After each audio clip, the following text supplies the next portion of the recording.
What is wrong with y'all? I'm trying to figure out what's wrong with y'all. Nah, what's going on? Negroes. Negroes. What's the matter with the Negroes? Hmm? What's wrong with with the Negroes? So let's start with DaBaby. Let me find that. Ooh, they're getting chased by a bear. Oh shit! Look.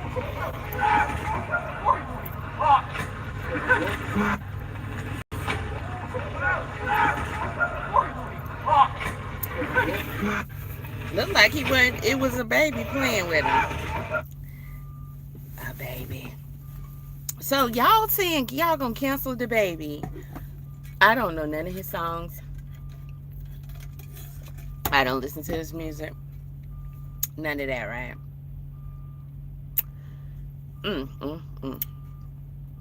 But y'all gonna cancel him. Hold on. Let me make sure this is public because I think I skipped that part. Might have to start over. Now somebody can keep me on campus. Not just around. Like when I found you. Said I can't feel my vice. Smoking anyway. Said don't let the high go to waste. Can you taste? Let it taste. Novocaine. Alright, so okay, so I see on TikTok. Y'all say y'all want to cancel DaBaby, right? So y'all say it's a guy who does paintings of celebrities. And he hangs out where he thinks the celebrities are so that they can see the painting and get the painting. Now, I was confused at first because I was like, what did the guy want from DaBaby? Did he want DaBaby to pay him for the painting? Did DaBaby order the painting and that was supposed to be their meetup spot? Like, what's going on, right? So he just did it. DaBaby didn't know nothing about it. Man, I have went to source after source after source to see if what y'all was gonna say. Now there's a couple of people that said something different, but for the most part, y'all are saying that's shady of DaBaby. He wrong for that. He mean for that. He nasty for that. This is not the new and improved DaBaby. He's supposed to have changed and become more humble. We can't support him. When his album roll out, then don't support him and stuff like that. Because he didn't take the painting. Some people said he could have acknowledged the dude and said, hey, that's nice. Whether he take it or not. Or say, thank you or something. Did we watch the same video? Did we watch the same video?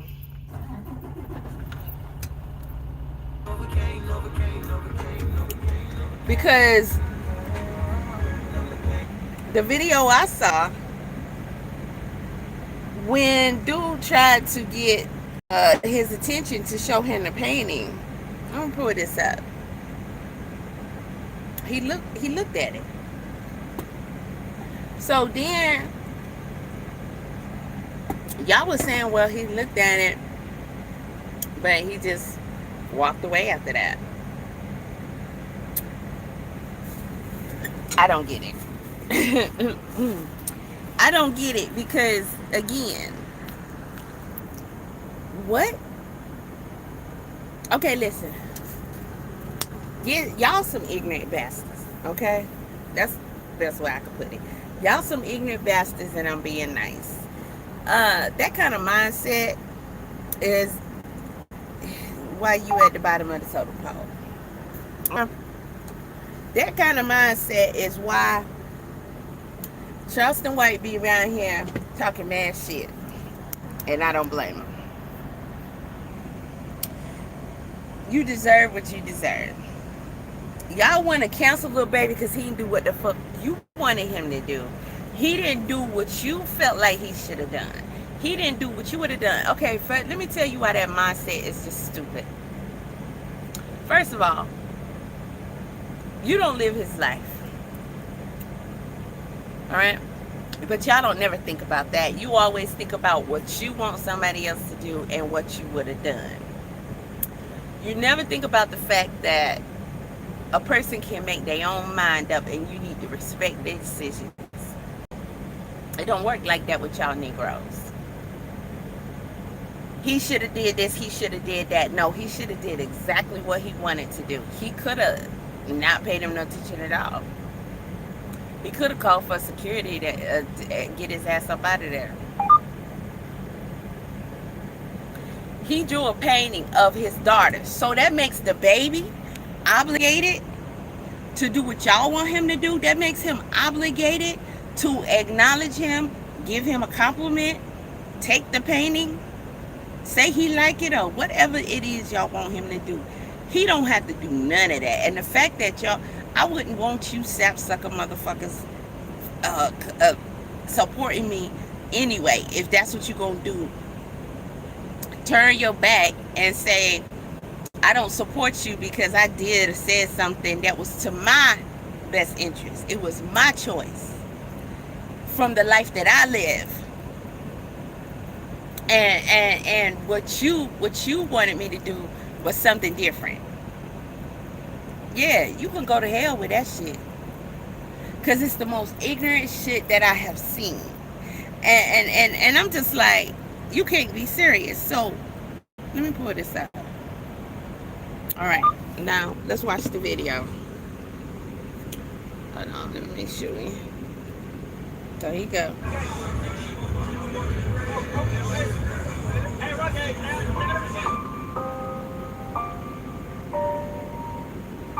Y'all ain't shit. Y'all ain't shit. First of all, y'all won't. Okay, I'm pretending I'm DaBaby. In this situation, y'all want me to put my life at risk and change my mindset and the way that I do things, the way that I move out here, because that's what you want me to do, just to make you happy. And if I don't, it's over with. Are you freaking kidding me? You tell me you joking. Okay? Just tell me y'all are joking. This is some extended April Fool's type shit. Alright? Now let's look at this here again. Let's look at this here again.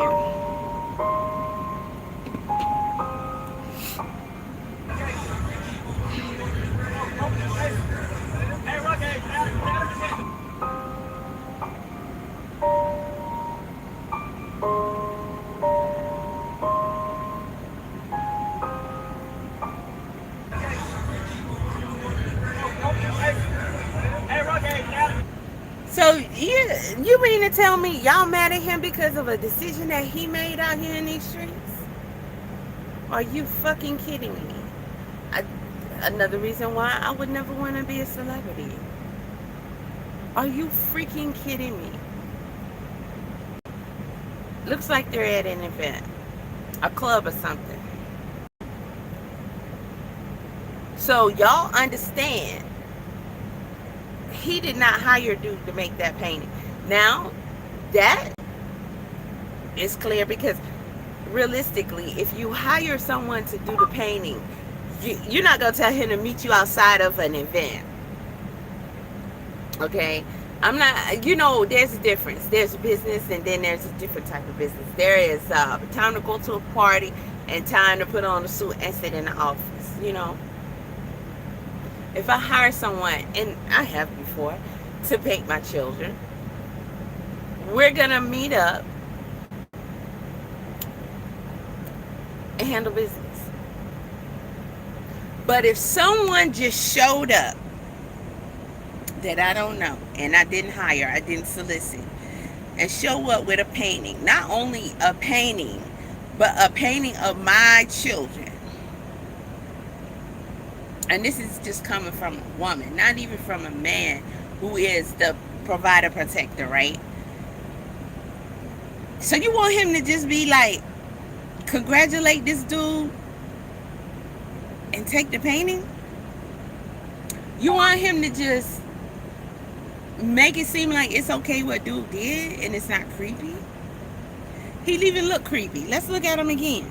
Let's look at him again. I don't care who the guy is or what his talent is. This shit looks creepy. Look at his face.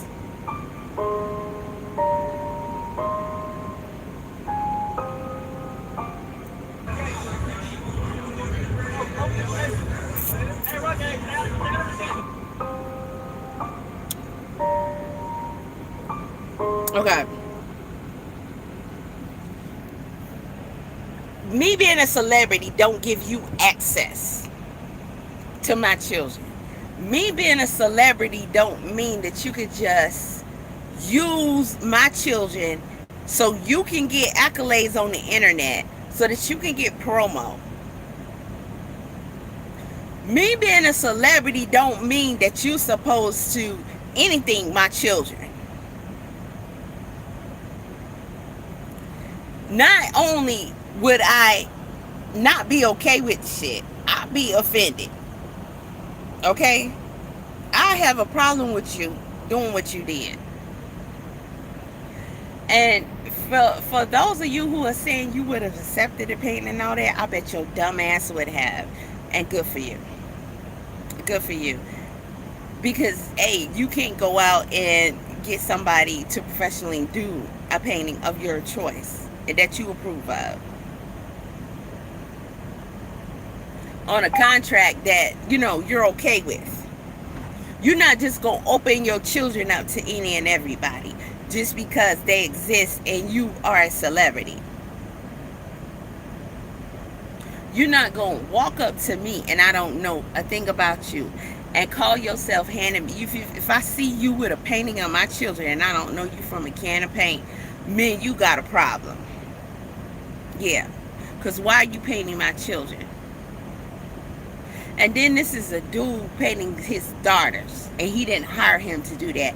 Why are you even looking at my daughters long enough to be able to make a painting out of them? What's wrong with you? Are you crazy? Now, DaBaby is a celebrity.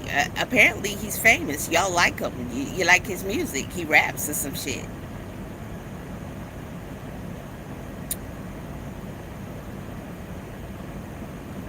People like that have all kind of crazy shit going on that your regular people would never ever know about, right? So you get somebody, he could have just got finished with a stalker sending him yet another message. I know where your children go to school. I saw your daughter walking home from the school bus. Celebrities may have enemies just because of decisions that they make that don't got nothing to do with the other person. All the time. They mad at you because they can't have access to you. It be all kind of shit. They got a mental illness. You never know.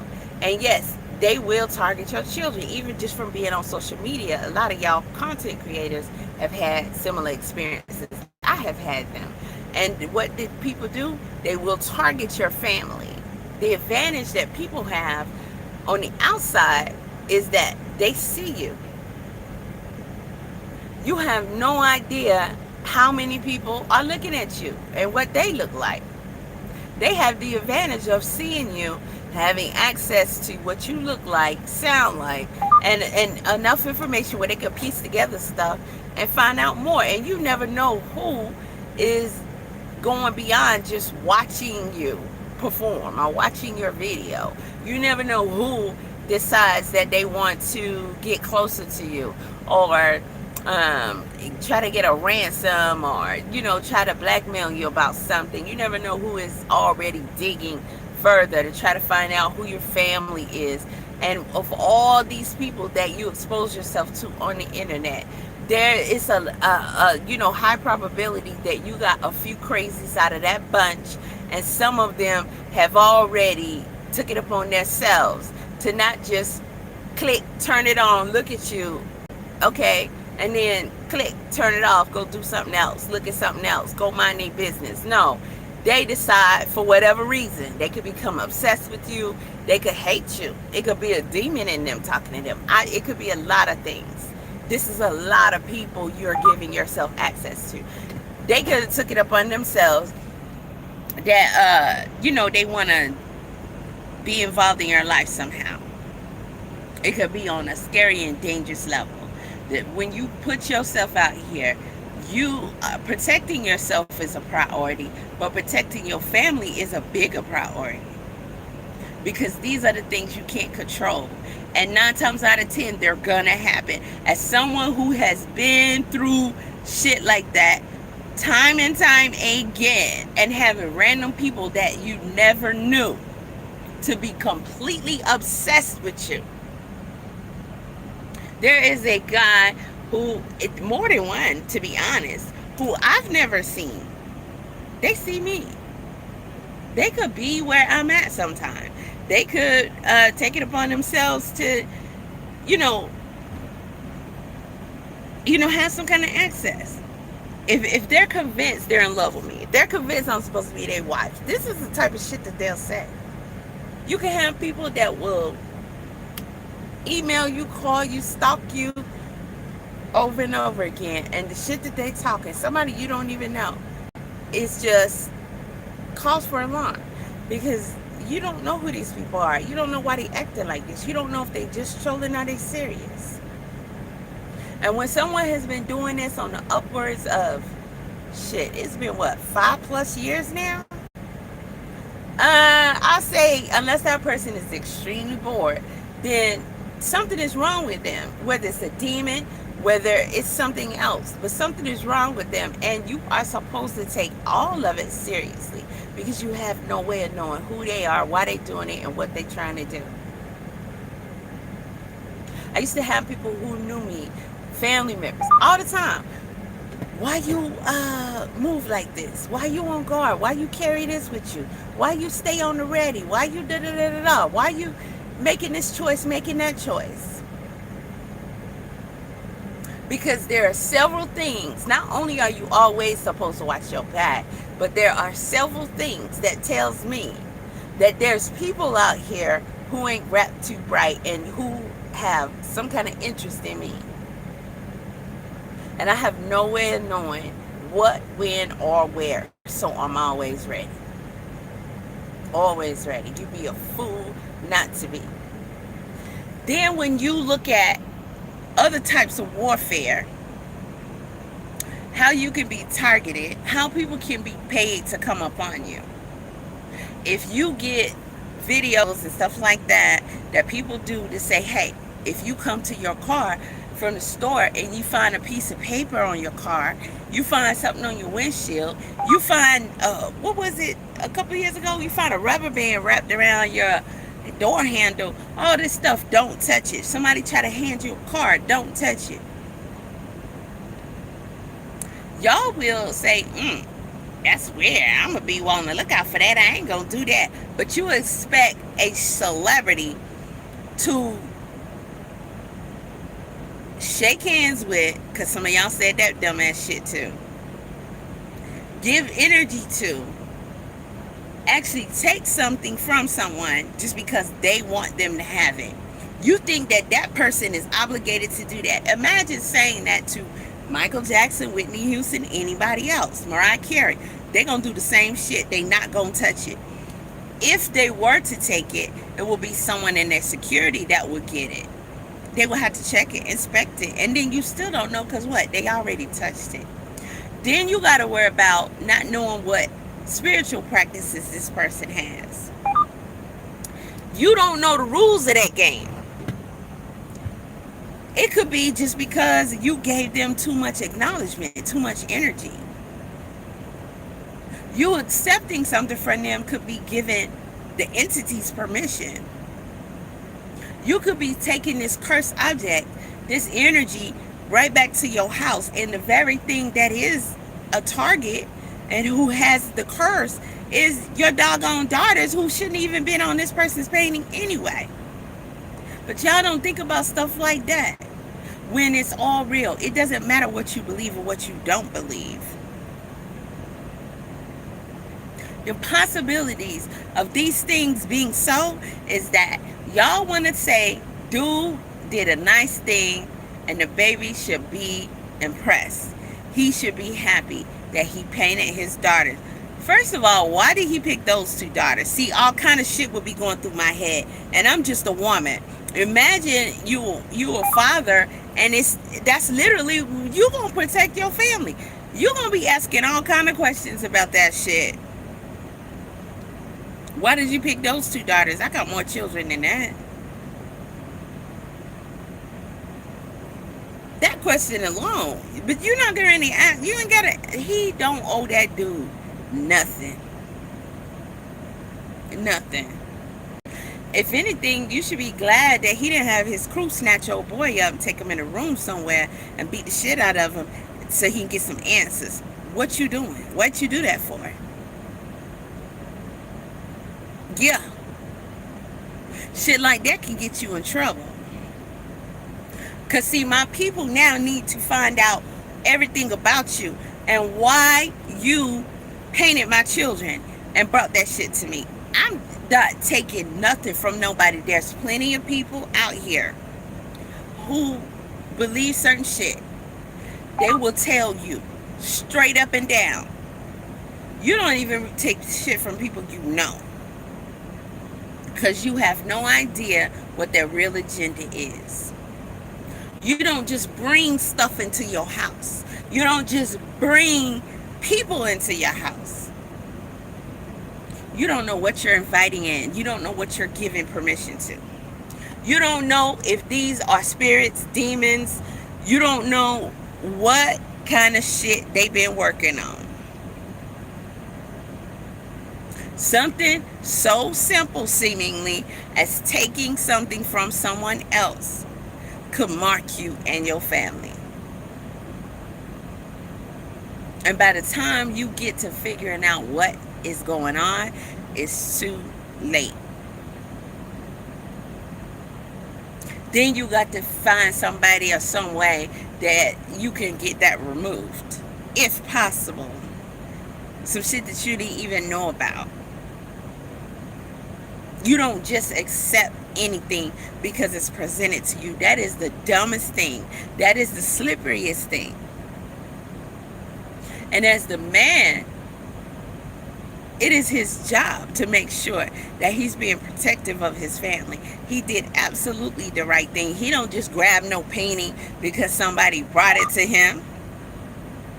You don't know what that man did over that acrylic. You don't know what he did, what kind of energy he put into that. Again, why are you painting my daughters? And why are you choosing those two? Maybe dude didn't want to come home with this on the wall, and the other children like, where we at? Why is just them on there? And you got to explain some shit like that for somebody you didn't even know. Maybe he didn't like the eyes of one of the daughters. Maybe he got a bad energy from dude. Maybe he got the shit look creepy to me. I don't care who this guy is. I don't care what he's done. I don't care what your public perception of this guy is. I don't care if you think he's harmless. I don't care. That shit look creepy. I'm not touching a tape. When people come, they do it all the time in Atlanta. Yeah, I got da-da-da-da-da. Here, take my card, take my flyer. I'm not taking nothing from you. I'm not touching nothing from you. So I guess y'all would say the same thing, huh? I'm rude. I'm nasty. I'm ungrateful. No, I'm protecting my neck. Y'all had the government not too long ago. What was the name of that white powder people was mailing around to other folk in the mail? Don't open your mail. Don't trust it. Don't, people sending stuff to people in the mail. They'll tell you right now, here in Atlanta, where they kidnap your ass. Don't take nothing from nobody. They got stuff that they can put on it that is going to go through your bloodstream and affect you. Matter of fact, fentanyl can do that. You touch it, it can be absorbed and it can affect you. You touch something from somebody, you putting yourself at risk, and you have no idea what shit they got access to and what their intentions are. If you didn't ask for it, you didn't set it up, why would you take it? That is the dumbest thing to do. The dumbest thing to do. He could have had a tracer, a tracker, a wire, some recording device. That painting looked like it was mounted or something. You can slip all kinds of technology into something like that. And then next thing you know, they know where he at, when he moving, what he said, what he did, and they up in his shit. This shit look creepy.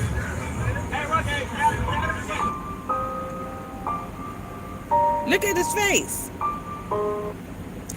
I don't care how innocent y'all feel like that is. That's a red flag to me. That shit looks creepy to me. So I can damn sure understand. And then too, again, you Negroes, are you okay? Hell no, you ain't okay. Your brain don't work right. Your elevator don't go all the way to the top. As a celebrity, people always trying to get your attention and give you something. Celebrities bypass that shit all the time. You can ask any celebrity, Snoop, anybody. Somebody always trying to run up and give you the mixtape. J. Cole just did interviews and he talked about how he waited outside to catch Jay-Z. It's creepy just like this. It don't matter what Cole's goals and intentions were. That is risky for the person. I don't know why you sitting your ass out here waiting for me, then you want me to take something from you. I don't know a lot of things about what's going on. You have the advantage of knowing, but I don't know. So I'm gonna move around. I'm not even gonna stop. I'm not gonna acknowledge you. I'm not gonna take shit from you. And even if I said in my head, oh, this kid just wants to get on, they just want me to hear their music, so that don't make me obligated to take it. On Hustle and Flow, old boy took that tape, but he put that shit in the toilet. I wouldn't even touched it. It could have been a substance on there, and I could have been knocked out before I got to the bathroom. It could have been a curse on there. As soon as I touched it, I took it in. It could have been an entity on there that was transferred into me. These are possibilities and more. Y'all watch this shit in movies all the time and you're entertained by it. But you don't take in the concept that this could be a real life thing, when it is quite often. I don't know DaBaby. I don't know his music. It's probably negative. But it's not about that. It's about that man did what he's supposed to do. Who are y'all? The fact that y'all saying y'all not fucking with him, y'all not supporting him, you not buying his stuff, you're not, oh, Anthrax, what's up, Dookie? Thank you for saying that. Because wasn't that a real thing? They had a lot of false alarms and stuff like that, but they took that very seriously. Why? Because people was doing it. Even if they did it one time and that set off an alarm. People was doing it and it can happen. And a lot of y'all was scared. You were scared to touch your mouth. You were scared. There's cases and situations that I know about right now that have occurred. And some of them right here in Atlanta, where people got taken simply because they touched something. They put out alerts from the inside all the time. If you're part of any type of trafficking, prevention, any kind of group, if you're a part of any organization and you know, y'all help victims, you try to prevent stuff, you deal with cases, you know about a lot of shit that goes down. And everybody's on red alert all the time. Some of those alerts are, this is the thing that they're doing now. This is the thing that they're doing now. Okay? They're going to put this on your car as soon as you touch it. That's your ass. If you are spiritual, you already know better. You are supposed to be careful what you watch, what you listen to, who you are around. You're not even supposed to let any and everybody get close to you, to get in your vicinity. You're not supposed to let any and everybody touch you, touch your hair.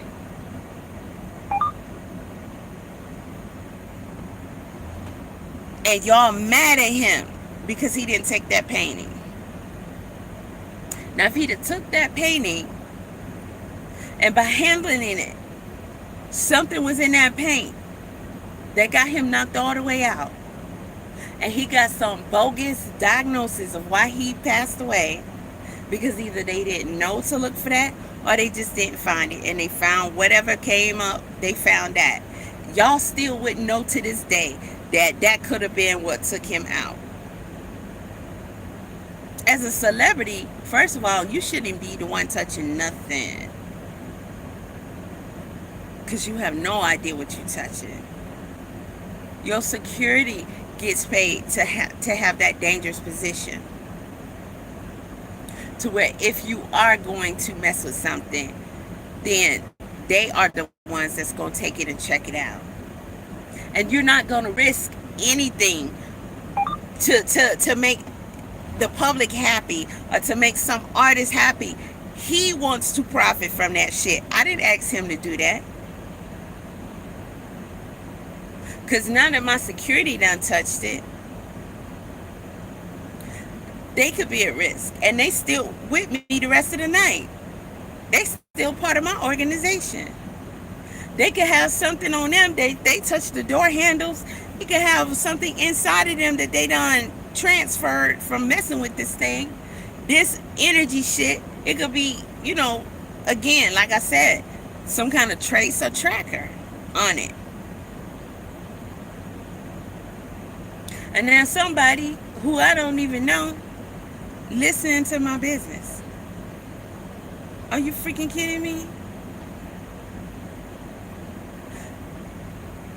I don't know you. Why are you painting my children? And then you only did 2. Why you choose those 2? Listen, I ain't trying to worry about that. But my security might already know to find out who you are, so they can check you out and find out why you came up here with 2 of my daughters on a painting. Are you a pedo?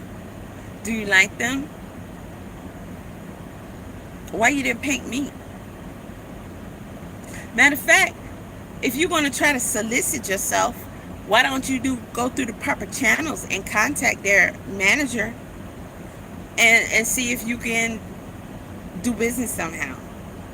See if they have any type of programs that you can paint for them at an event, or however that may work, where you could send them. That's how most people do when they want to promote something. Ask me how I know. Okay? The company is going to contact you and make a business arrangement with you. Will you wear this? Will you advertise this? I'm going to send it to you. You don't just walk up to them at an event and pull it out and expect them to take it. So, with that being said, let some black business owner, because this is how you monkeys act, right? Because we black, we supposed to do the dumb shit, right? Okay, cool.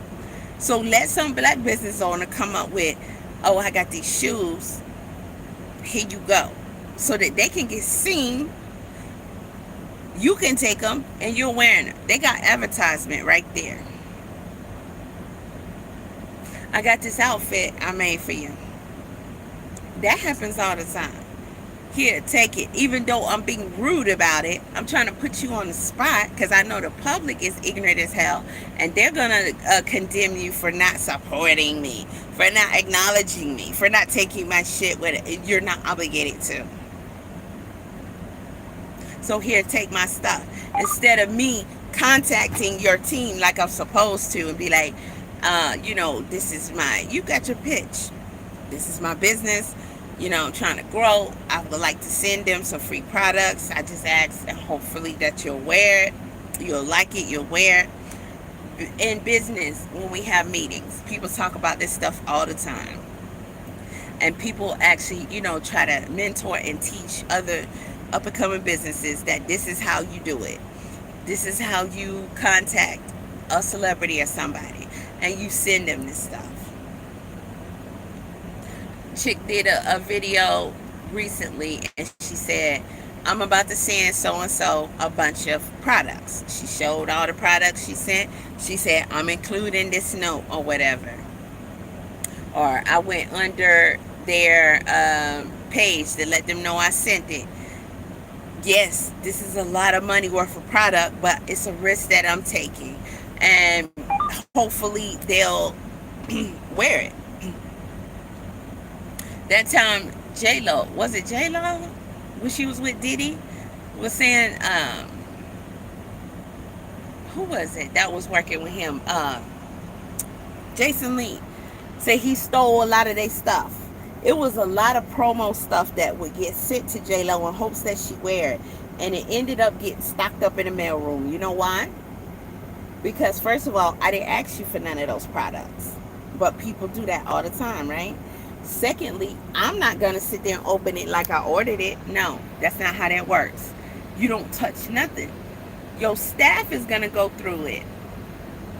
They're going to do whatever their routine is to check it out, where they feel like they can deem it safe.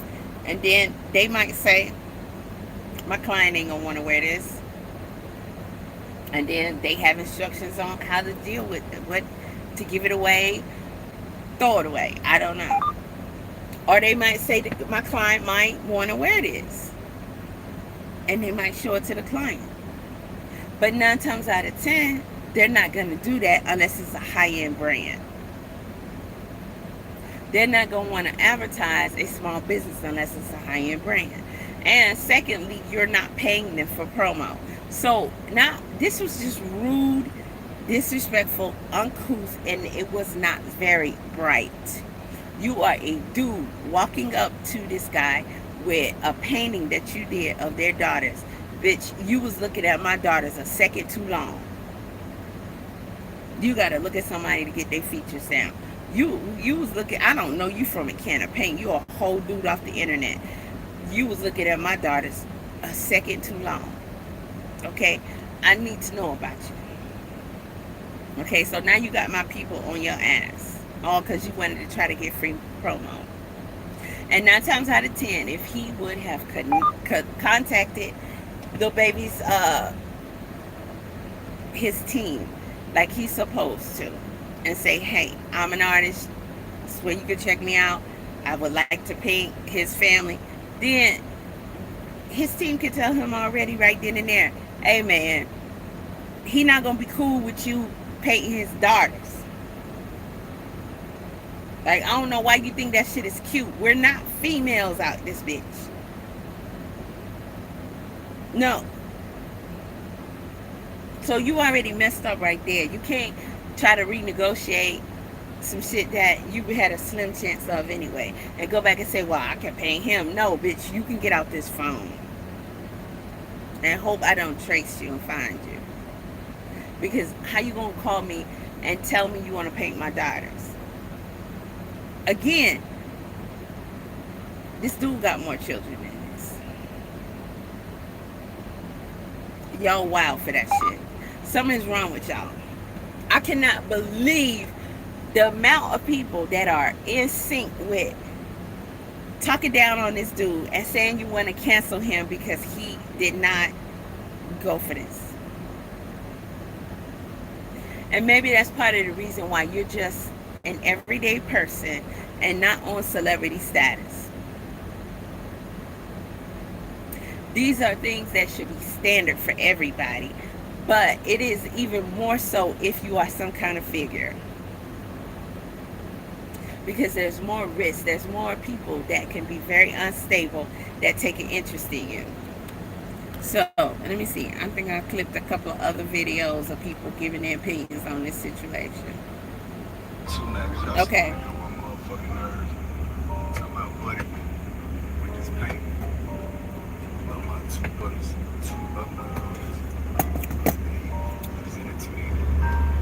outside of a nightclub or whatever, first and foremost, I'm not the type of father I'm not into like, you know, grown ass men discussing my daughters, painting pictures of my daughters, taking pictures of my kids. I don't play like that. If you play like that, to each his own. You see what I'm saying? Like, more power to you. Send that nigga a picture of your daughters, let that nigga paint them, and then show them some appreciation. There you go.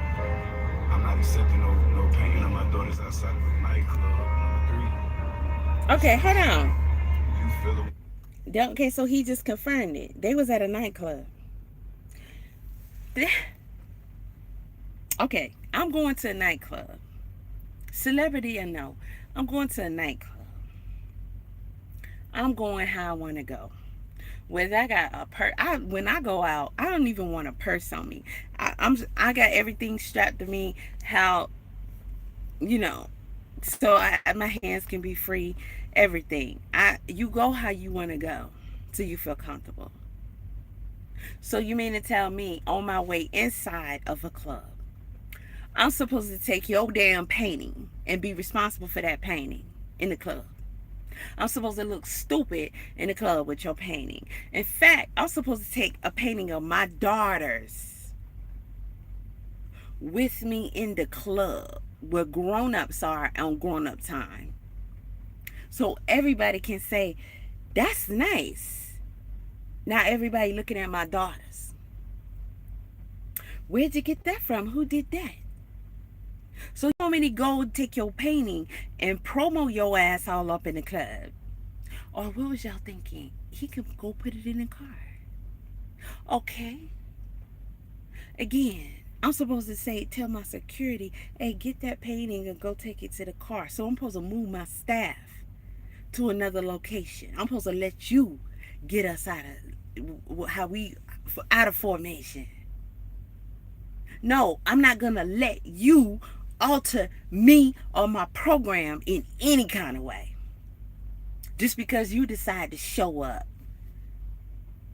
No, I didn't previously agree to this or know anything about it. You're not gonna affect my operation. There's no options here that make any type of sense.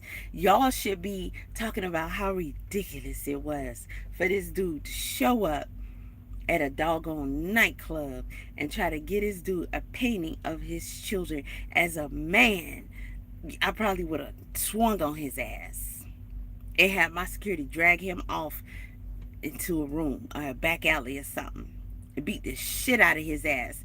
Why did you paint his daughters? Nigga, who are you? Yeah, I'm gonna be on red alert with your crazy weird ass showing up with a painting of my children, nigga. See, some of us don't play that shit. Some of us don't play that shit. Just cause y'all sloppy. And he confirming it right here and there. And it makes sense. And he letting you know, y'all don't want to buy shit, don't buy shit. I might buy it just because he's standing on his. Just because he not stupid enough to say, oh, my fans gonna get mad if I don't, do what they want me to do, which is take this painting. Y'all think this painting is amazing? I don't. I don't know what his daughters look like, but I have a motherfucking problem, bitch, if you know every wrinkle on my child's face. If you know where the dimples are. You locking in on the baby hairs. You know where this spot is at, where there's not that much hair right here and all that. Bitch, you ain't supposed to be studying my daughters like this. Y'all watch y'all rabbit ass mind. Nigga, people get killed for shit like this. You crazy as hell. He right on point. The principles I stand on my kids and how far I go to protect them. That ain't none of my concern. Be more grateful to it. Let's go. Too, man, because y'all starting to get on my motherfucking nerves. Talking about buddy with this painting of my two of my daughters. He presented to me. Two of his daughters. Outside of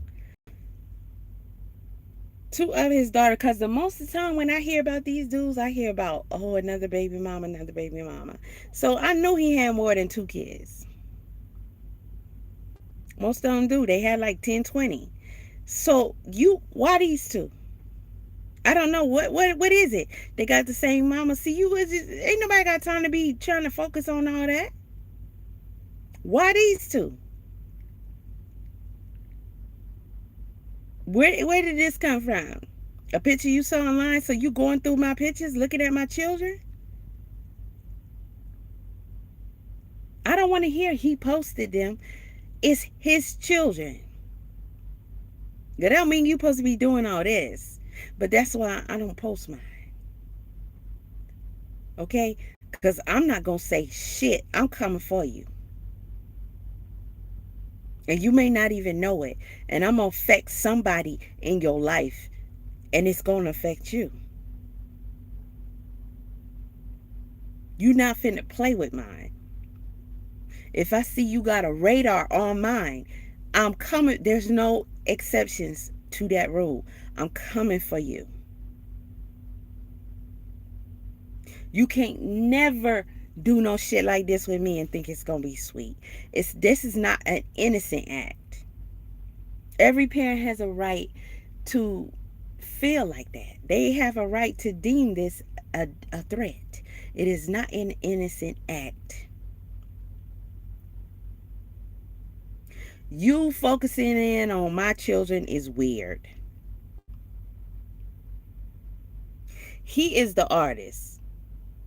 He didn't get famous doing child baby content with his children.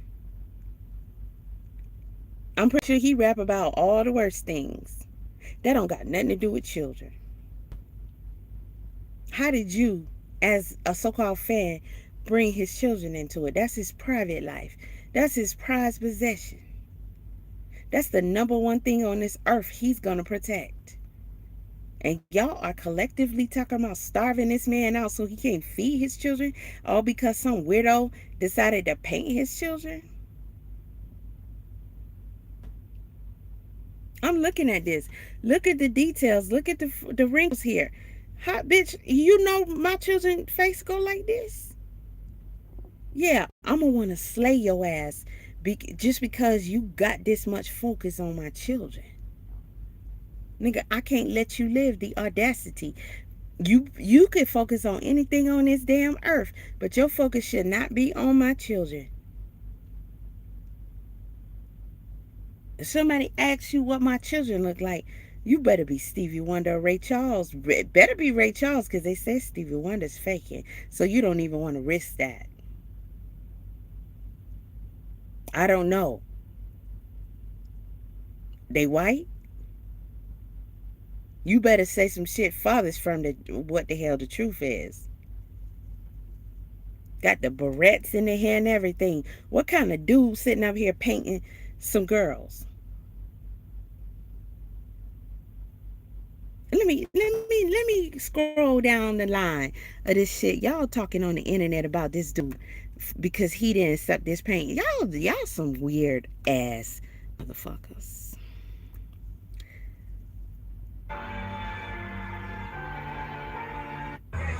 Look at this. So he did a comedy skit. So you don't know what his message is. You can take it any kind of way. And this is left up to your perception. And to me, that's still kind of dangerous. Because your mindset is going to be your mindset. Y'all think one way, a dumbass way. Now, his caption, why he do him like that, though? So he clowning the shit. But to me, the way I look at it, dude is really telling y'all that this shit is creepy. Why he got the damn Disney painting and shit? Smiling like, oh boy. The boy look like a creep. Yeah.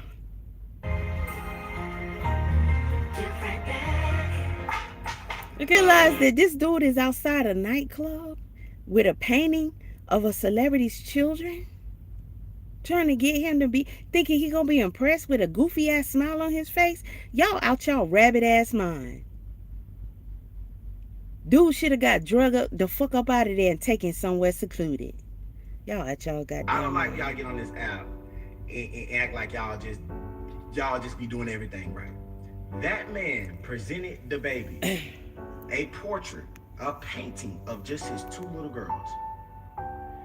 DaBaby reacted in a way that nobody liked because y'all already don't like DaBaby. Because y'all already don't like him, of course y'all gonna deem what he did. How is he popular? But if you have kids, you turn around to a artist painting your children, you're not in the photo. You don't think that's fucking weird? And then I go on the artist page to see if he's done Thank other you, sir. artists Thank like you. that. No. The other artists are in the paintings with their children. It's not just their fucking children. Or it's just the artist in the painting. Hold on. So, Now, see how he say he went to the artist page? I don't know who the artist is, right? But look at how much promo this dude has gotten off this situation. I be steaming about that shit. This was completely self-serving, and y'all bypass all that. You saying it's perfectly okay for him to try and be advantaged off this man's celebrity, even when he done it in this kind of foul ass way.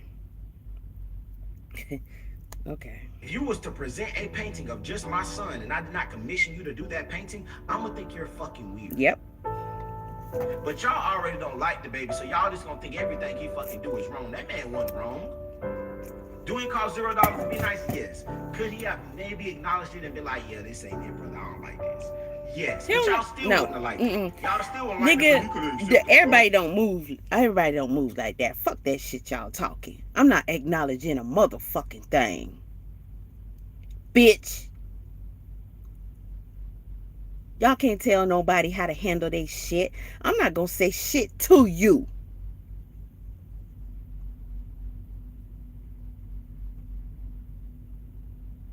If you gonna get handled, I don't got to tell you right or wrong, or I agree or disagree, bitch. You should have known you was wrong when you thought to do that dumbass shit. Y'all out y'all motherfucking mind. I'm not gonna say shit to you.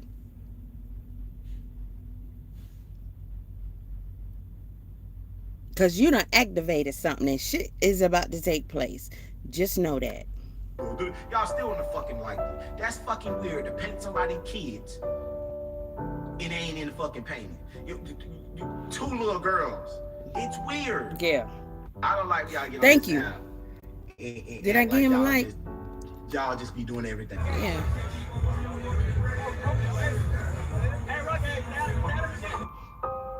Creepy ass shit. The caption, I felt bad. I felt bad for bro. Is you out your fucking mind? Y'all some weirdos, boy.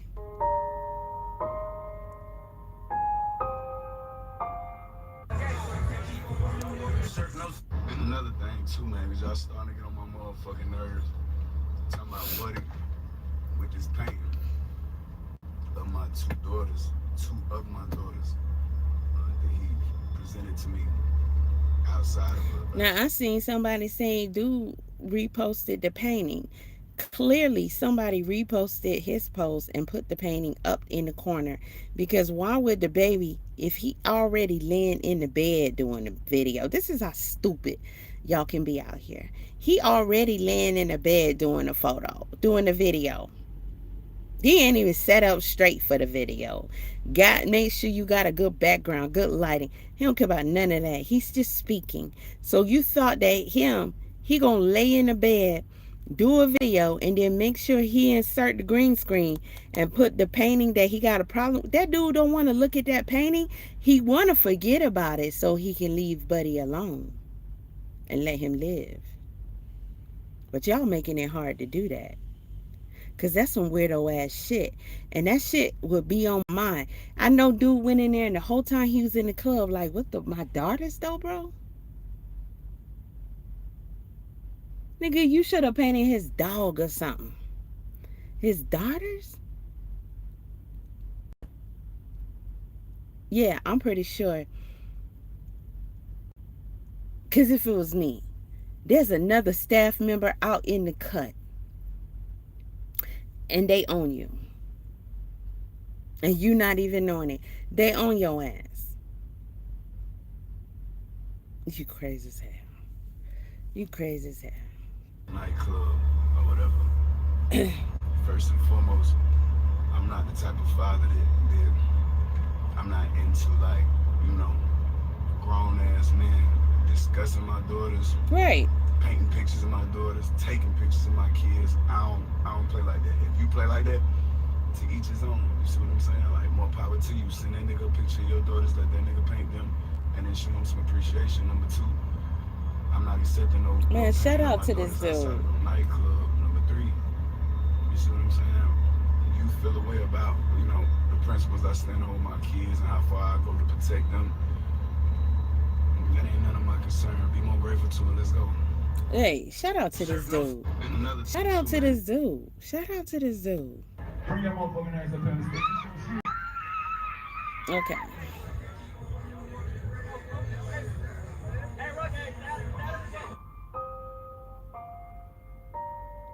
I'm just looking. These are not the ones that showed up the first time. So I'm seeing So what. I'm gonna quickly tell y'all why the baby reacted like that. Cause my uncles would respond the same way. They're not mean people, but they're very strict when it comes to certain things. Okay, let's talk about it. The baby is a celebrity. He don't know these people, right? You interact with people you don't know 24/7. This man has a painting of his children. No, correct As a that. People try to interact with you 24/7. You don't just run around here as a celebrity interacting with nobody. That's y'all problem. Social media got y'all minds fucked up. You think I'm supposed to give you access to me if I'm a celebrity? Then y'all be like, oh, they acting bougie, they acting stuck up. Nah, they trying to be safe.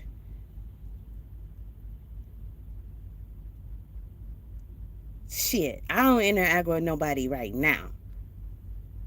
I'm not just gonna let any and everybody stop me and talk to me, get my attention, hold me up. When I look at Blueface, this is a perfect example of the bullshit. When he do his vlogs and stuff, and he be with his family, you think people say, "Damn, that's Blueface," but he with his children. So I missed out this time. I can accept that. No, celebrities, fans don't do that. Did y'all watch being Bobby Brown with Whitney and Bobby? How Whitney was screaming, "I just want to eat a meal and be by myself." Celebrities talk about this all the time. How they be sitting down eating with their family, and people will walk right on up and expect you to shake their hand, take pictures and stuff. First of all, if I'm eating and you approach me, you already fucked up. If I'm with my family and you approach me, I don't give a fuck what you think you entitled to. I got a problem with that. People walk right up to Blueface. Can I get a picture? Can I? And he be like, make it fast. I would just start shutting that shit down. Because you know what I be seeing when I look at it?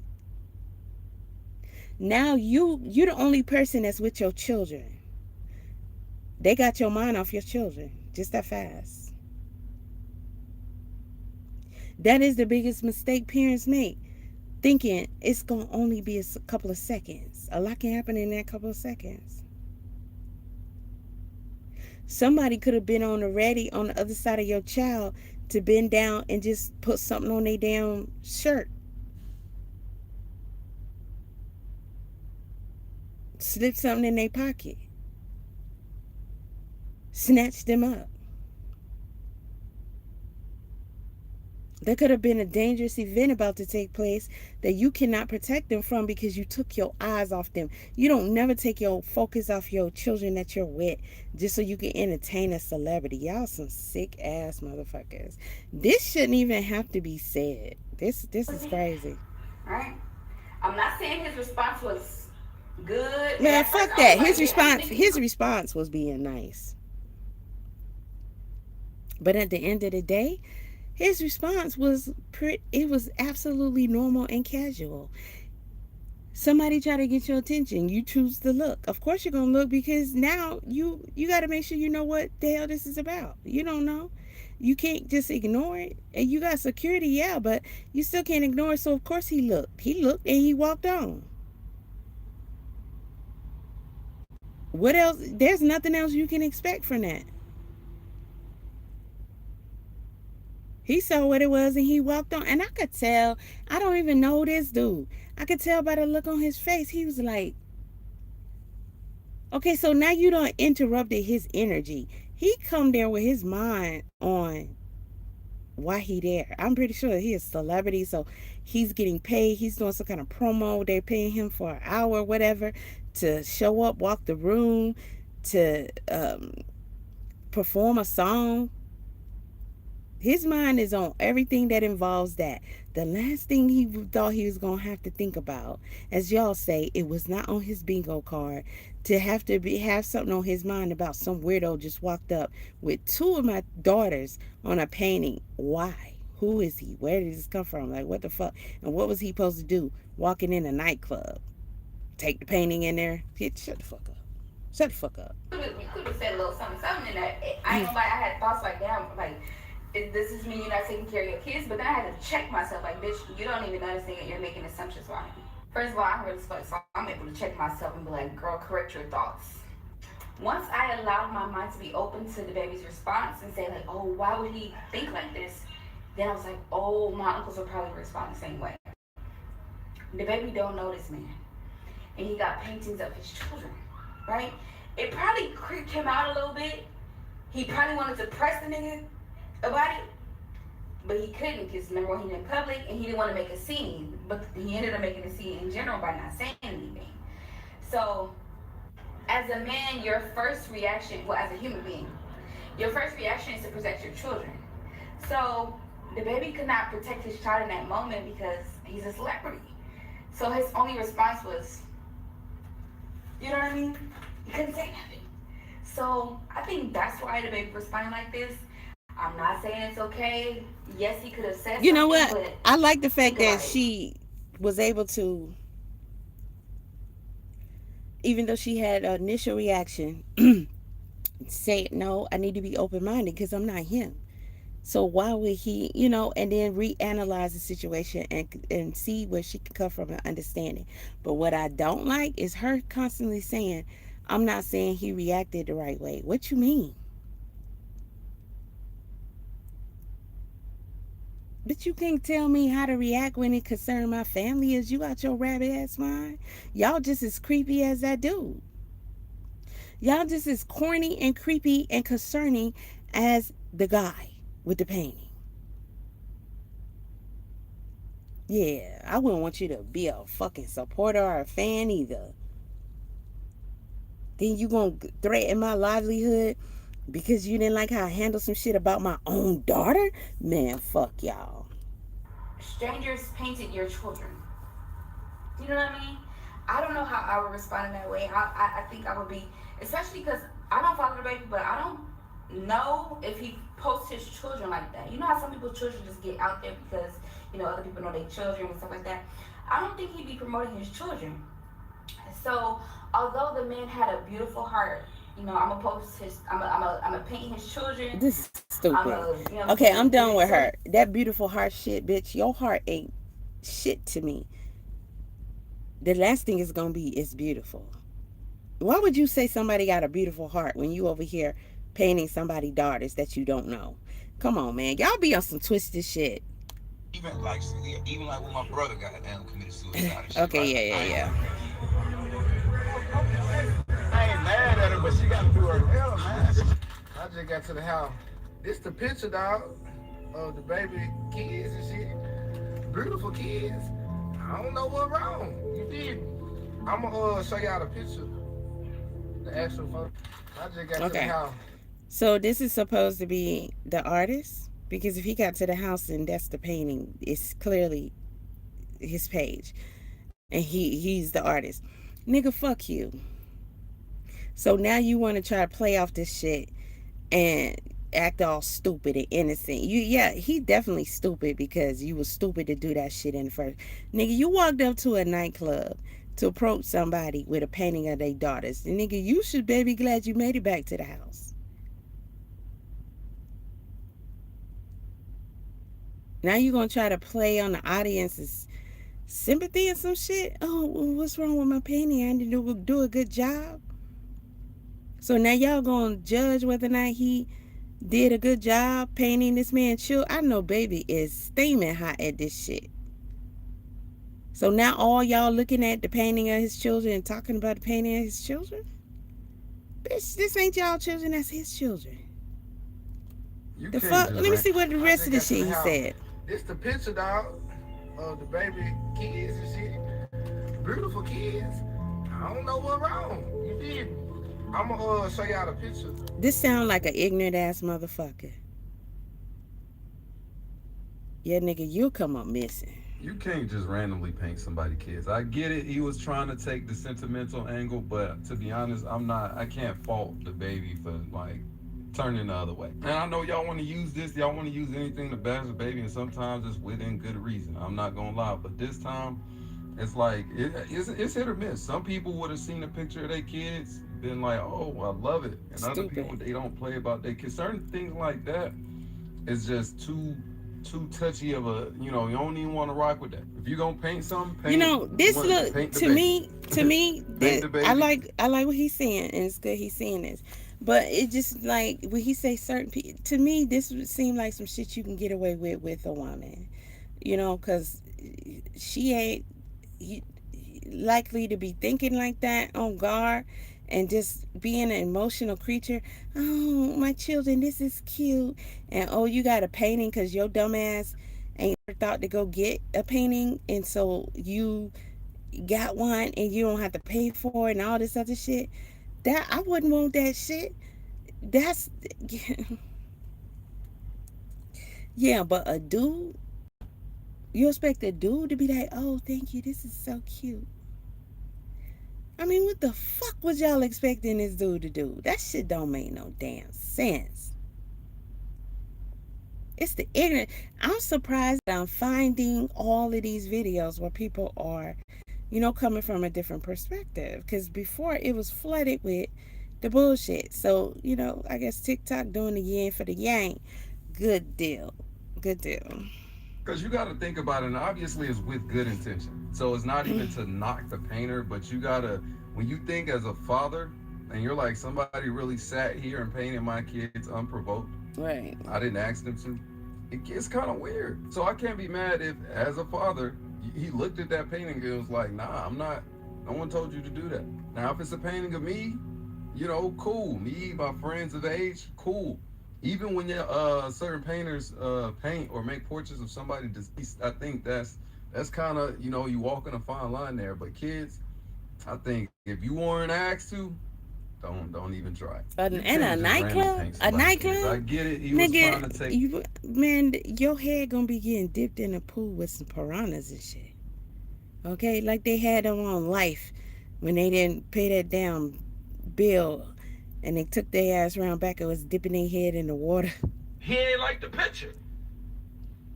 He ain't like the picture. First of all, 9 times out of 10, this time around, I can't allow y'all to do this to him. My man, DaBaby, might be comeback artist of the year right now. I swear to God. And I seen this video going around. They said the artist, who was that artist right there with the dress, made 2 photos or made a painting of his daughter, tried to give it to DaBaby, and DaBaby didn't take it.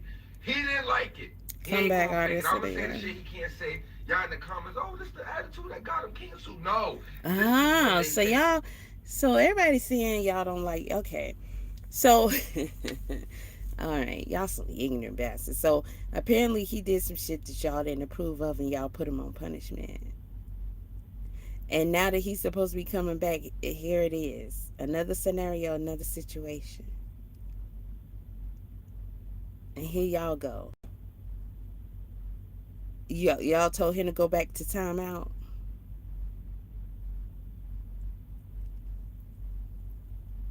Yeah, you motherfuckers wouldn't control me like that. You appreciate my work, you know, and that's it. You don't? Okay, and that's it.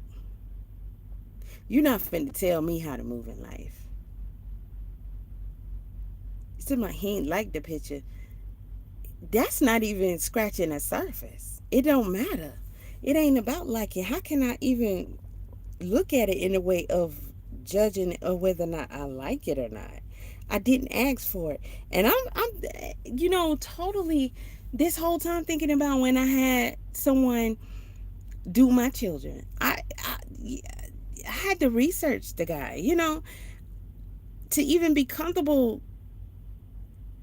giving someone a portrait of my children, and knowing that they're gonna be focusing on my child like that. Even as a mother, I don't want nobody looking at my children for that damn long and that intense, and knowing that much about them and every nook and cranny of their face and all that. Then you gotta paint. That's too much spiritually. That's and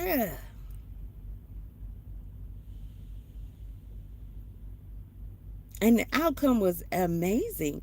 But I knew after that experience, it was so uneasy for me. I won't be doing it again. And I had him do a lot of work, and it was really, really good. Some in Atlanta, I don't even remember who the artist was. That was so long ago. Even did a picture of what my son would look like as a teenager. He was in elementary school, my youngest. Did him as a teenager. The pictures were immaculate, and it he did a good job with it. Cause we look at that painting now, and do the comparison. Like, wow, he's really good. So it was nice, but I would never do that again. I was too uncomfortable the entire time. And usually, if you feel that way, it's because you're supposed to. I'm not offering my children to nobody.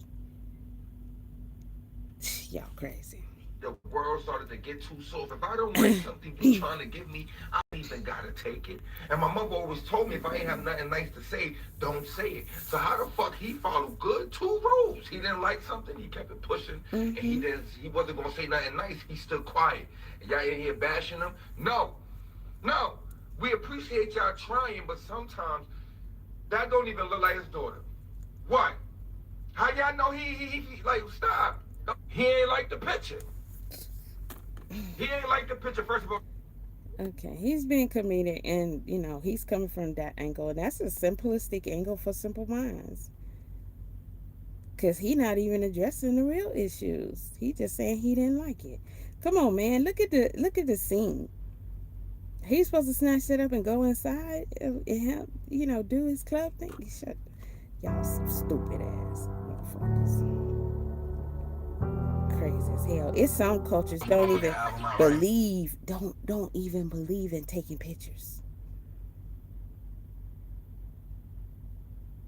I can tell you all kinds of cultural beliefs about paintings. I can tell you all kind of stories that were told throughout history of things that have occurred and being created with paintings. There you can find all kind of information by looking on this here good internet, right? Of things that people say can be when you are painting,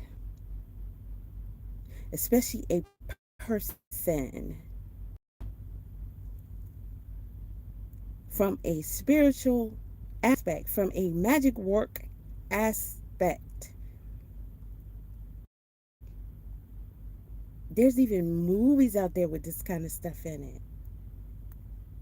How you could create stuff by doing a painting. I think in one of the Candyman series, they included some of that.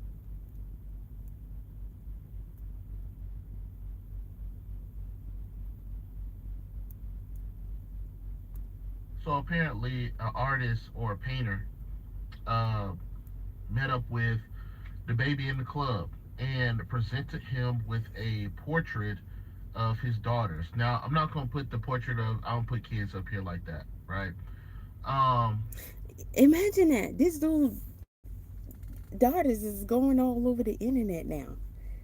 So y'all not even protecting these girls because you decided to make a big deal out of it. You should have just shut your fucking mouth. You didn't have to have an opinion about this, You could have skipped this one. Simply because it's about his children. Because what it's going to cause is for that painting to be reposted, and everybody who hears about the story is going to be now looking at his damn daughters. Y'all don't even care about that. Well, hell, you send your children to school every damn day, and you don't know shit about who around them and what's going on. So, I mean, I guess these is people I'm talking to. Okay. It was a beautiful painting, though. I ain't gonna lie to you. It was a beautiful painting. It Uh, wasn't. It wasn't. Shit apparently, was trash. the baby just walked off. He seen the portrait and he walked off from it. Now, I don't think people understand what's going on in these times now. Okay, this has nothing to do with the artist who painted the portrait. He probably had well intentions, but the way that shit is going right now, big dog, everybody's not gonna Listen, be I'm not gonna accepting. pacify y'all and baby y'all by saying he probably had good intentions. That to me, that's a dumbass thing to say. You know, because I would never think he probably had good intentions. I would never think that. I don't see how he could probably have good intentions. He didn't have no business with his mind on that man daughters. Y'all crazy. I'm not appeasing you with my response. I'm not gonna give you no candy just so I can give you your vegetables. You crazy as hell. To you painting a random picture of their kids. Now, I did find out that he does this. Like he does this for artists. He shows up. Um, my only opinion is why does he do it in the club? Like why in the club? I think that's weird. It's like you walking around the club and then you see a nigga come out of left field with a portrait of your daughters. Like what, You know what y'all nigga? gonna say? You know what y'all gonna say? Cause that's where he knew baby was gonna be at. That's where he could spot him at, cause he's an artist and he performs, and that's where he be at. Y'all would say some dumbass shit like that, okay? That's some dumb. That don't mean you got the right to walk up and try to. This is about crazy when people go try to. What was it, that dude try to jump the fence? He tried to get inside. I think it when he made it in last year. Got inside the White House. They took his crazy ass up out of there. Or better yet, when people hop up on stage for a celebrity and shit, and they have to take their old crazy ass off stage. He perform at a nightclub, yeah. That cause he mind his business. He doing his thing. That don't make it appropriate. Just because that's where you can find him at. That's not the procedure. Stupid ass people. That's not the procedure for trying to solicit, get that man to put your shit out. Now he getting all this promo. Here's another person. I went and checked. I'm not checking shit just to get my perspective on the situation. I'm not finna go look this nigga up. I'm pretty sure the baby and his team done already checked this dude out. The fuck this nigga. Look at y'all at the club though. Got a point. Time and place, bro. Everybody knows he don't play about his daughters. Duh, that's why he painted a portrait of his kids to give to him. He know they mean everything to him, and you're not just gonna see no rapper everywhere. Okay, so he trying to condone the bullshit. He trying to make an excuse. It's so many people out here with a dumbass mind, a careless, reckless mind like this. That's why I don't care about nobody's opinion of me. Not one single solitary bitch on this planet. You're not me. And that's why I don't fuck with nobody. Because your mindset and my mindset is not the same. So while you moving your way, I'm moving mine. Everybody knows he don't play about his daughters. Hey, you ain't got nothing else to say after that. He talking about duh. That's why he painted the portrait of his kids to get at him. That shit don't make no damn sense. He know he don't play about his daughters, so that's why he made a painting of them. These are the type of people you have to put to sleep.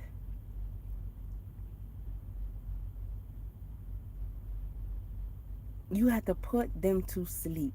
Because you moving on that fucking mindset. And I don't got time for it. I'm not going to give you no pass. Because your mindset is different from mine. I'm not going to give you no pass on some dumb shit you done. on some violations you done had because your mindset is different, and I'm excuse it, because no, hell no. Fuck that. Nigga, if this is the mindset that you're gonna have, no, just know that that's the shit that's gonna get you fucked up. Cause this shit don't go together. Everybody knows he don't play about his children. That's why he painted the portrait. That don't go together. If I don't play about my children, they don't exist to you. They don't exist to you. That's what that shit should say to you.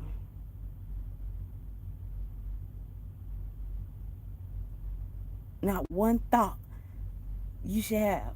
Not one word you should utter about mine. So if everybody knows he don't play about his daughters, then apparently you don't know what the fuck that mean. It don't mean paint me a picture of my daughters.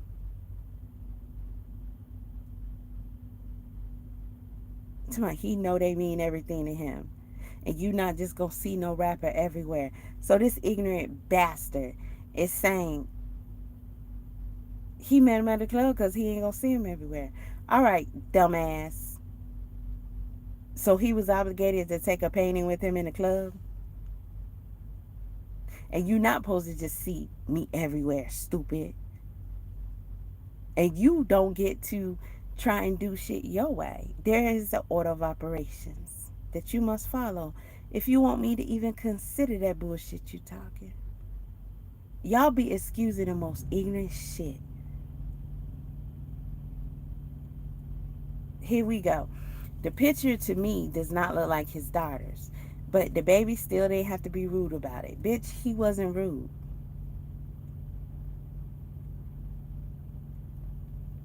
But he can react any kind of way he wants. You don't get to fucking judge how someone reacts concerning their own children. What part of that do y'all not understand? Then this other dumbass motherfucker says, I don't know. I would have took the picture just because my kids is on it.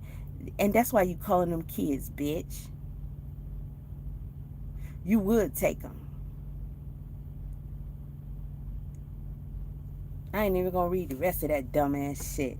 Y'all some dumb motherfuckers. One more and I'm moving on. I know we on this council, the baby train, whatever, but I might be alone in this. I don't think DaBaby was wrong. I don't think he was wrong at all. That man was weird because that man don't know that man babies. Matter of fact, let's just flip it because nobody ever understands until you flip it on them. What would you do if a random stranger comes up to you with a painting of your kids? You've never met this person a day in your life, but this person took time out to make a painting of your kids. You didn't ask them to do that. They just randomly did it. And this person's online looking at your child pictures. Yeah, your kid isn't the celebrity. Your kid is not the famous one. You are. I know the kids process through you, all that other stuff.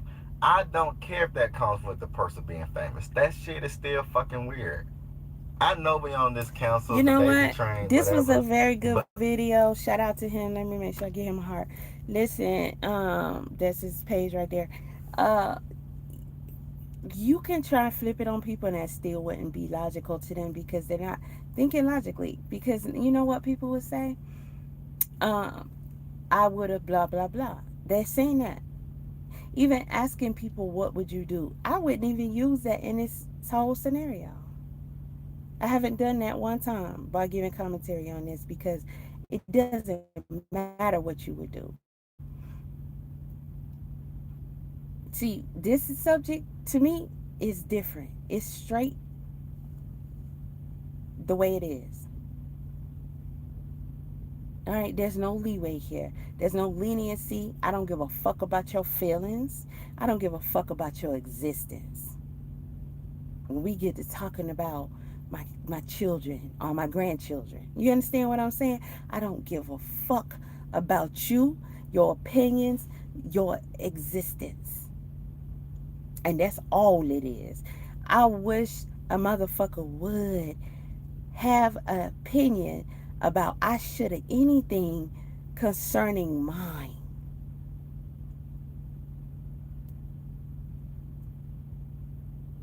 You better hope I spare you. Y'all can't even think from his perspective because you're not in his shoes. Everybody is different. But y'all don't want to allow people to move the way they need to move. There's so much you wouldn't know about why a person chose something. But yet and still, y'all would try to control that shit and say they need to move how you move. And the fact that y'all can make a break by being supporters and fans and, you know, buying his shit or whatever, y'all can make a break how he's doing out here financially. And that's crazy as hell. But you don't do shit about the motherfuckers that's your real enemy. You're going to take your ass right to the store just like you do every day. You're going to spend your money just like you do every day. And the people you are blessing, they got some shit that's some real shit to be worried about.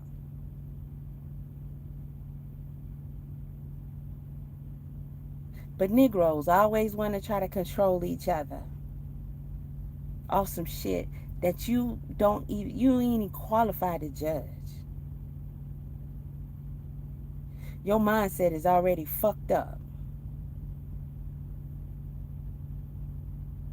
Y'all fucking dumb as hell. Okay, first of all, no tea, no shade. But let me just break a few things down. I have constantly been seeing this video of this up and coming artist, B White Creations, I think is his name on TikTok, presenting DaBaby with a photo of his daughters in a nightclub or whatever, and DaBaby kind of walking by rudely rejecting it Rudely. and Already. not even You know what? acknowledging the picture So that or I can whatever. just save the shit that I'm going to say about her, I'm not even going to play no more. Her caption says he was wrong, point blank, period. Shut the fuck up, bitch. And I'm going to leave it at that. Moving on to the next subject. The Gucci Mane situation. Let me pull that up. So, you mean to tell me this dude, Pooh, Shéisty is his name, was on an ankle monitor? You see what I'm saying? Y'all won't improve yourselves. You won't improve what you support, what you don't support, your mindset or nothing. That y'all out here moving like this. This dude actually went and tried to rob Gucci Mane and take his contract back, and he's already on an ankle monitor? Are you serious?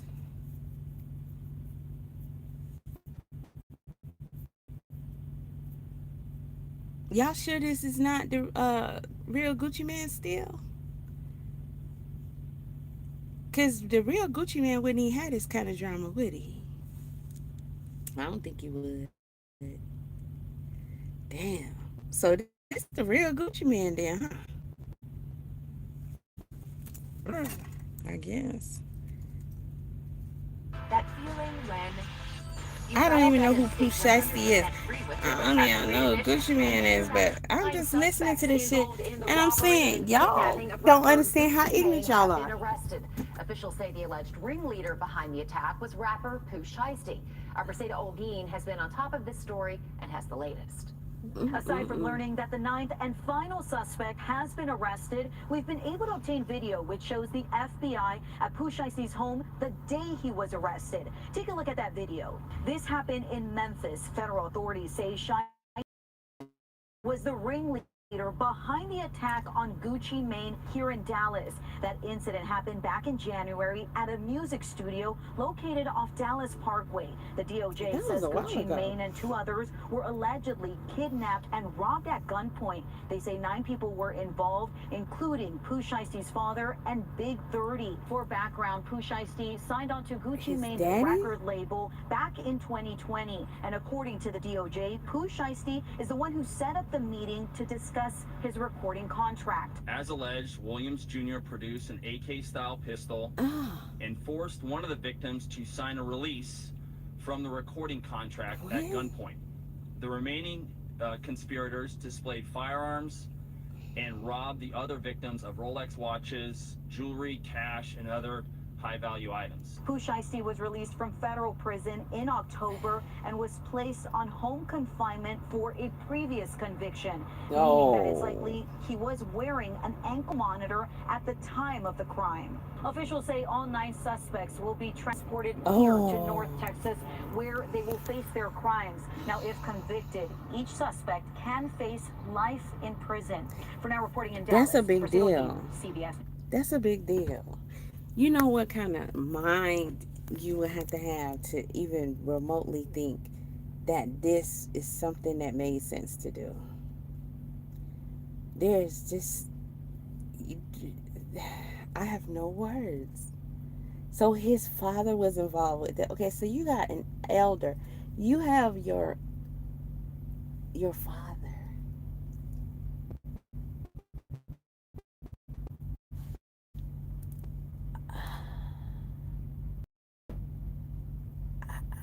I mean, I know we have heard before of people, you know, doing things, you know, bogarting out, get their way out of contracts. I've never heard a story before where they actually robbed the person also, but maybe he felt like, okay, this is payment for the things you're supposed to be paying me. But listen, business is business. If you're not happy with something, then you're going to have to deal with it the legal way. You are out from on the other charge and you got an ankle monitor on you. It's 2026. I imagine those monitors can record conversations, take video. I mean, I don't know. I didn't know what the old ones could do besides tell your location. And I think you can't take them off. The alarm will go off or something. But it's 2026. I can imagine that they're far more advanced even. If you know you're being tracked already, the last thing a person wants is to be committing a crime and you are not crossing out everything that you can that's going to be able to trace you, help provide concrete evidence that you were there in committing this crime. You know, not even taking your phone with you. Like, this dude was on a whole ankle monitor. Yeah, something was wrong with these dudes. More than one dude thought that this was a good idea, and one being his own daddy. And they saying that they could possibly get life in prison, which makes sense. That's all serious crimes. So you may have signed a contract, so that's not going to be legally binding. So it's like defeating the purpose. I signed it in duress. Now, we've heard of this happening before and everybody moved on. But that's because the person who had to do it didn't say anything. Vanilla Ice said, you know, this how Shug did me, made me sign this, da da da da. But he in turn was able to rob me of a lot of money. We heard the story where Shug even told himself how they wanted to get, I think, Dre out his contract. It wasn't Tupac because he negotiated that. That was, you know, done and business. But I think, or did somebody get Dre?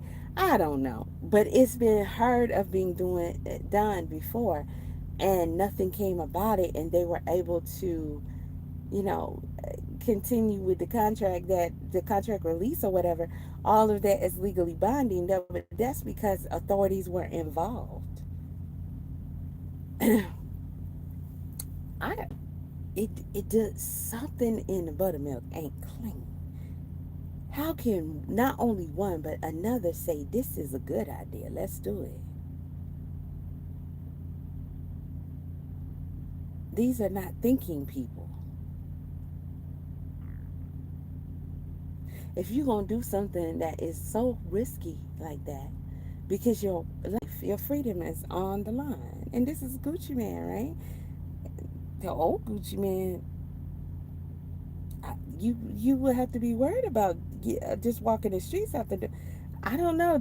Is this the Gucci? So was he the old Gucci man when he made the contract?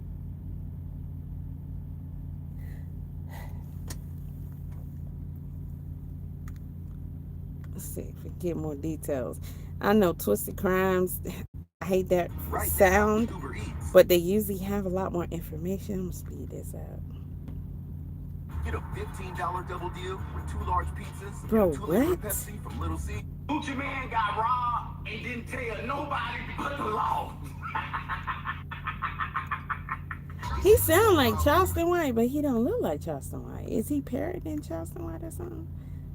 I'm confused. It's like trying to rob a tank. That's some shit that get you spanked. Too much to drink. I rob a rapper right after the session. Give me them keys and they watching that neck. I need them Cuban links in them beginning. According to newly unsealed criminal complaint, Williams Jr. was upset with the terms of his contract and wished to be released. Williams Jr. produced an A-style pistol and to sign a release from the recording contract at gunpoint. One of the victims was actually choked by one of the defendants to the point of near unconsciousness. This is the story of how Lontrell Williams Jr., better known as Pooh, Shéisty, a rapper who had just gotten out of prison months earlier, gotten a public welcome home from Gucci What are Mane, they his label smoking? mentor, then turned around and lured Gucci Mane into a Dallas studio ambush at gunpoint, which almost cost him and his friends their lives. Roderick Delantic Davis, better known as Gucci Mane, the same man who signed Shéisty to 1017, the same man who publicly welcomed him home after prison, and the same man who years earlier had bought him a Trackhawk when their relationship looked strong. There are several updates regarding this incident, including 50 Cent, Rick Ross, Charleston White, and many more celebrity reacting to the incident. Come on over to me, press charge on their ass. So the police come out. That's how you get the nigga. Some called Gucci Mane a rat for involving the police, while others say he is now matured and do not have time for the streets anymore. It is a sad incident all around. What really happened inside that Dallas studio? Let's find out. Hello and welcome to Twisted Crimes. Subscribe and hit the like button for more stories. So they calling Gucci Man a rat, bro? Because this was not some random beef between strangers. This was a case that, according to prosecutors, grew out of a label relationship. Gucci Mane, whose real name is Roderick Delantic Davis, had signed Shéisty to 1017. Son of the what? He had celebrated him. Back in 2021, I hate this AI gifted him a stuff. Trackhawk. People have AI doing commentary. Use your voice. Look at your rim. Look at your. I like that lime green, but not for a car.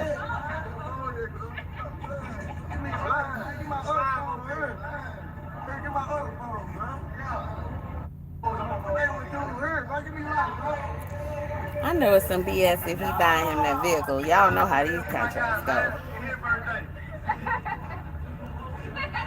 Then after Pooh Shéisty got out in late 2025, Gucci publicly welcomed him home. From the outside, it looked like the artist-label relationship was still there, especially them still having several songs together, but according to the federal case, underneath all of that was a contract I saw one as dispute, and early as prosecutors a say year the ago. dispute is what led to a January 10, 2026 meeting at a Dallas recording studio that was supposed to be about business. Shéisty was one of the biggest young names coming out of Memphis rap. Can't beat, man. We back and we better. We ready to hit the ground running. Okay, so wait. So was this a sudden thing because the business meeting wasn't going well, and they just snapped and decided?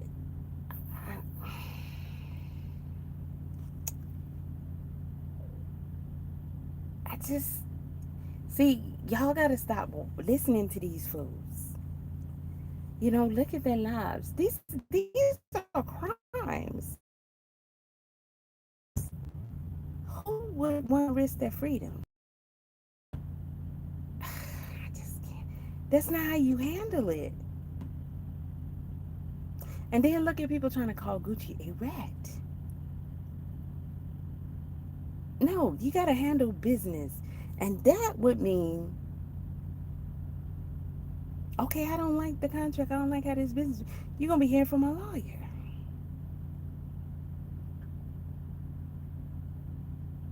You're going to have to fight it the legal way. This shouldn't have been an option. Because it's just, it's not possible for these dudes to benefit from this. What the hell going with your brain to decide to His do real name this. is Launtrell Williams Jr., but most people knew him as Pooh Shéisty. Gucci Mane had helped bring him into the spotlight through 1017 records, and for a while that connection looked solid. Right after the session. Show me them keys and they watching that neck. What's the name of the record label? How he said going back to prison to tickle boys. Gucci was behind him. Oh, The label relationship was public, and fans saw Pooh Shéisty as one of the artists carrying that new 1017 energy. Then came prison. Shéisty went away, and when he finally came home, people in the rap world paid attention. Gucci Mane publicly welcomed him home. To a lot of fans, it looked like the bond was still there. It looked like whatever business issues may have existed behind the scenes had not completely destroyed the relationship. But according to the prosecutor's version of events, things behind the scenes were much more tense than people realized. The case centers on a Dallas studio meeting in January 2026. On the surface, it was supposed to be about business. The meeting was allegedly tied to contract issues involving Shéisty and 1017. He wanted to get off the label so bad and was ready to do anything to get Gucci to sign him out. According to federal authorities, once everyone got inside, this was no longer a business meeting. It became an armed takeover. The names tied to the case made it even bigger. Along with Shéisty, I don't know, because let me be clear on something. Regardless of what we're listening to, this is still, in my opinion, in opinion-based commentary.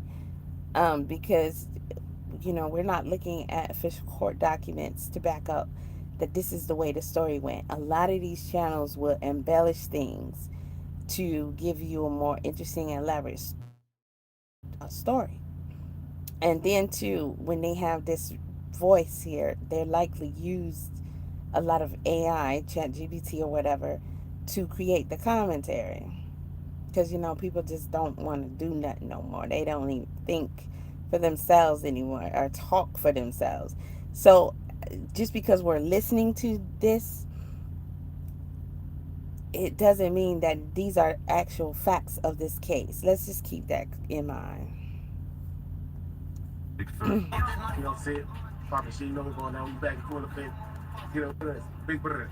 Then there was Launtrell Williams Sr., who is Shéisty's father, and several other men were also accused alongside them. Authorities say weapons were pulled, the victims were trapped inside, and the room was taken over before anyone had a real chance to get out. From there, prosecutors say the victims were attacked, threatened, and what robbed. happened in that Gucci Mane meeting? was allegedly forced to sign Shéisty's release paperwork at gunpoint. One of Gucci's friend was reportedly choked so badly he nearly lost consciousness. Authorities also say luxury items were taken, including high-value jewelry, watches, cash, and other personal belongings. After Gucci Mane's friend let go, they reported the incident to authorities and described what had happened inside the studio. That is when the case really took off. Investigators began matching those statements with the physical evidence, the travel records, the tracking data, the ankle monitor data, and the surveillance footage. And yes, Shéisty had a tracker on his ankle that records all his location. He forgot that it would record the fact that he was out of town committing robbery, which was what got him the ankle monitor in the first place. He ain't forget nothing. I'm not never forgetting that thing. Authorities believed they had enough. The arrests followed. It's on my ankle. A very dramatic story. You gotta listen to this one. Justice Department has laid out some details about this crime involving some big name rapper Mane and two other industry pros who were apparently kidnapped and robbed, according to the Justice Department, by Pooh Shéisty, by Big 30, along with some others. A total of 9. What if your rent could? I mean, it's a bad look all the way around.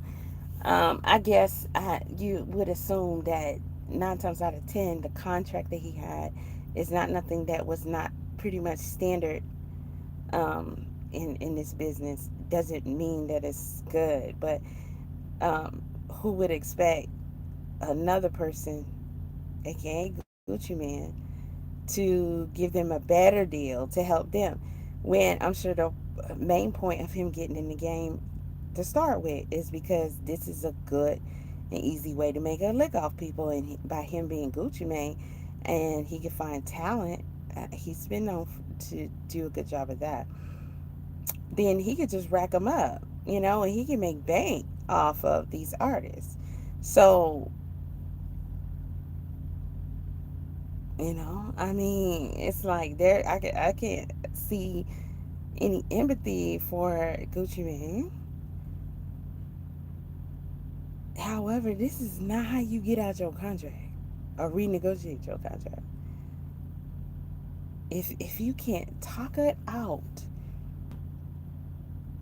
you're supposed to do everything you can, take all avenues possible to remedy your situation.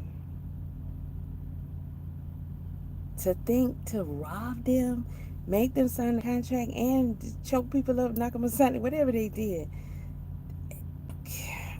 And more than one person said, yes, let's do this. I'm blown. This, what? Simple from day one. You get a free store with built Suspects have been arrested. So here's what we know. These DOJ officials say Gucci Mane was lured into what was a fake business meeting in Dallas at a music studio that turned into what they called an armed takeover, where Mane and these others were held at gunpoint. This is back in January. They got robbed of their Rolexes, their cash, their jewelry. At one point, Gucci Mane was even basically forced right now. It is wild stuff happened.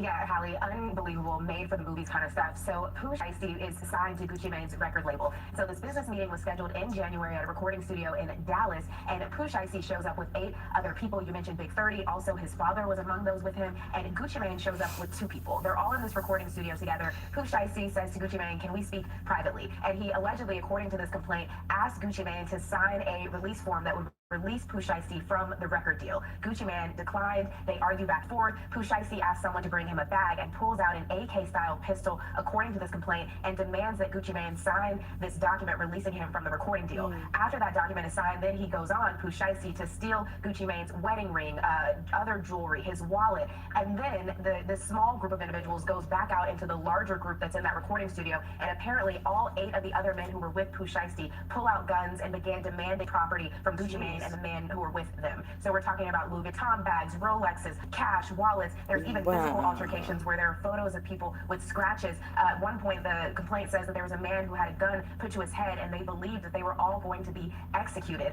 But they were allowed to leave eventually, and then this investigation took place. All of this surveillance video in and if you rob or steal from somebody, once you bring a weapon into it, that just escalated those charges to heights that you don't want that. Man, come on, lawyers. Let's start there. You know what I mean? Like, you should have had a lawyer look over your contract to start with. And no, to asking them to let you out the deal, we know it's the beginning of time. They almost never want to let the artist out. Some people will not release you and have you sit there. Now, was he down? I think it was something that as recently as last year popped up that he did a song with Gucci. I mean, how bad was the contract, bro? It doesn't make any. What he had, how much time he have left, how many more albums or whatever. It's like, if you can't get it, especially with a lawyer, if you feel like you take it to court. But at the end of the day, push come to shove, you just gonna serve out the rest of your contract. Which that's kind of hard for me to say, because some of these contracts can be detrimental to your, livelihood and existence. So it could be so bad that, say, even waiting what would be the time of a whole another year probably is something that, they couldn't afford to do because of how limited you are with the bro, that contract wasn't that damn bad because you signed it. Like, nobody thought to say, I'll get my lawyer on this. Boy, no way. Ain't no way. The recording studio, the hotels, the rental cars that were booked, and you also had some of these people posting the stolen goods on social media. Oh, but Lord. What's more, Pooh Shéisty was, according to this complaint, under home detention. So there's electronic evidence that he was at that recording studio when he should not have been. He should have been at home. So obviously these arrests were made. We know that 8 of the 9 men were arrested and have been charged with all 9 of them, though, charged with kidnapping and robbery. Can I ask a question happening on him? 100%. And in fact, Hallie, according to the complaint, there was a conversation with his parole officer who said, "You are not where you're supposed to be." And Pooh Shéisty said he thought he had permission to leave and told the parole officer that he would be returning home. Around the same time, a home tied to Sheisty's family was also raided, turning what had He started thought as a he had studio permission meeting to into a leave? full-scale Did he theft say case. that? Prosecutors say that the ankle monitor became a major piece of evidence. How does that because work? It helped place him in Dallas. How does that work? Because he ain't had no brigade. Because you would say, no, I had permission to leave. Because if you can't go to court and say that without knowing you have proof. What the fuck is wrong with their brains? Are you kidding me? This is crazy. And helped investigators track his movements in connection to the studio meeting. So in their view, it was not just witness statements pointing in his direction, even though Gucci had described him. They say the electronic monitoring was also helped. Investigators say its footage helped document movements connected to the case, not just at the studio itself, but also at other nearby locations afterward. They also say tracking data, travel records, rental vehicle information, fingerprints, and phone evidence all help show so much evidence. The robbery. And after leaving the studio, prosecutors say some of showing off what appeared to be stolen items online, which only gave investigators more to work with as they began piecing everything together. Open a Chime checking account in 2 minutes. These people were suicidal. They just wanted their lives to be over with. Well, this is a fine way to do it, child. Because, what? The biggest, dumbest criminals in the world, U.S. Attorney for the Northern District of Texas. Thank you for coming. This week, 9 individuals, including well-known musical artists, kidnapped and robbed at gunpoint numerous victims at a music studio in Dallas, Texas. 8 of the 9 were arrested yesterday in Dallas, Memphis, and Nashville. These individuals who are charged and arrested include Latrell Williams Jr., every time I pull it, also known as Pooh Shéisty, Latrell 30, Kiss Waters, Demarion Gibson, DeMarcus Glover, Corday Johnson, Darian McDaniel, and Terrence Rogers has not been arrested yet, but will be soon. The complaint alleges that on January 10th of this year, 3 music industry professionals traveled to Dallas for a scheduled business meeting. Latrell Williams Jr. arranged this meeting purportedly to discuss the terms of his recording contract with one of the victims. As alleged, once these 3 men were inside the recording studio, Williams Jr. and 8 co-conspirators, several of whom traveled from Memphis, Tennessee, executed a coordinated armed takeover. As alleged, Williams Jr. produced an AK-style pistol and forced one of the victims to sign a release from the recording contract at gunpoint. The remaining conspirators displayed firearms and robbed the other victims of Rolex watches, jewelry, cash, and other high-value items. One of the victims was actually choked by one of the defendants to the point of near unconsciousness. Defendant Wright barricaded the studio door with his body to prevent the victims from escaping. The ringleader of the conspiracy, this can also be an example of the things I was talking about with the baby situation. You see how they might...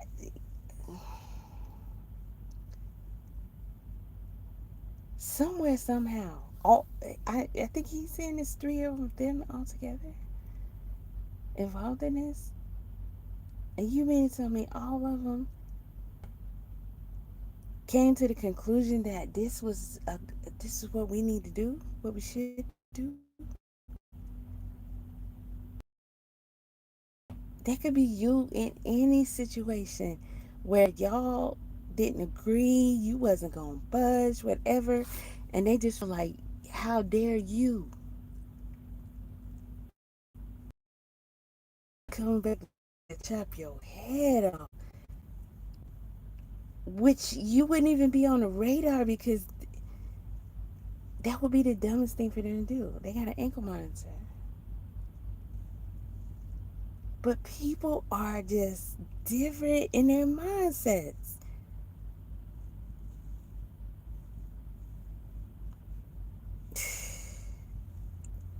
Ain't nothing you could do about that. This is what the fuck kind of... The brains don't work.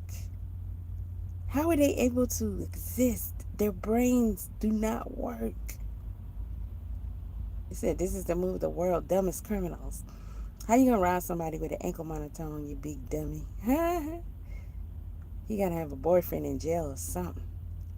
I can't think of any logical reason to commit something so stupid. Bro, I just... Home confinement at the time of the offense, as alleged for a firearms conspiracy charge and conviction out of the Southern District of Florida. Towards the end of his prison sentence, he had been granted home detention. Part of the terms of his home detention were that he would not commit another federal offense or possess a firearm. His father, Latrell Williams Sr., is alleged to have helped plan and execute the federal kidnapping as charged in the complaint. And as described further in the complaint, within hours of leaving the Dallas studio, a number of the defendants were on social media displaying some of the items that appeared to be the jewelry that had been robbed from the victims. And these don't The look charging like document outlines youngins. some of The Pooh Shéisty, however old he is, his daddy is in with him. So these aren't teenagers. You was on the, you know, if okay, now these are the feds saying it. So this is the case that they have. So apparently they've seen him on the internet. Maybe they thought Gucci wasn't gonna go to the police. Okay, now that establishing the defendant's role changes in things. the federal offense. If you didn't think they were gonna go to the police, This is as follows: electronic monitoring data placing Williams Jr. at the offense location, which would put him in violation of his home detention conditions.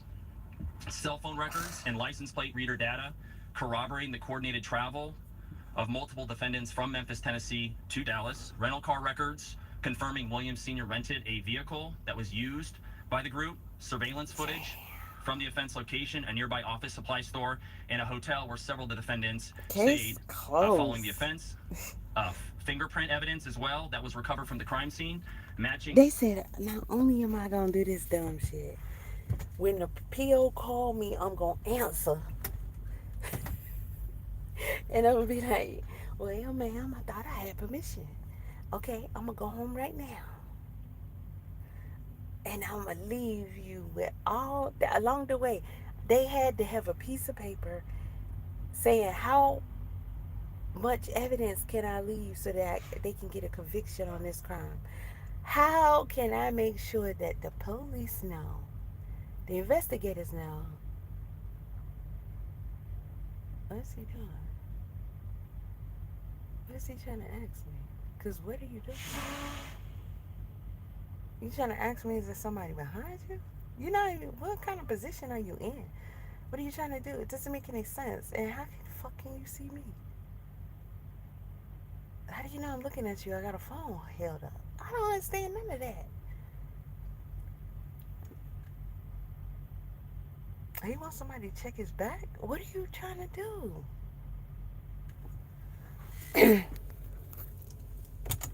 Hi. You going? Am I leaving? Yeah. Oh, no. Okay. Alright, that's alright.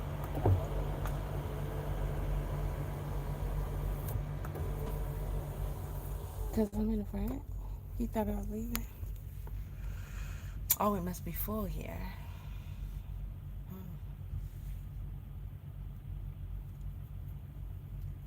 Well, you know, you're supposed to check that for you young. You're supposed to make sure you have a part before you get here. Oh,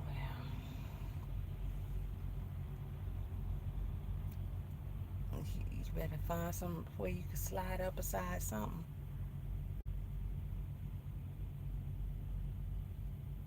Yeah, people know by this, by late night, it's gonna be full. You can check on your app most of the time, and they'll tell you if there's any parking spaces left. I mean, I don't know how they do that. I don't know if they have somebody come out and case the parking lot, but they usually give you an estimate on the app of, you know, parking spaces available. But at 1 o'clock in the morning, you think you're gonna find a park? I hope you got the hours to go somewhere else, bro. I don't know what to tell you, S.A. At least two of the defendants, social media posts by defendants displaying what appears to be stolen property just in the days following the offense. Greyhound bus records confirming the travel of multiple defendants from Dallas to Memphis the day after the offense.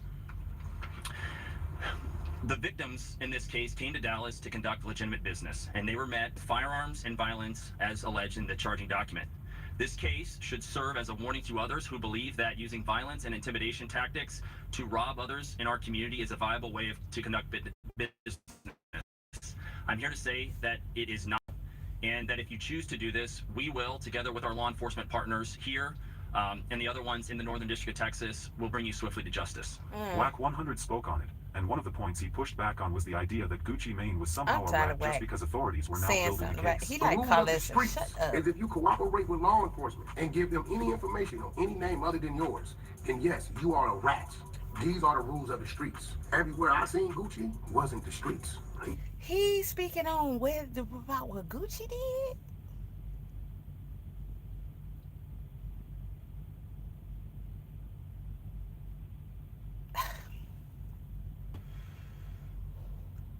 That's it. That tells me that yes, to them it made sense to do this because they literally thought nobody was gonna go to the police because it's the rule of the streets.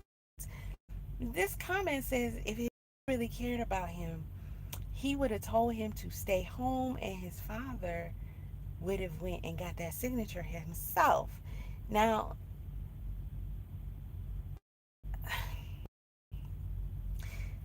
that would sound absolutely crazy to me still, but I guess coming from the mindset that these are little gangsters, then what he's saying is Pops wouldn't let him put himself in that situation, and he'll go make sure he get it done himself. Still stupid. But he said what? His father should stay home and encourage his son to do the same. His dad doesn't appear to be a wise man. He was the ringleader in the circus. So Pops just said, son, man, you need to go to prison. Let's go. Damn. His birthday party. Is Gucci still upheld the rules of the streets? I don't believe he hangs with anybody but his wife and his family. Everybody better open their eyes up. Just because you playing the game your way, don't be the next man is not gonna play the game their way. That is because once the charges became public, Shéisty went online and started making it seem like Gucci had gone to police and was pointing the finger. Don't even do that. You ain't know. We ain't see none of that. Yeah, no gangster. Nah. What? Come on, man. Hey, the way he tried to pop it, I thought he did some time or something. Like he was, just do that motherfucker. I said, oh, this bitch been watching Power or something. I don't know what the fuck he think this is. He was on TV. Come on. Bro, they are having a conversation about this on the phone, but he's live on Instagram.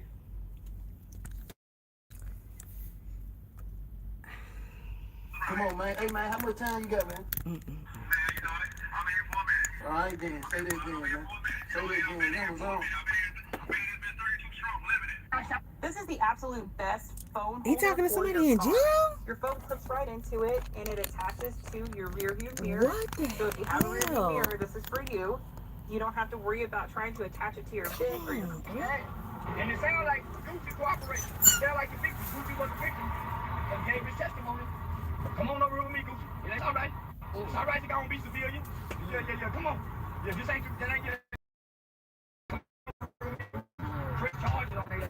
So the police is not allowed. That's how you get to niggas. Now, I don't hear nobody telling Gucci not to press charges like they tell Kelly trying to get not to press charges on stuff. I don't hear nobody calling Gucci a hoe ass nigga for pressing charges. They done not put somebody down there in the coma. Holding nigga, they're like Suge Knight holding that boy upside down over the balcony. That Vanilla Ice boy. I'm trying to I'm out here jail. Man, that's like jail. Wait a minute. Pooh Shéisty done come out here acting like red on 5 heartbeats. Yeah. We're talking about Gucci. Say the boy done come out here acting like. I'm pretty sure everybody is calling him everything because this is Gucci. I'm pretty sure they're talking a lot of junk about him going to the police. They just, I don't know. This happened in January. Maybe the public is just finding out of this.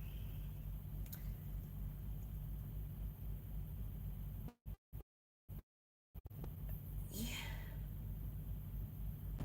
I mean, it's a bad contract where he benefits. That's a source of income that he done counted on. So I could see him not wanting to give it up. But at some of your stuff. But outside of that, what else did he do? I didn't hear anything else. Not that this is minimal or anything like that.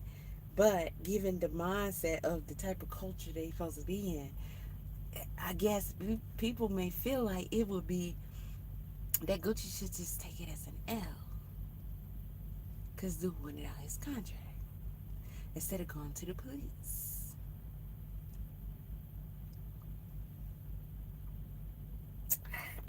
Apparently Gucci thought differently. Man, off the 5 beats, man.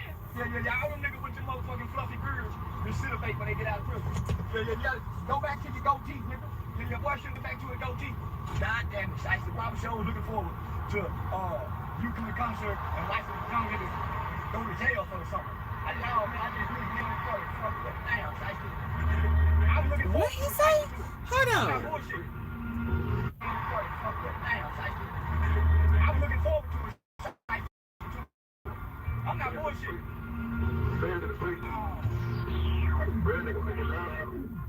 Hold on, I gotta rewind some.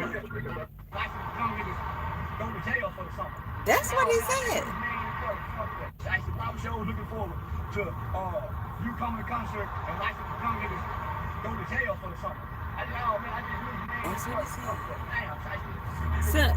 said. Son, he said he was looking forward to Pooh Shéisty coming and doing a concert and young niggas going to jail for the summer. So his music is on that level to where when they listen to it, they get they got a battery in their back or something. Then I can imagine a name like Pooh Shéisty and he signed a Gucci man. So I guess they do talk about the worst things. I mean, boy, him staying out of trouble, staying out of prison wasn't even on the menu. That's wow, crazy as hell. I'm not bullshit. Damn,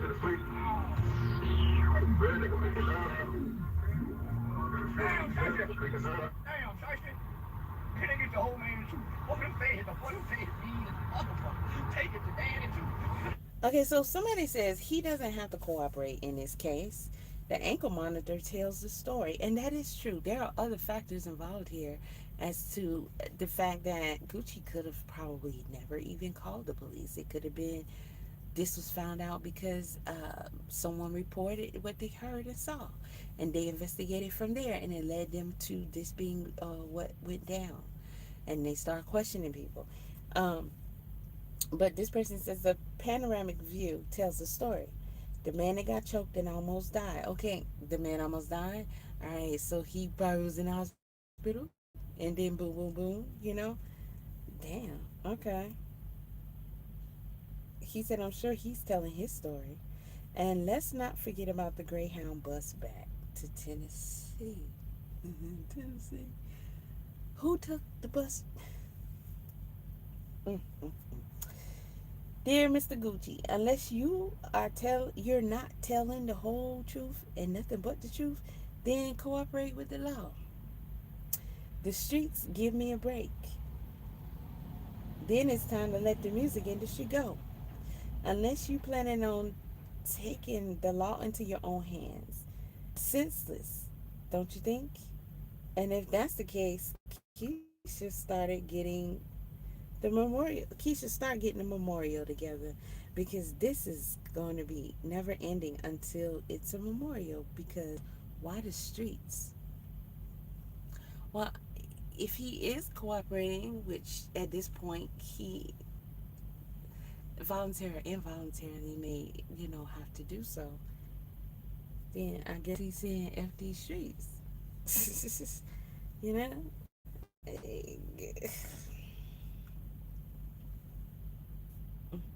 Goddamn shit. Boy, cause any other time I think about telling, this is it right here. You talking about the kind of federal charges for federal kidnapping? Oh my goodness, up to a life sentence. Oh man, whoever these FBI agents. Okay, and I was looking for this perspective. Somebody said, nope, he needed to eat that. I love me some Gucci, but you did your dirt in the day. Many things that you should not have done, that you should have done time for. So hey, it is what it is. And they got a good point there. A good point. But I still would be careful co-signing this comment, because if you think like that, then you think about applying it all the way across the board. Okay, you did some things you shouldn't have done before in the past, and you didn't get those type of consequences. Does that mean that you're supposed to allow people to do any and everything to you because you need to eat that because you was on some similar type time before? I don't know about that one. I don't know. People change, you know. Somebody said Frank Ocean, Prince, Mr. Chuck D, the King of Pop, Lupe Fiasco, Taylor Swift, Mr. George Michael, Keisha, MG, MEGTS. I don't know what that. And the list goes on of people who sat back nicely and tried to go the legal way. At this point, folks are tired of asking nicely. Glad everyone made it out this live and say,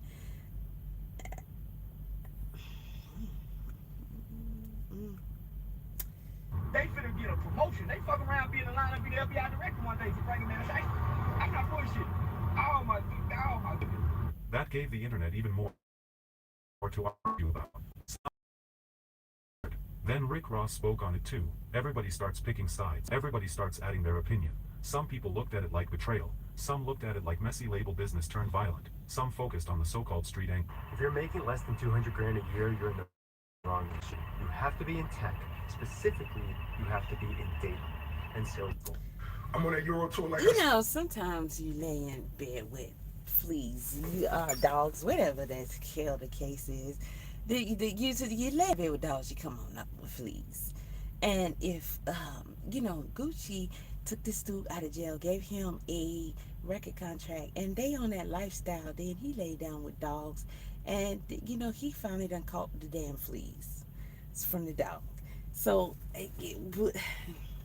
it's to be expected. Some people say, oh, you should have ate that.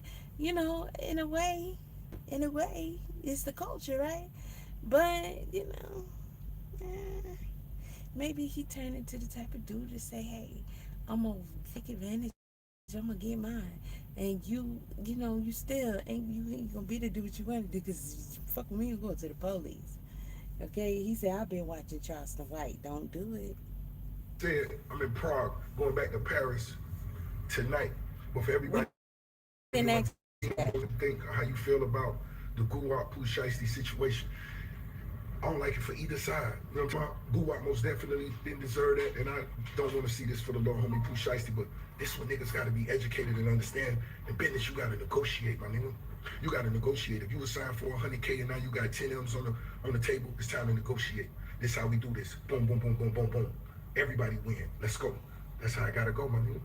You can't muscle your way out of no shit and no business.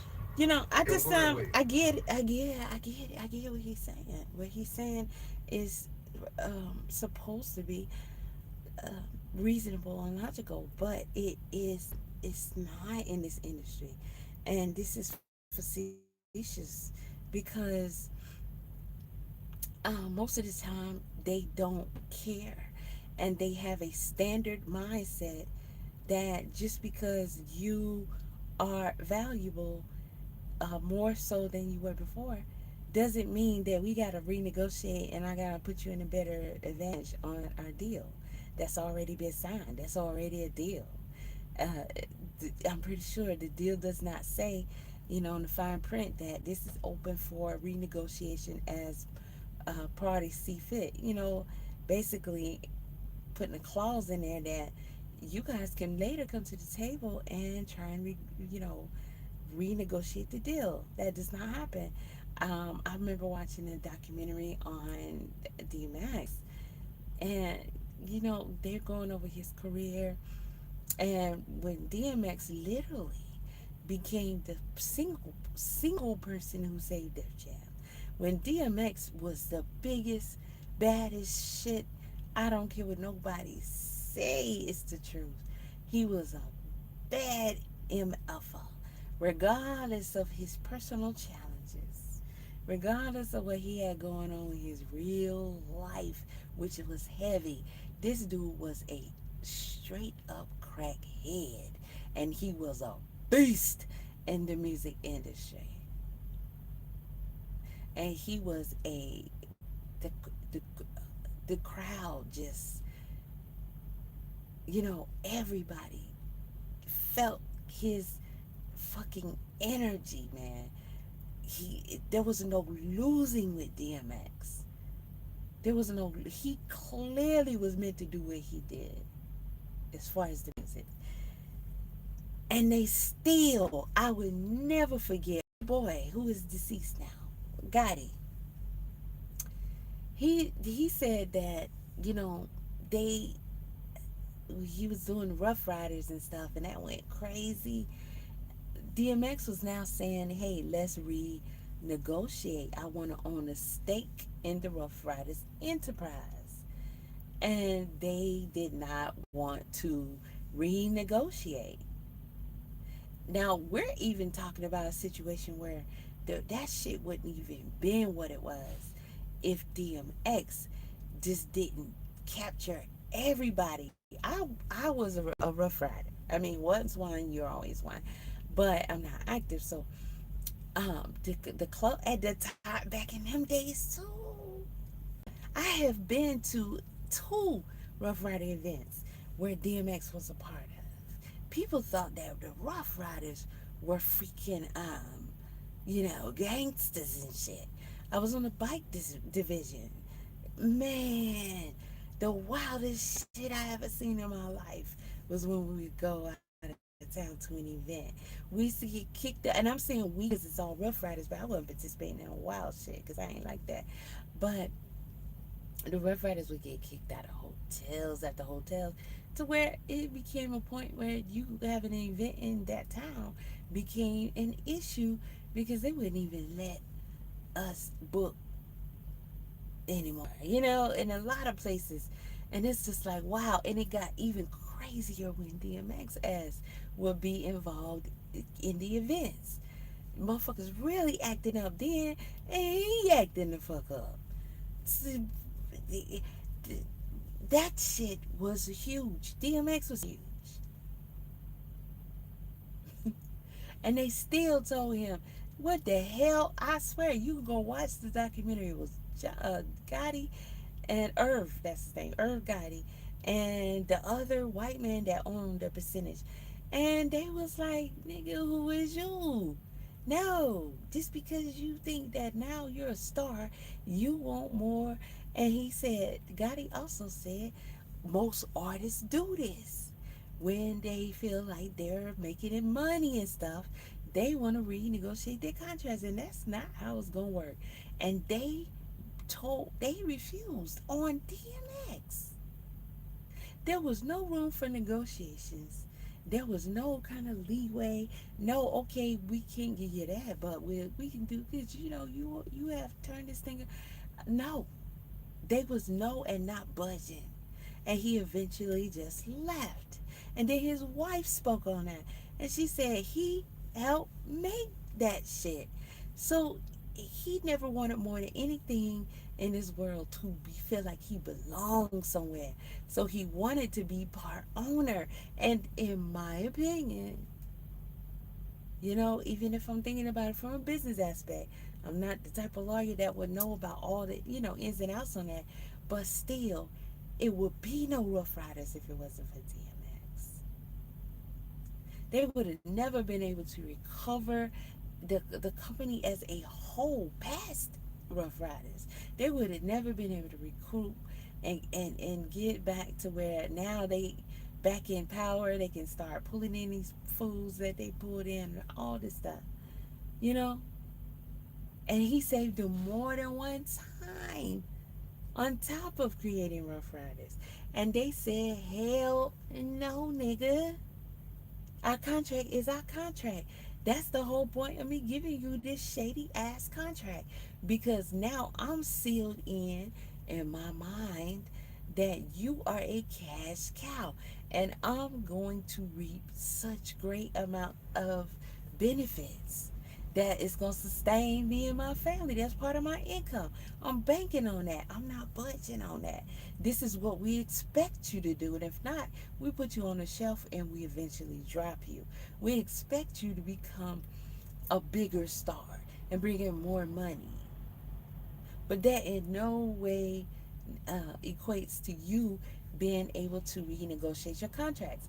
I think some people who are making these type of comments don't understand a 360 deal, one of those bad deals like that. They are meant to never be able to be renegotiated. It's our home mortgage loan. It is meant to have you stuck.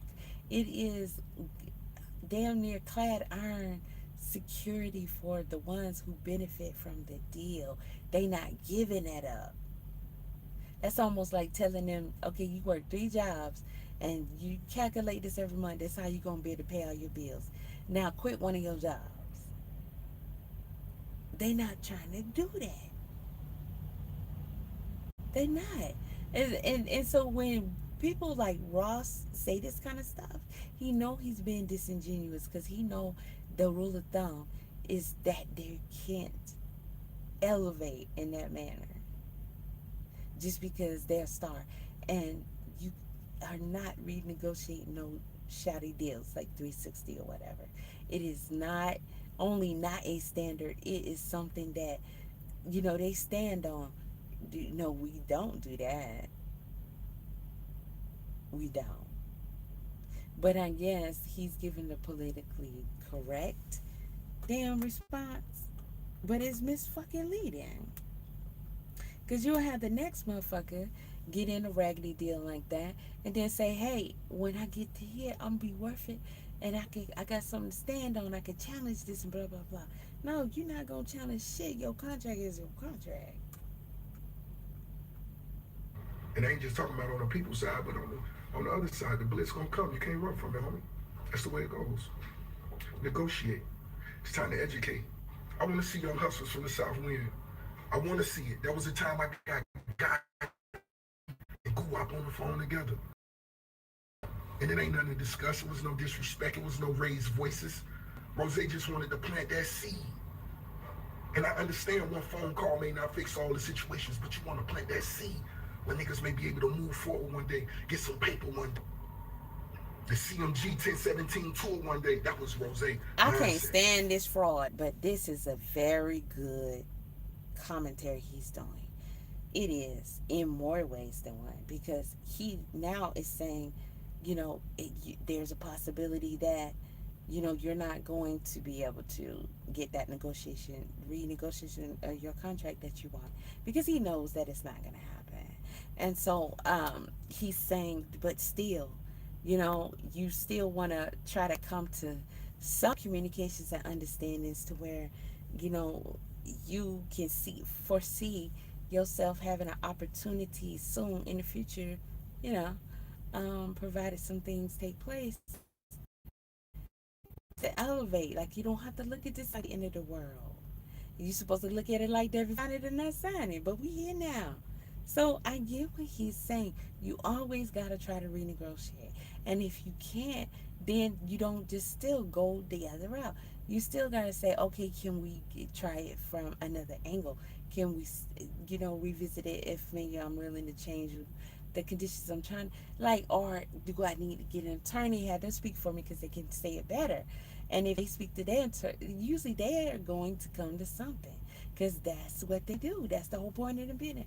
So if I get an attorney, they talk to their people, and I just kind of stay out of it, sit back, wait till my attorney come and, refer to me. Then the attorney, that's his, he gonna get something. It's not gonna still be what you want, because those are non-budgeable contracts. People should know this going in. It is crazy. The contract is guaranteed you gonna get screwed, and you signed it. Okay, you signed it. And I wish nothing but my homies the best. When it come to business, let's negotiate. Niggas can't take the streets to the do. Nigga gonna get a life sentence with that shit, bullshit, nigga. Let's get to the B's. Others focused on the simple fact that, That was if a the good message, allegations are true, you know, a business fat meeting boy. turned into a gunpoint robbery kidnapping. 50 Cent posted indirectly saying what he thinks. Gucci man got robbed and didn't tell nobody to put the law. I told y'all, man, people who are paying goddamn taxes and law-abiding citizens, man, ain't nobody trying to hear this shit. Pooh, Shéisty, Big 30, come here. That shit dead. Robbing people, trying to goddamn destroy. That shit dead. Some people were happy for the artist Yeah, believing you he is know, out of I'm glad they saying all this. You know, just to let people who might have a similar mindset and who are watching this, let them know. Yeah, no, this comment here, they said Pooh didn't sign a bad contract. He just thought he outgrew it and he didn't want to honor it. Now he in prison and still under contract. I'm pretty sure he made it worse. And it doesn't matter because I don't think he's gonna get out to where he can fulfill the contract. Unless, I can imagine, and I would do this, I would, when we go to court, being that he's getting this extensive sentence, I would request that Your Honor make it so that he has to, while he's in prison, still fulfill the contract. And, we can use all types of situations for evidence that, yes, you can make music in jail. Artists do it all the time. So since you in there and you going to sit down for some good little while, I still need to get my money. Wow. track now, but the truth is that he isn't. You should get life insurance because you never know. My dad has never been in better shape. Lost weight, exercising every day, and he had a stroke. Also, Pooh Shéisty is not out of his contract. You guys got to stop getting on this internet saying that he did a good job because now he's free from him. No, he's not. He actually might owe him more money. I'm not speaking towards this comment, by the way. If you guys pay attention in school, now that it's been proven that he was forced to sign that contract by Pooh Shéisty. Who would think that? Who would think that this would stick just because he made him sign it? You got called. Did y'all miss the part where we know about this because he got called? If we never heard of it, that means nobody talked about it. And that situation, there may be a possibility that he can be out of his contract. Ain't nobody gonna do nothing about it. The person who can. But y'all hear that they indicted him on this shit, and you think that it's not a legal binding contract. First of all, he signed that under the duress of a freaking GUN to say it. So what makes this intact? Y'all gotta clear them brains out. It's voided and the agreement still stands. So now Pooh Shéisty basically got to sit in jail and still pay Gucci. Not only that, Gucci and his record label, which they're already showing they're about to do, can sue Pooh Shéisty and make it so he basically get more money off of bro. He on a 360 deal, man. That nigga in an infinity deal now. Y'all keep talking about something he did great. No, he didn't. He back with boys. He got to tickle boys and give all his money to Gucci now. Mind you, he could have easily finished his contract. Bro just had to give him 3 albums. It was over. He could have made throwaway songs. He could have put a little Uzi. But no, we kidnapping people while we have ankle monitors on 4K camera, and now we got to be with boys again. Like, we gotta be real. Like, come on, guys, we gotta be real. We gotta start thinking about it. Big 30-foot lawyer had a bit to say too. Doesn't have a criminal history, doesn't have a criminal record. He's been making music for a number of years. He and Pooh Shéisty kind of came up in the music game together, and they were sort of like, they're very close, and they made, some magical music. I just hope that people will way to pass judgment on Rodney and these other individuals. And I'm gonna look this motherfucker up after this video. I'm probably not, but maybe I will. He told me he made some good magical music. I don't think these guys make good magical music. I just don't think they did. The rat, or he is getting older and not into the street life like a fan said. By the way, Gucci Mane has told the feds he won't be cooperating with them in the case. What are your thoughts? Let us know. We shall keep you guys posted with anything that comes up. He won't be cooperating. So outside of his watches and other stuff that he stole. He probably also stole some stuff that, wasn't reported. But outside of him losing those things, what did he really lose? He still has a contract. Now, this is where I get kind of confused. He still has a contract that he has to uphold. So, being in jail, Gucci will have to get his lawyer to get with Pooh Shéisty, the lawyer, and make sure that that's worked into his sentence. Because other than that, Gucci just gonna have a contract that is paying a lot less. I mean, he already got music out there that's generating income, but that's not all that he was expected to get. For his recruitment or whatever. But if you're not gonna participate in the games, it's still crazy, from that aspect.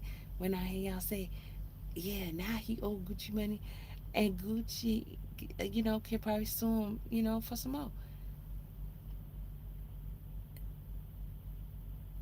How does that work if he not cooperating with the police? Because, police ain't going to come to you and say, hey, is he honoring that contract pretty good?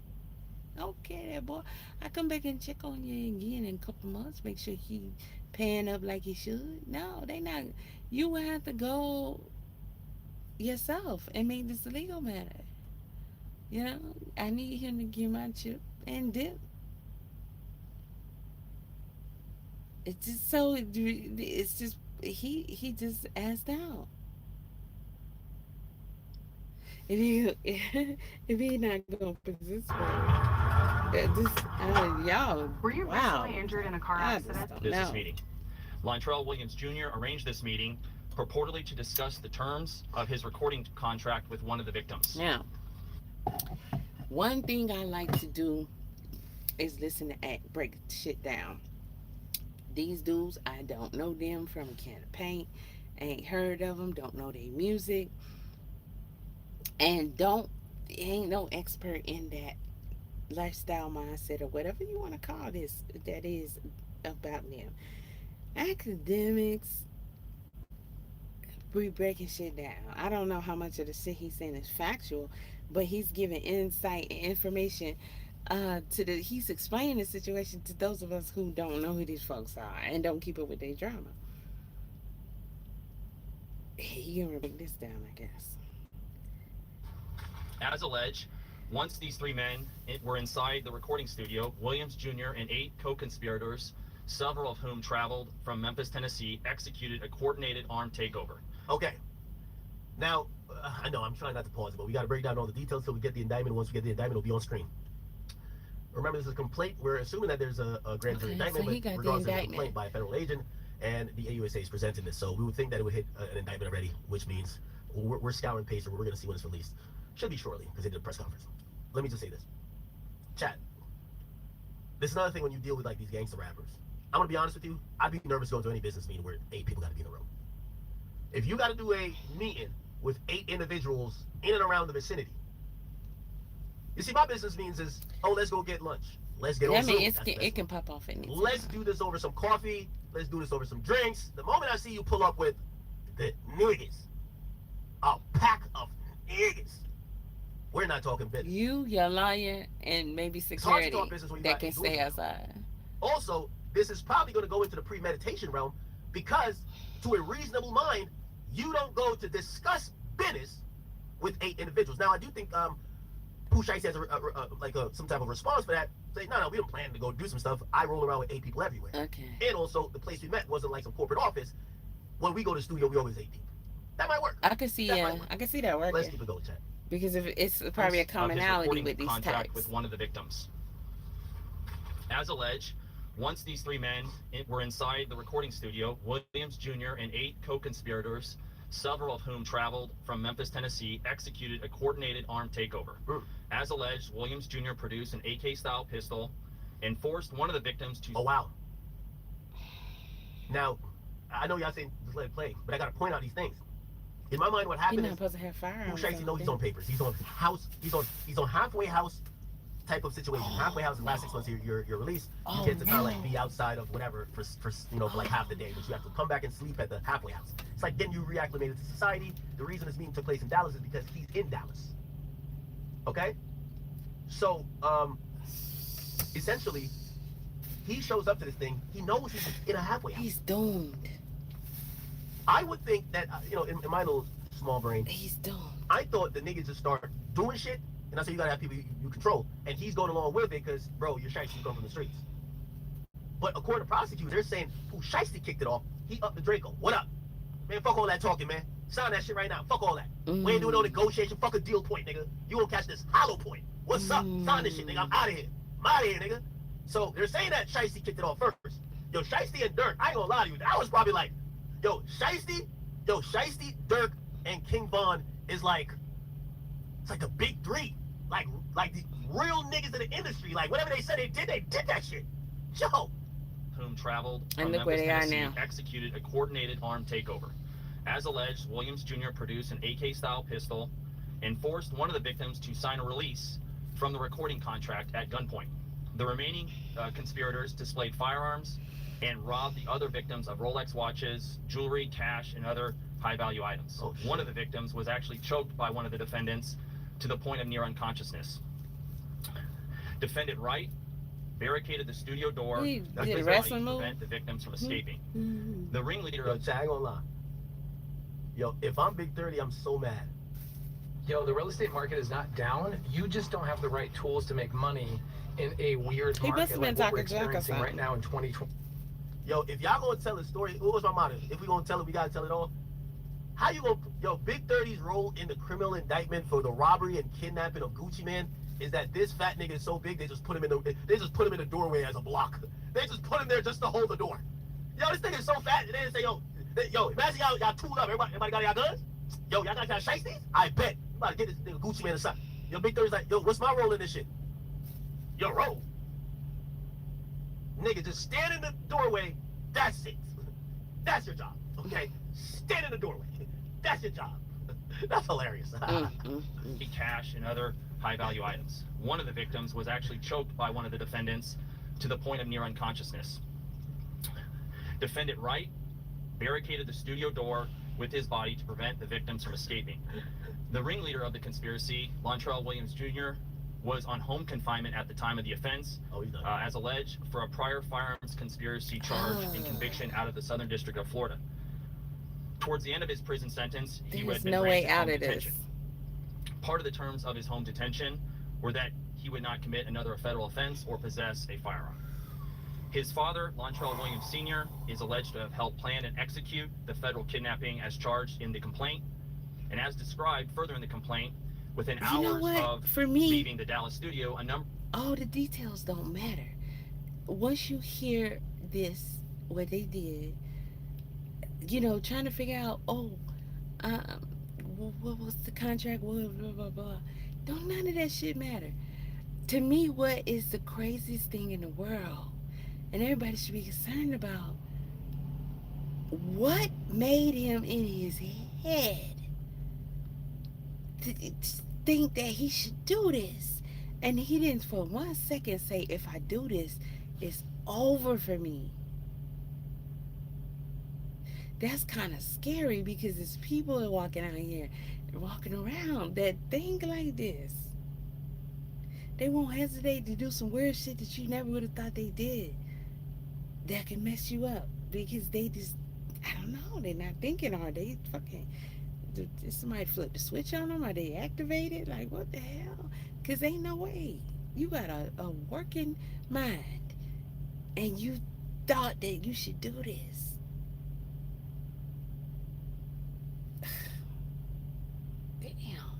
for the defendants were on social media displaying some of the items that appeared to be the jewelry that had been robbed from the victims. The charging document outlines some of the evidence. Yo, niggas could never stop nigging, huh?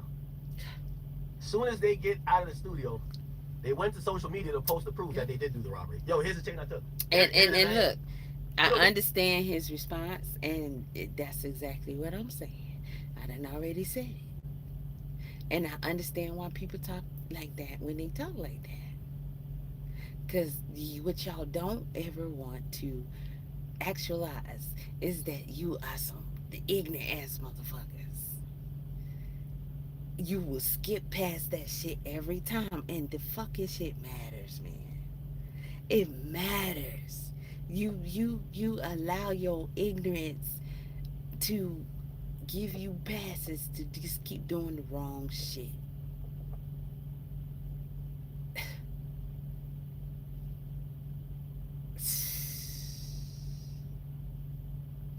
You think they're like, they love calling bloggers police, but never acknowledge their role. Yo, a nigga will go online.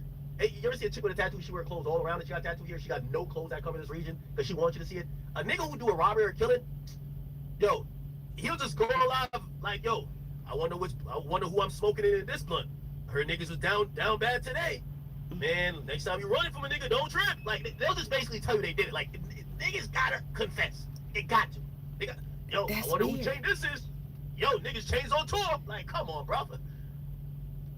Hours of leaving the Dallas studio, a number of the defendants were on social media displaying some of the items that appeared to be the jewelry that had been robbed from the victims. The charging document outlines some of the evidence, just some, establishing the defendants' roles in the federal offense. This is as follows. Electronic monitoring data placing Williams Jr. at the offense location. Oh my God. They basically said a nigga had the ankle monitor on at the robbery. Well, he couldn't leave it at the house. Yo, you might as well just FaceTime the feds, bro. Yo, hey, I'm robbing this bank right now. Not right now, right now. What you mean? What you mean I'm gonna do it? Nigga, I got my pole on. What you mean? Yo, Thanks. FBI. Yo, this is crazy. Wearing the ankle monitor to the crime is wow. Like, you know what I mean? This is lit. Yo, I wonder which genius thought of this plan. Yo, you got a GPS something like? I don't even know anything about this dude. I don't think they're tracking you right now, right? To even make an outside suggestion. But I still wouldn't take it off the table that maybe something was, maybe they already lined him up so that they can control him. But then how does that explain the other two idiots with him that went along and helped out? So did they, put something in the audience that they could control them, hit the switch? It's possible.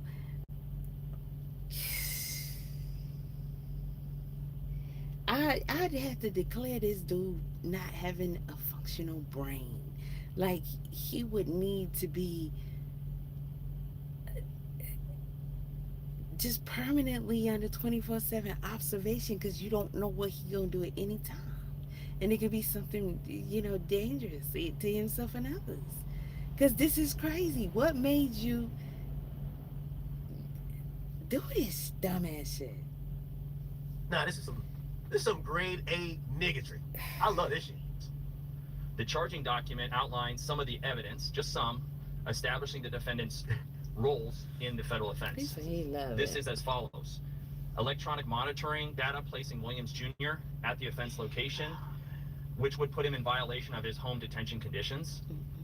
Cell phone records and license plate reader data corroborating the coordinated travel of multiple defendants from Memphis, Tennessee to Dallas. Rental car records confirming Williams Sr. rented a vehicle that was used by the group. Surveillance footage from the offense location, a nearby office supply store, and a hotel where several of the defendants... This is interesting. Now, chat, I don't tell you I'm pausing, I'm telling you it's interesting. It looked like the feds was up on this immediately. What does that tell me? It tells me that one of the victims, I think they're claiming it's 3 victims, so it was Gucci and 2 other people. Somebody cooperated quick. Absolutely. Or and I think it was the person that got choked out, because they said that chokeout was pretty serious. So maybe he had to get medical attention, and he's like, I'm appalled that they did this shit. Go get their ass.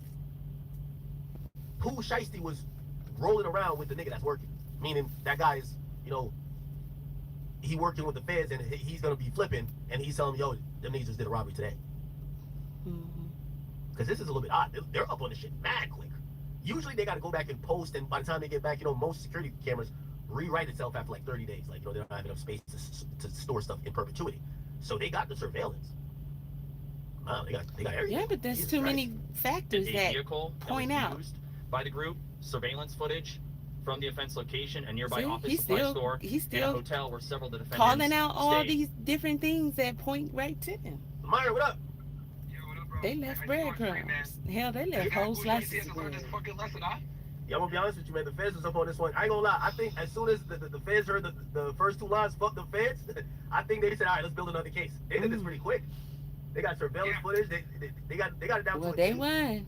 Bro, dude, this is so fucking bad because he just got out of jail for like a similar crime. Dude, if he gets convicted this time, he's cooked. Is this Aiden? Wait, I here's what can't I'm saying. stand. But I don't know, are you home or are you that's your spot? Yeah, no, I'm here. I just you want to jump on a mic or something like that? Or Yeah, no. So I'm gonna watch this, but later on, because I do have some questions for you. Usually, like say things like this, I'm surprised they didn't sit on it. Like, this happened 2 months ago, right? They're kind of hitting this really quickly. They could have probably said, all right, this guy's back to doing crime. Let's sit on it, right? Also, I think the element that hip hop is going to be concerned about is like they're wondering, for you to be a victim, are you cooperating, or could they, without your consent, just name you as a victim? And could they even pursue charges? Of course they none of can. the It's too many victims, other mostly three, victims none of the victims involved. actually even, you know. Okay, so that's actually an excellent question. So if Gucci decides not to cooperate with the government, Hold on, wait. I don't want to hold people in suspense, but I got you. Hop on all your equipment and everything. We'll kind of do like how we do our shit. And we could do a proper breakdown. It'll probably take a couple minutes. I'll just keep listening to this. What is he now? Are you gonna be on late tonight too or not? Yeah, well, I'm streaming pretty much throughout the whole time. But if you got a quick answer now, just tell me now. Yeah. So to answer your question, bro, the less cooperative victims are, the harder they're gonna have to rely on physical evidence. So from what I've seen, it looks like they got CCTV footage and all this other stuff. Where if you have a lot of concrete evidence like that, witness testimony isn't really that important. So so you can just cook them off for that, bro. To be honest. Yeah, they have a full. I don't know if there's surveillance footage in the like studio, but they have a lot of like they know sequentially what happened. Yo, he was signing this paper while this guy pulled out his pistol. One guy blocking the door. It either has to be some surveillance or one of the victims has now talked. But let me throw this other thing in there. Do you think that maybe there's somebody with Pooh that probably, you know, maybe he has some other shit going on? He's kind of just flicked and kind of giving the whole thing up. You think you're fine after a car accident until this happens. Damn, son. Most people don't realize This is that some even crazy, accidents that seem minor. Crazy stuff. That could be it. Like he got busted on something else. Because here's the thing, I'm looking for the criminal complaint right now, and I can't find it anywhere, bro. It's not unsealed yet. Well, okay, so yeah, because they just arrested him, right? So they have problem. You know why? He hasn't been brought in front of a judge yet. Yeah. So yeah. So they're gonna unseal it when he does his initial appearance, which is already like 2 p.m. They might not bring him in today. Every courthouse is different with their initial appearance. But by tomorrow at the latest, we're gonna have that criminal complaint, more than likely. Or they might have indicted him. But I was listening to AUSA. He said the complaint, if I'm not mistaken. So that means some agent probably drafted it up. Gave it to the judge versus doing a formal indictment. It's like interesting. It sounds like Aiden, but them don't sound. I'm not too sure how much you know about, at least within once you get to the Bureau of Prisons, at least with federal government, like how do they deal with these things? If you're on what they call halfway house, which is kind of like pretty much like it's a version of home confinement where you're reporting to a building, but you're allowed to go free to do work, and I'm pretty sure the work was I have to go do I gotta go do music, right? So you go to the studio, which is one of the allowed places. If you then do a crime, then is there any revocation that they have to just say, oh, you're back in federal prison rather than halfway house? Yeah. Oh yeah, bro. Like, that's the whole point of the monitoring. Like any of that, and you violate, like you're cooked. Like it can be as simple as they catch you with weed, dude. Like you're going right back to jail. Yeah. They don't play around with that. Yeah, I'm trying to figure out if it's like premeditation, but like this seems so stupid. Nobody could sat down and thought about this for 10 minutes. Well, let me give you a little bit of insight, bro. So that is ankle monitor on. Yo, these probation officers, bro. A lot of people don't know this. I'm gonna give your audience a little bit of game here. These probation officers damn near have more power than federal agents sometimes, and I'll explain why. If one of the people are on probation or getting one of these benefits where they were to get out early, whatever, and they violate, not only can that probation officer go arrest them, he can search his house. He doesn't really need probable cause. Basically, you become the government's bitch, right? So what I used to do when I was an agent is if I was looking at a target and he was on probation, I'd go with the probation officer, pretend to be a probation officer, and then I'm able to pick up a bunch of intel from being in there because I'm there with that officer and he doesn't know what I do. So that's the power, just to kind of explain to you like how powerful these guys are when you violate. They become like damn near God mode, bro. They don't need anything to come pick you up. Yeah, no, this was incredibly. I was thinking that maybe the guys like kicked off something and he just went along. The U.S. attorney say no, he initiated this thing, and it's pretty bad. Jesus Christ. The across state lines thing. I'm wondering if they really probably had like an axe to grind against him. It seems like they do. because the only thing they're mentioning about interstate is that, hey, they travel from Memphis. That seems to be the thing. Yo, they travel from Memphis. To be honest with you, bro, establishing interstate nexus is very easy. Like, let's say they use a gun in a commission of a crime, boom, it's done. Because what the government's going to articulate is he used a weapon that had different parts manufactured in different parts of the country, which affects interstate commerce, and that's how they get venue. That's how they do it. He is done. One of the things I used to specialize in when I was on the border was gun cases. Yeah. So that's why one of my good friends at ATF agent. So I used to work with him hand in hand. So I know exactly how the ATF deals with all these, gun charges. But to get interstate nexus, bro, it's real simple. Let's say you're a felon, right? And you get pulled over and you get arrested. And the state says, you know what? We don't want to take this. They call ATF. ATF comes and gets you, right? Now they write a criminal complaint. They indict you, whatever. They bring you into custody. One of the things that the ATF has to do to formalize before an indictment is they have to establish what's called an interstate nexus. And all that is a specially trained ATF agent, every field office has one, who is like the interstate nexus guy. He breaks apart the gun, he goes through all the different parts of the gun, and then he's able to conclusively say, hey, I examined this firearm has springs from Massachusetts, but a trigger guard from California, and that's kind of their interstate nexus report. He breaking that shit down. Does that make sense? Yeah. I knew there was something up with this because Gucci was noticeably quiet. And unfortunately, hip-hop is so ignorant that Gucci, who has survived a case where he was charged after a self-defense shooting, he's been to jail numerous amount of times. He came out this last time where he seemingly changed his life. He's been living and kind of moving on a straight path. They're going to put him in the same, he kind of falls into this Atlanta being Atlanta thing again, because this idea of rat. I think people are going to assume he cooperated. Unfortunately, I think for the culture and fans, let's say this happens. It's just crazy that that's the topic of discussion in this situation. Which he actually can't do, bro, because he can make, if he doesn't testify, and he's like, look, I'm not going to talk on that, whatever, he could probably still salvage his image, because I've done this before. When I did gang cases, one of the things that would almost always happen is people would just not cooperate, right? But we had so much physical evidence that we didn't really need that person to testify, if that makes sense. It's so either way, it's going down. So as long as you got good physical evidence, you got it. It's good. The witness is just kind of the cherry on top when you don't have strong evidence, physical evidence. Hey, and there's so many different people involved. On the Bureau of Prison website for the government, it looks like... Yo, your chat is retarded, bro. Do these guys know what I used to do for a living? Yeah, some of them might not know. So it looks I gotta know who you're talking to. I swear it sounds like Aiden. In the Federal Bureau of Prisons would say that's halfway house in Dallas. But I didn't know that. No longer there, which means I would imagine he just transferred to another. They probably just came to pick him up. At the halfway house? Yeah. So he was there until yesterday, and it says he's not in. I think that's a. They denominate not in custody, but he is in custody, just not at a facility that's known at this point. So it might be going to the MDC or whatever it is. Yeah, and remember, like I said before, if you're on probation or some shit like that, you basically have no rights. You gotta ask for permission ahead of time. Your life is super restricted. You can't hang out with gangbangers, and if you do anything like that, you can get caught with a fucking brooch, dude, and you'll go to jail, right back to federal prison. Yeah, I would love to see how this comes down. They keep saying conspiracy, so they're going with, oh, it's a conspiracy to do this, but it might just be conspiracy to commit robbery, right? That's probably what happened. But I would love to see if they have a bigger case here, but it seems like it might just be this. Regardless, I wonder what the statutes of what this carries. Weapons offenses like that? Well, robbing somebody at gunpoint. I mean, I would imagine okay, yeah. No, some of it's I think 5 to 15 years for statute of limitations. Yeah, it depends on the No, not statute of limitations, sentencing actually. Sentencing. So with the sentencing, that's going to be a little bit more tricky because when a judge sentences you, he takes into account your criminal history and other stuff. And for Pooh Shéisty, him getting arrested while on probation and just getting out of jail. And keep in mind, when he got arrested the first time, he got arrested for the same dumb shit, robbing dudes at gunpoint. So if he gets convicted, bro, the judge's probably going to throw the hammer at him. Yo, it kind of makes me think, Pooh Shéisty was really living his raps now. Imagine the amount of people he robbed that he didn't get caught for. Oh, that's a good point. It's actually fucking nuts, man. And I've always said, if King Von was alive today, they would have picked him up on a RICO a long ass time ago. Yeah, crazy. All right, let me watch this thing real quick, and then I'm gonna tap back in with you in a second. I'm pretty much gonna be on all day, so by the time you get on, we could do our thing. Perfect. Yeah, I think I'm gonna go on at 10, but I just want to give you guys a little bit of sauce and stuff like that. But yeah, we'll definitely cook tonight if you want. No, of course. All right, bro. I'll talk to you. Peace. All right. Chat, do you not know Myron is he's a former federal agent? Okay, so that's Myron, whoever that is. His job was not from Fresh and Fit. Yeah. Yo, Myron is, you know who Myron is? Myron is Denzel from Training Day. They probably built prisons because of Myron. I'm not bragging here, but I'm not trying to make a joke. I think I heard that about him. Giving a lot of niggas a lot of charges that probably served a lot of time. He was more focused on the border stuff with cartels. Anyway, let's go back to Mr. Boyd here.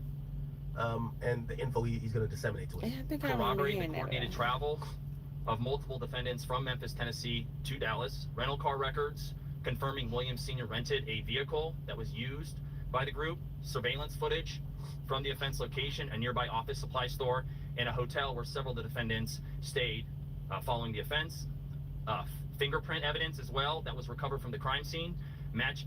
See, that's why I'm thinking someone must have reported the same day. To capture fingerprints, it has to be damn near almost immediate. Mm-hmm. That's why I think, and damn, fingerprint? Yeah. Holy shit, that's like some old school shit, fingerprint? At least 2 of the defendants, social media posts by defendants displaying what appears to be stolen property just in the days following the offense. Greyhound bus records confirming the travel of multiple defendants from Dallas to Memphis. Chat, you could tell they were aware that the crime happened. No one wanted to fly. They tried to take a bus. Do you have to? Can't you just like pay for a bus without no type of identification? No. Hopefully they didn't charge you on the card, right? No. The day after the offense. It's not that, because you can't get no bus ticket with no ID. It's just that that's not going to be one of the first places they're going to look. So, you know, you might have the opportunity of getting to your next destination, but you at least can get a head start on getting out of there. Texas will bring you swiftly to justice.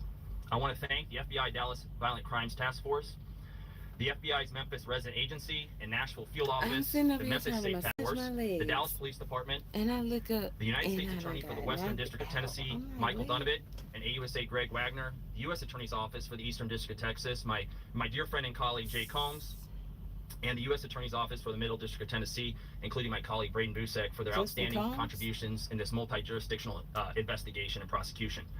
I'd also like to highlight the extraordinary work. None of this happens without the extraordinary work of our AUSAs in this office. And I'm here to say we have the best AUSAs. By the way, thank you, T-shirt. You need pressure. They were they give accolades already in the case. Have to poke him. He has stand stupid ass nigga. Entire country. That includes AUSAs Robert Withers, Claire Demers, and my violent crime chief Jeremy Fugate. This case really underscores the importance of standing up for crime victims, no matter who they are or where they come from, and the incredible collaborative, investigative partnerships that we have, not only in the Northern District of Texas, but across the country, and we are all working together to make our country safer. So thank you for being here today, and I'll answer some questions after my colleague here speaks. But now I'm going to turn it over to him, and this is Jeremy Wright, who's the Dallas FBI Assistant Special Agent in charge. Yeah, thank you, Ryan. Good morning, everybody. As Ryan said, my name is Jeremy Wright, Assistant Special Agent in charge for FBI Dallas. As United States Attorney Raybold said, we're here today to announce the arrest of several individuals in the Memphis and Nashville, Tennessee areas, as well as one here in Frisco, Texas. These arrests are the result of a violent kidnapping of 3 individuals here in the Dallas area. The majority of those arrested did travel from Memphis to Dallas to commit that offense.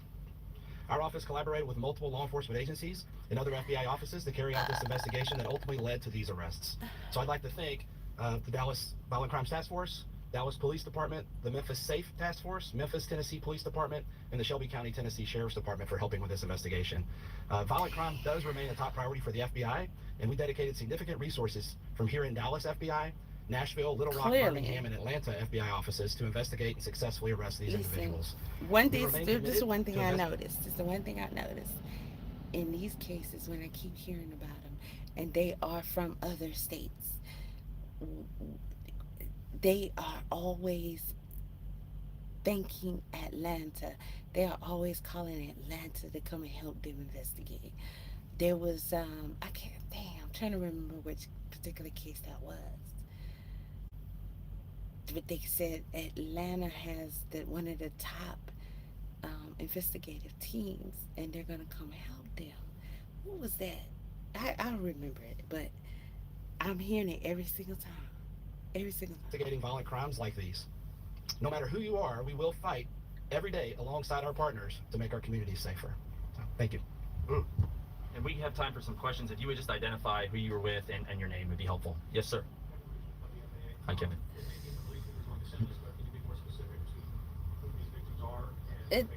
What? I'll answer the last part first. Yes, it'll be in the complaint, and we're happy to get you a copy of that. It's now unsealed. It was off Dallas Parkway in Dallas, Texas, a music studio. That's what's identified in the complaint. As far as victims go, we won't get into at this time who the victims are or not. They know they don't do that at this point in the investigation, if at all. So one of the victims, and this is actually in the complaint, and we'll get you a copy as well. There's a photograph of the injury. It looks like there's some abrasions on the neck and arm. One of the individuals that's been charged has not had his initial appearance yet, but agents are actively working to locate and bring him to court. So somebody out there missing. Well, look like you might get snitched on. Agents are working to find him. The complaint has already been unsealed, and a number of these defendants have had their public hearing already, their initial appearance, and so it's already out there that this individual has been charged, and so that information is in the public record. But I trust that the agents will be able to identify this person and find them and bring them to justice. Of course, that person can turn themselves in immediately. Two questions. This is Jason Vidal from Houston. So the initial incident happens in January 10th here in April. Can you describe the timeline and the length of time, why we're talking about this now? Because it sounds like this event's happened recently. They be asking for a lot of shit, as if them people that already stand up here and talk enough. Break down the time. Yeah, good questions. I'll start with the last part. 8 of the 9 happened yesterday, and then we're still working on one more. And that was, again, a lot of those happened in Memphis, one happened in Nashville, and we're working now with our Georgia counterparts to get the last person brought to justice. Do you want to ask another question, follow up to that? He skipped and went to And Georgia? remind me of your first part, sir. You have the initial incident on January 10th. Yep. Tell him. Can you describe and kind of characterize why that? Unlike some places, hidden fees are never a worry with gas sump. These mofos, boy. Now you're gonna have 1,000 people doing commentary on the inside scoop and what it was, and who said what, who did what, and this is why oh boy, blah, blah, blah. And y'all mofos don't know, and you don't know. I like the one comment. I feel like this comment got right to the point. And it's really no more after that, because dude said, listen, Pooh Shéisty had a deal and he felt like he outgrew it and he deserved more. He tried to take that. Sounds about right. Well, that was one of the reasons I wanted to list off some of the evidence that has been uncovered to date. A lot of this was subpoena work, search warrant work, and things like that in order to develop the investigation. And so the agents here with me, the agents out in the field, it takes a little bit of time to identify who did this offense and build a case so that we feel comfortable bringing the charges. So actually that's pretty quickly for a federal case of this gravity and this nature. And so I'm very proud of the investigative work, and it will continue from this office as well as our FBI and our local police department. If convicted of these charges, these arrests, how serious are these people? They're facing a range, so there's no mandatory minimum in this case. It's a range of punishment, and it'll be in the province of the judge, whoever gets the case. But it could be from 0 all the way to life imprisonment. And as you know, a lot of what will guide what's called the sentencing guidelines will be the individual's previous criminal history, the fact that one of these individuals committed offense while on home confinement, so actually serving a federal offense. This question was just assuming that individual is convicted, that will be an aggravating factor for sure. I was curious, I know you're being quiet so far on the victims here, but could you at least tell us, outside of them being locals in Dallas, were they aspiring artists, are they known locally or even nationally? Can you at least tell us that? I'm not going to get into the victim stuff at this time. I think that more will be coming out there that will help clarify, but I'm not at liberty at this stage of the investigation to disclose that. And he's coming back trying to do it another way. And then can you describe the operation to conduct all those events like that in different places? Maybe they all happen around the same time. I'm not sure. I'm going to hand that one off to my colleague here, Jeremy. I'll be like, man, y'all ask too many questions. It requires a lot of partnerships Take what I gave you across multiple jurisdictions to be able to conduct simultaneous arrests in a manner, to not alert other folks and to do it safely. So really, it's just a coordinated effort. Unfortunately, we have great relationships here locally with Dallas PD and our other partners, as well as other FBI offices have the similar relationships. Memphis is unique. They have the Memphis Safe Task Force there currently, which was kind of a help in a lot of this. So it's really just coordination and pre-planning. And all of that. So were all of the arrests in Memphis or? No, we had Memphis. We had one in Frisco, Texas, yesterday morning. The rest were in Memphis. And as the U.S. Attorney said, we're actively actively pursuing the final arrest. Yeah. See? Did you have another question, sir? But y'all want them to get the whole thing with it.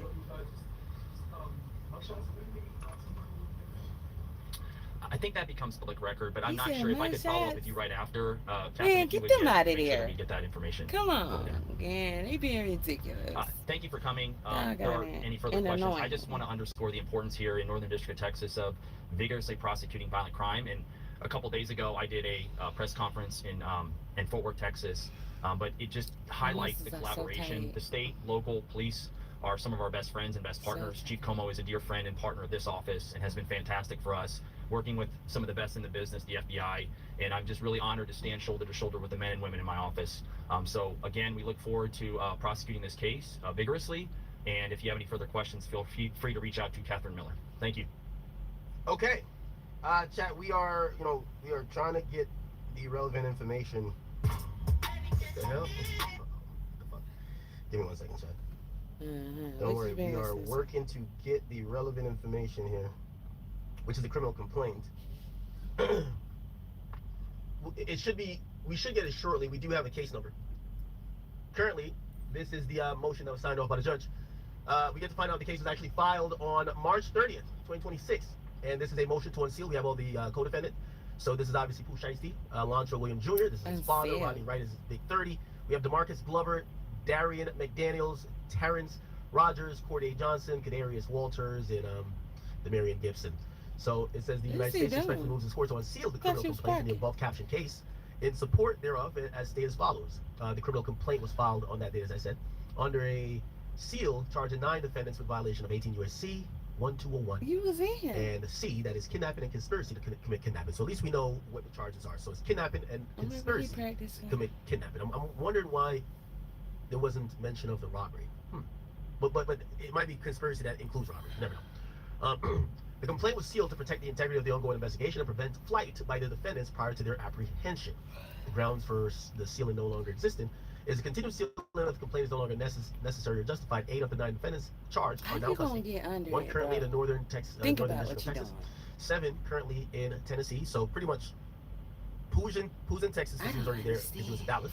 They arrested 7 people in Tennessee, and the 9th defendant, Terrence Rogers, the government has made diligent efforts to locate and apprehend him, and it is his assessment that he's likely aware of the existence of the charges, and law enforcement's interest in his apprehension. Continued sealing of his complaint thus serves no meaningful law enforcement purpose. In the damn part. Primary objectives underlying the original sealing order prevented flight and preserving the element most of his trailer in here. Necessary to effect safe arrest have been substantially accomplished and are no longer achievable. These are strong presumptions of the accident. Okay, great. Unless he practicing. So it says, unsealing this complaint will not materially prejudice the government's ability to apprehend the 9th defendant. To the contrary, public disclosure may facilitate the apprehension by enabling members of the public to provide information regarding the defendant's whereabouts.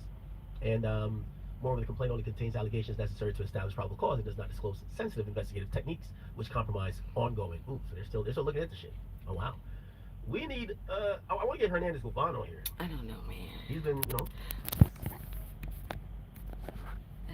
been one of the guys who wanted to appear in our stream and talk about a few things. I'm going to see if I can get him on the phone. Wow. Now, if you guys don't know, there was an ongoing raid yesterday that happened at Pooh Sheisty's father's home.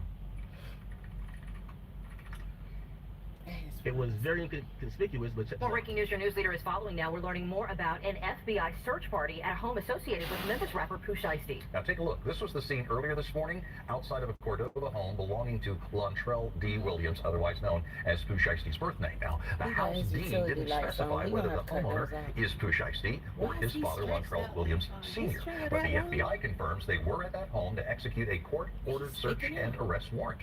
Our Drita Patterson has been at the scene of that search all morning long. Drita, what have you learned? We've learned quite a bit. It just so happens this is a community where a family I'm very close to lives, so they were able to sort of walk us through what happened. They are telling us it was several hours before sunup when they first heard a boom. It was then followed by shouting of the... Now, apparently, they do the search warrant, and it looks like they're anticipating possible weapons and maybe even violence because they throw a flashbang into the house. from the agents who were saying that they were certainly executing a search warrant. I can tell you, after that boom, there was a back door that was breached. Folks, as mentioned, the home just behind me, according to property records, is listed to Lontrell Williams. You better back that shit Neighbors up are telling us this is Williams Sr., the father, of course, of Lontrell Williams Jr., who is better known as Pooh Shéisty. Folks, let's go ahead and show you some of that video for not already. This is how it looked earlier this morning as those federal agents were focused on several cars inside the garage. That, of course, is the extent from our vantage point that we were able to see. This home located along Beaver Valley Lane, just off of South Forest Hill, Irene, here in Cordova. This is a community sort of tucked away. Neighbors described this area as being peaceful. That is until this morning. Yeah, they could be. So they did also execute a search, arrest warrant as well. By the way, this is a Maybach truck. I'm not too sure if this is the one that's pictured in First Day Out. You see, I think he just got popped a Maybach truck. You see, you sticking out way past our truck. You don't need to check nothing. Keep watch that video, up. you'll notice in this video he shows off a Maybach truck right here. Not too sure if it's the same one, but essentially. Especially with that damn utility light on. I don't know why he got that light on. Get that shit out of my face. I used to struggle with dandruff, but now I use Head & Shoulders every wash because the active ingredient in Head & Shoulders nourishes your scalp and stops flakes where they start, leaving your scalp feeling healthy and flake-free from the #1 dermatologist recommended brand, Head & Shoulders. But he been chilling for 2 long days. Right here, the Maybach truck is here. I'm not too sure if that's the one picture, but it could be. Could be. This dude get on there. He corny as shit. Right. But yeah, you see the Maybach logo? Listen to what a neighbor had to tell us. He's still sticking out. They were here, before sunup. Lucky you stick out No that lights, far. no sirens, no nothing. Loud explosions, that's what woke me up. They had loudspeakers on saying, we have a warrant for your arrest, come out with your hands up and all this. Of course, we have reached out to try to get a copy of that search warrant in order to find out exactly who police, or I should say federal agents, were after. Once we get that information, we'll certainly pass it along on air and online. It is worth mentioning there was a vehicle that pulled into the driveway while those agents were here. A young woman got out. Neighbors told me that that woman actually lives here. We tried speaking with that woman, but she did not, of course, want to speak with us. We're still working to gather more information. Of course, we'll pass it along as it becomes available. Yeah, it was a whole scenario. Nigga, you better back your motherfucking ass up. A couple more videos. I mean, I can still get out, but that's not the point. I'm working on getting what's the name on here. This is not okay. You can't do that. And we're learning more. Okay, by the way, I don't know why this popped up or someone sent this to me. They're saying that allegedly Pooh Shéisty already told and told on himself, and he's really close friends with Ben Kahn. They're saying Pooh Shéisty told Ben that they robbed Gucci Man. This is like they're claiming it was before, and he showed him the proof like on FaceTime or something while Ben was on stream. Why you keep checking? Let's see. Where you want to go? If you go back too far, why they overlay the music? Pass the damn brick. Okay? Okay, is it clear, nigga? Now this might be cap. No, you're not.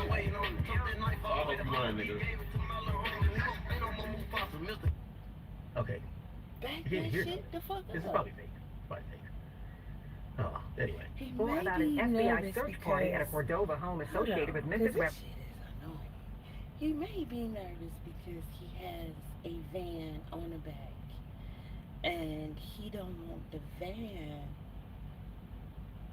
that vehicle to actually get scratched up or touch something, which there's nothing at the height of that van that he's gonna hit. So it doesn't make any sense. Back your dumb ass up. I don't know. I wouldn't want to ride with them uncovered. You know what I mean? I would want to have my vehicles uncovered. Because what if somebody walks by and, scratch him or something? I would want to have like a trailer cover like they do with Jeeps and whatever. My vehicles. If you ever in reading PA on a stop, holler at me. Reading PA. Oh, Pennsylvania. Oh, no. I don't go there. Oh, no. But I appreciate that though, cause you never know. One day it might be, but I try to stay. I'm usually Georgia, Alabama, South Carolina, North Carolina, that type deal. Pooh Shéisty. Now, the FBI confirms they were at the house to execute a court-ordered search and arrest warrant. WRAG's Teresa Patterson was there. There are perfectly manicured lawns here in this Cordova community. But what happened here before sunup Wednesday was anything but picturesque. Labor here, I need to go to the before gym. sunup. My leg muscles are No so lights, no tight. sirens, no nothing. Something was certainly happening. This neighbor, who has called the area near Beaver Valley Lane home for nearly a quarter century, soon discovered the moment he heard something unexpected. Loud explosions, that's what woke me up.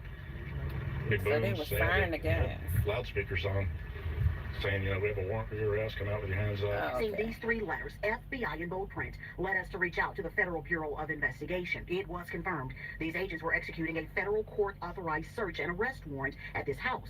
This corner home, according to property records and an informative neighbor, belongs to Lontrell Williams, father of Memphis rapper Pooh Shéisty, who shares the same name. Seeing all of this play out is a far cry from how things usually are, we were told. Rarely see anybody, not activity in the yard. But Wednesday morning, there was a flurry of activity. All right, man, we got Hernandez Govan on the check-in. Now, he's the first one that mentioned this. He has a Memphis number. Call him. I'm sorry, the person you... Okay. His phone like mine. You call my number. You ain't getting through on the first ring now. I'm sorry, He says a chicken. So that's how you know a nigga that beat a body. You call him a nigga, that shit going straight to voicemail. Huh? You call him that shit going straight to voicemail. That nigga beat a body, man. That nigga, watch, he gonna call me back on like FaceTime or Why something. would he even... Yo, he's been trying to reach out to me for a long time. necessary? Yo, chat, you want me to tell you the truth why I haven't like tapped in with What's Hernandez wrong Govan? with academics? It's just so, like, even though he beat the case, I kind of feel like he killed Dolph, bro. Like, and I feel like I'll be just talking to a killer. Well, I guess I've talked to mad killers before, right? Even if it's public knowledge, why would you just bring that up? What's the name? Man, come on. People Say sometimes... Like, what? I feel like I need to... I'm gonna do some exercise in a minute. Oh, he's a call now. All right. But I'm really enjoying giving All right, let me do this shit. legs This is how you know massage, street 'cause I chat. can feel... I'm gonna call, but I'm calling FaceTime audio. Like my Oh, leg yeah. muscles No, fuck. so fucking tight. No, It's wait, how do I? crazy. You gotta call FaceTime audio, man. Other than that, they think you're recording. It's not good either. Because, you know, you can get blood clots. I mean, they're so tight. Wheatley, American vodka.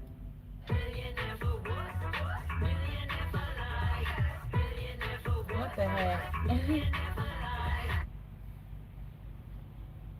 I'm gonna get up in a minute because it look like this video. It goes on for a while. My brother. Do some exercise up in this truck. Hey, is either you an Oracle or go for how you know walk? Tapped in, man. You know, he from the streets, man. You know, from that environment, man. So the first time I ever heard, and by the way, we're covering the whole news. You're live on here with me. We got 25,000 people watching right now. Okay, good. It's a big breaking news today. The federal authorities raided Pooh Shéisty's father's house yesterday, but they've now said they have a criminal complaint that charges him, Big 30, his father, and 6 others with conspiracy of kidnapping and robbery. And it all matches back to a story that we heard. But I think a lot of people are like, man, it's got to be cat because why would this even be a thing? I But remember hearing supposedly, that. Guçci was kidnapped and forced to sign his release papers, and people were robbed in the incident by Pooh Shéisty and others. And he never spoke on it, so You're the people first one who didn't. said this shit. How the hell did you know? Like, that's the he lived question. there. I know a couple of the cats that was actually charged on the indictment. I know personally. Really? Yeah, for sure. So, Okay, don't snitch. I got, you know what I'm saying? I was hit up, when Cedric was making conversations and we was talking about the jury and shit and all that was a real thing, you know what I'm saying? So wait, so people actually got on live or Instagram, they were showing off the jewelry? Well, I don't know about that. I heard that. I know that's a rumor, but I'm talking about, we actually spoke with people that had access to the jury. They were trying to, the jury was trying to be sold by some people, not Why did he say that? Lontrell. Okay, if he get a subpoena. What type of jewelry was it, do you know? Wedding band, watch. Really?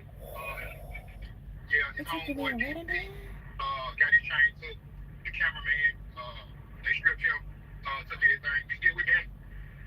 You know why I didn't believe it? Because I've seen a lot of people talk about it, and they said, this is false because Gucci would never let a man take his wedding ring off his finger, would never give up these items without somebody dying. And I ain't gonna lie, I kind of believe, like, I don't know if it's hype behind Gucci, I believe everything behind Gucci.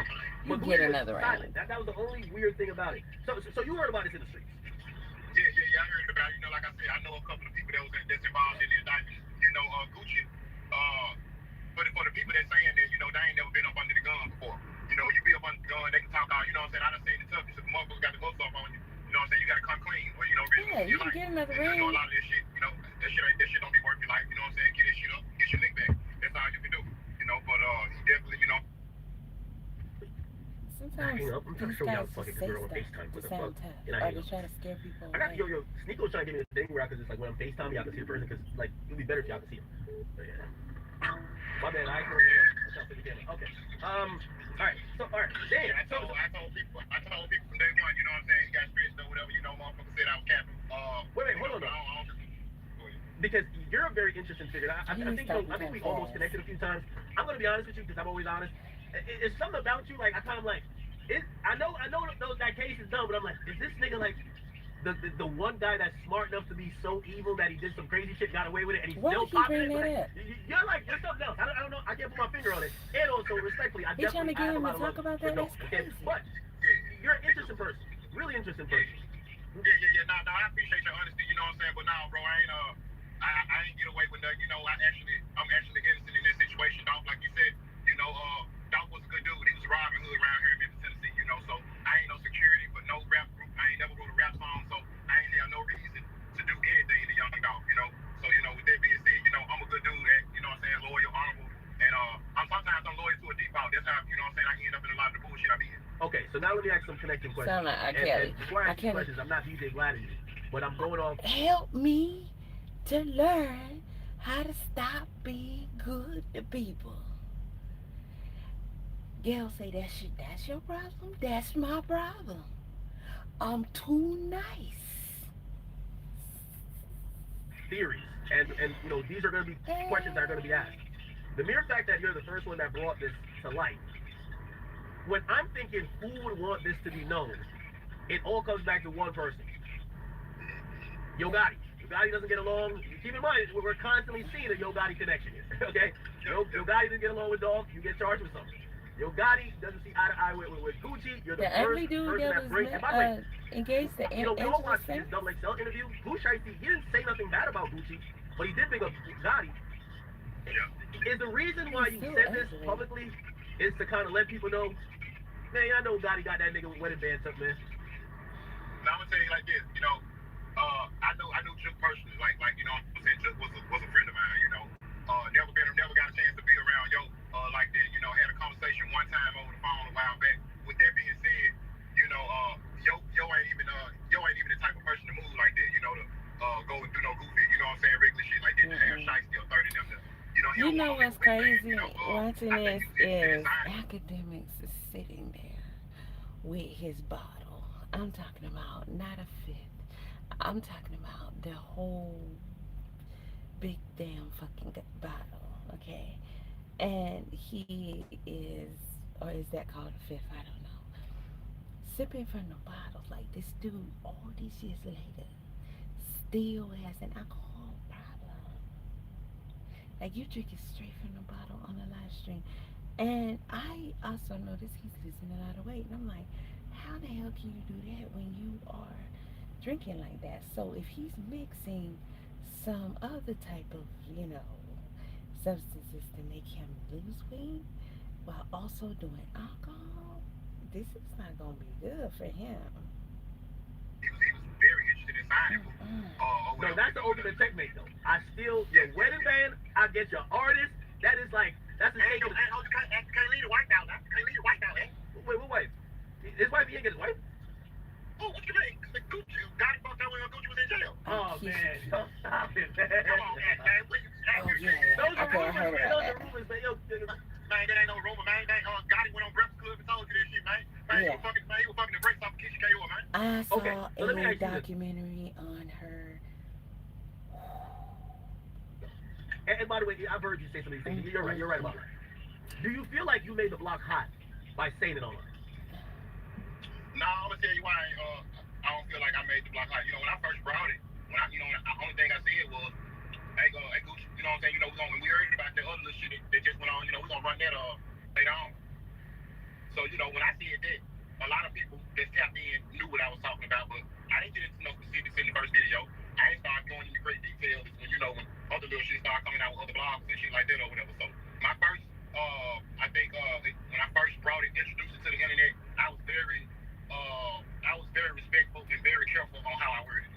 spilling tea. Do you, so, That would never do you have not any be problems with Gucci? weird to me. Deuce Do spilling I tea. have any problems with Gucci? Or do you guys know each other? Or does he know you? No, I ain't got no problems with Gucci. I just always thought, you know, a lot of the shit he did, you know, was some sucker shit, you know, about, you know, it's just like, you know, you gonna go and how he went and, you know, made friends with everybody that he was into it with, except God.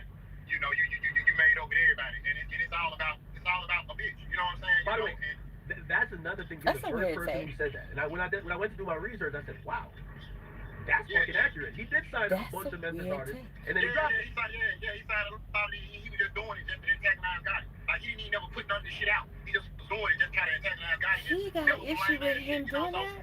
He was sleeping with his girl. You know, lose respect for him. I mean, I ain't never been a fan of his music. I always thought he was an ABC ass rapper anyway. You know, so you know, Jeezy, I was always a Jeezy fan because Jeezy could actually rap. Like this nigga really can't rap. So outside of that, you know, I ain't got no problems with Gucci. He just do some lame ass shit. I just been checking him on. Okay, so all right, so now this is public. This is a really crazy story. From what you heard or what word is on the street, was this like some shit that was, you know what I mean? Like they knew maybe they were talking to Gucci and Gucci just not going, and they're like, all right, we about to go do, like, if we're not leaving Dallas without we get the paperwork signed, or is it something that is just shit went left while everybody's kicking it? Because the fans are trying to claim this was like, man, you know, Gucci planted that seed himself, man. You know, when he did that sucker shit, the big stop. You know, it's like you supposed to be worth however much money you worth. You know, wait. For some of the people watching, could you explain what do you do to Big Scar? Because this Scar passed away, didn't he? Yeah. So Big Scar, you know, he's from the city. You know, he's a very talented artist from the city. Big Scar from South Memphis. Anyway, that's Shéisty cousin. He signed in 1017. He ended up passing away on he overdosed by mistake. And so when he died, instead of Gucci being concerned about paying for the funeral, his first request was to the family. He wanted the 1017 chain back. And you know, it's just crazy. You know, you're supposed to be Gucci man, and you worried about these little bullshit ass chains. No disrespect to Scott, because I'm sure there was some trophies for him and his family, but to Gucci, that should have been the last thing on his mind with his artist. Just, you know, I think it's so weird when people do this. How you gonna tell somebody else how to move and what they should be doing? This is his business. If that's how he wanted it, if that's what was on his mind, okay. Just because you want people to do stuff, you don't know all the factors in that business, and that shit ain't gonna help them by just doing shit because you feel like they should have did blah blah blah. And then he talking about help with the funeral and shit. He was his boss. He wasn't. That man should have had a fucking damn what you call it, life insurance shit. And then, you know, they had to go to get a nigga to send some money, you know, for the funeral or whatever. They had to blast him on social media to get him to do that. So he just had a sucker attack and all that shit. You know, Pooh Shéisty them did that's their crazy. respect. So you know, that's where it started. And you know, that's a bullshit ass mindset. So where did Gucci and Pooh Shéisty fall out? Because I'm watching one of the videos and I think it's one of his earlier videos. I don't know if it was 762 God, but he has like the end of the video where he's showing off, yo, I just got my 1017 chain and Gucci's on FaceTime, and he looks like he's pretty loyal, or it looked like they had a decent relationship. Are you referring to a video that he shot since he been home? No, it's an old video. But we never seen any like signs that he went back. Yeah. So again, you know, when Scar died, Shéisty was locked up. So that's why we never really kind of like seen how Shéisty felt or the fallout, because Shéisty was locked up. Fast forward to him getting out. Now it's time to address what you did to my cousin. But he signed it. Okay. When he got out. So Pooh Shéisty didn't forget about what happened with Scar. He was trying to rectify some stuff. Nah, ain't no way. That's his family. That's his blood. He ain't gonna go get his family for Gucci. But what did he do to him? You know, there's a lot of shit that Gucci was doing. It just kind of shows you. You know, a lot of Atlanta niggas and stuff. You know what I'm saying? You know what I'm saying? You know, I ain't heard nothing that he doesn't do to his son. I call him Woodrico. Woody a sucker, Gucci a sucker. You know what I'm saying? Thug turned out to be a sucker. I fuck a little baby though. I fuck a little baby. Yeah, baby just got a whole ass nigga hanging around him. Yeah, nigga ain't Steve-O. He better be glad he my brother's brother. But anyway, that's a whole other story. But yeah, man, you know, a lot of them niggas, them niggas some whole ass niggas, man. You know what I'm saying? But there's some real niggas in Atlanta too, though. I fuck with real niggas. Shout out to my boy Ghost. Shout out to for sure. You know, Gucci has like this reputation in like music. That's why people are shocked. Like he has this reputation. Me and Gucci had the same attorney. Manny Aurora, who just represented me in the dog cases, that's who represented Gucci. Yep. Gucci went outside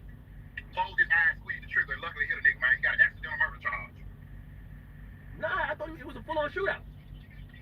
There was no fucking shootout, man. He shot the man. Didn't know he shot him. The man died in the woods, man. They found the man in the woods 2 days later. Gucci didn't even know he shot the man. He shooting with his eyes closed.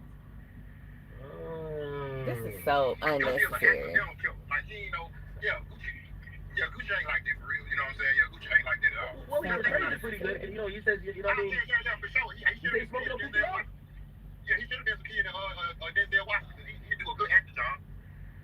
Yeah, but ain't shit gangster about him at all. Just think about it, man. You know, real gangsters act. I wouldn't have never went into that environment with Pooh Shéisty and them like that, not prepared. So that's my question. Did Gucci must have thought it was cool?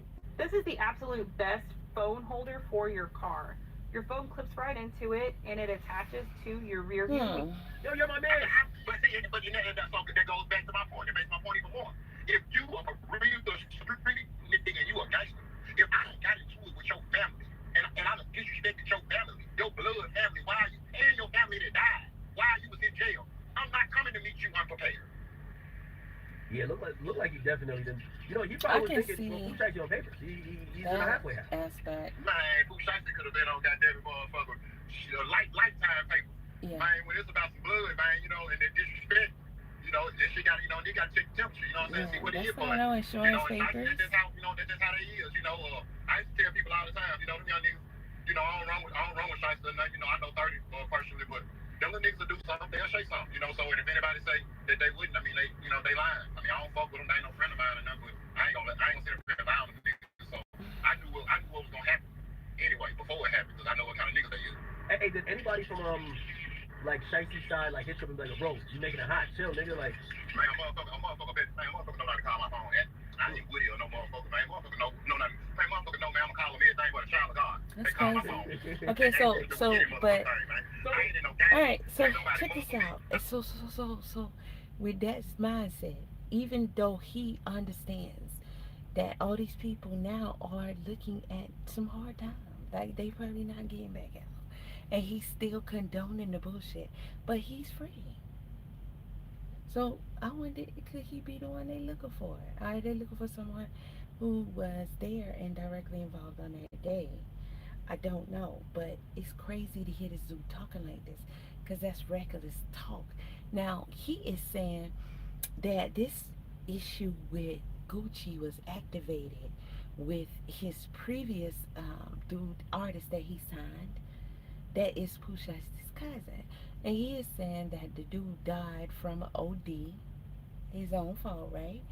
And Gucci, instead of paying for his funeral, which he don't have to do, unless it's in their contract, which is not, okay, he is this freaking business partner, boss, however you want to look at it. That's a grown-ass man. He's not responsible for his freaking funeral. To think that he should have some obligation, or to try and shame him or be mad at him, have a vengeance against him on top of that, to make him feel bad in some kind of way. You know, it's weird to me. He is in no way, shape, or form responsible, and he don't have to care that the nigga died. That's weird too. So he said, dude asked the family for them to return the chains. So those two things got them mad at Gucci. Clearly the chains are expensive, and the chains are like an engagement ring. They are given to the artist, but everybody knows if you're no longer that, then you can't keep those chains, because they are symbolic, you know, with the logo, and they tell others that you're with us, and so you be able to do false advertisement, false representation, and no, the chains have to be returned. Okay, that's and you know, you don't get to keep those. Now, so he's saying that Pooh Shéisty had a vengeance against Gucci, and knowing so, he signed the record contract with Gucci, because that way he can infiltrate and he can get vengeance for his cousin, which there's no fucking vengeance yet, mind you.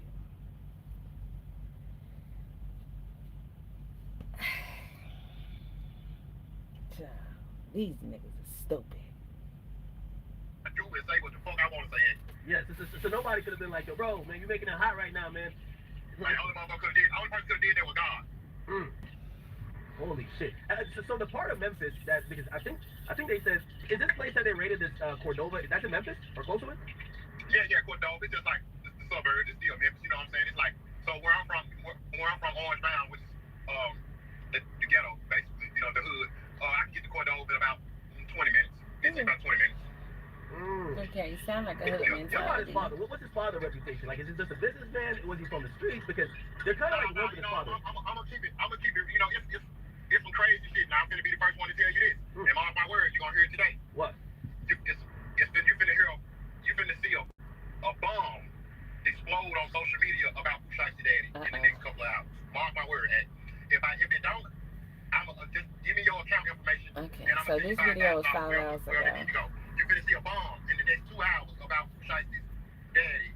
With that being said, to answer your question, I'm gonna keep it G, keep it cute. You know, Montreal, he always been respected in the streets. You know, he had the monetized record label and shit back in the day. I ain't got nothing bad to say about him. You know, he's a gangster. You know, he come up from South Memphis. He come up in that environment. So, and he ain't no bitch ass nigga. He'll shake something. But with that being said, what's been happening in the next couple of hours is gonna be crazy.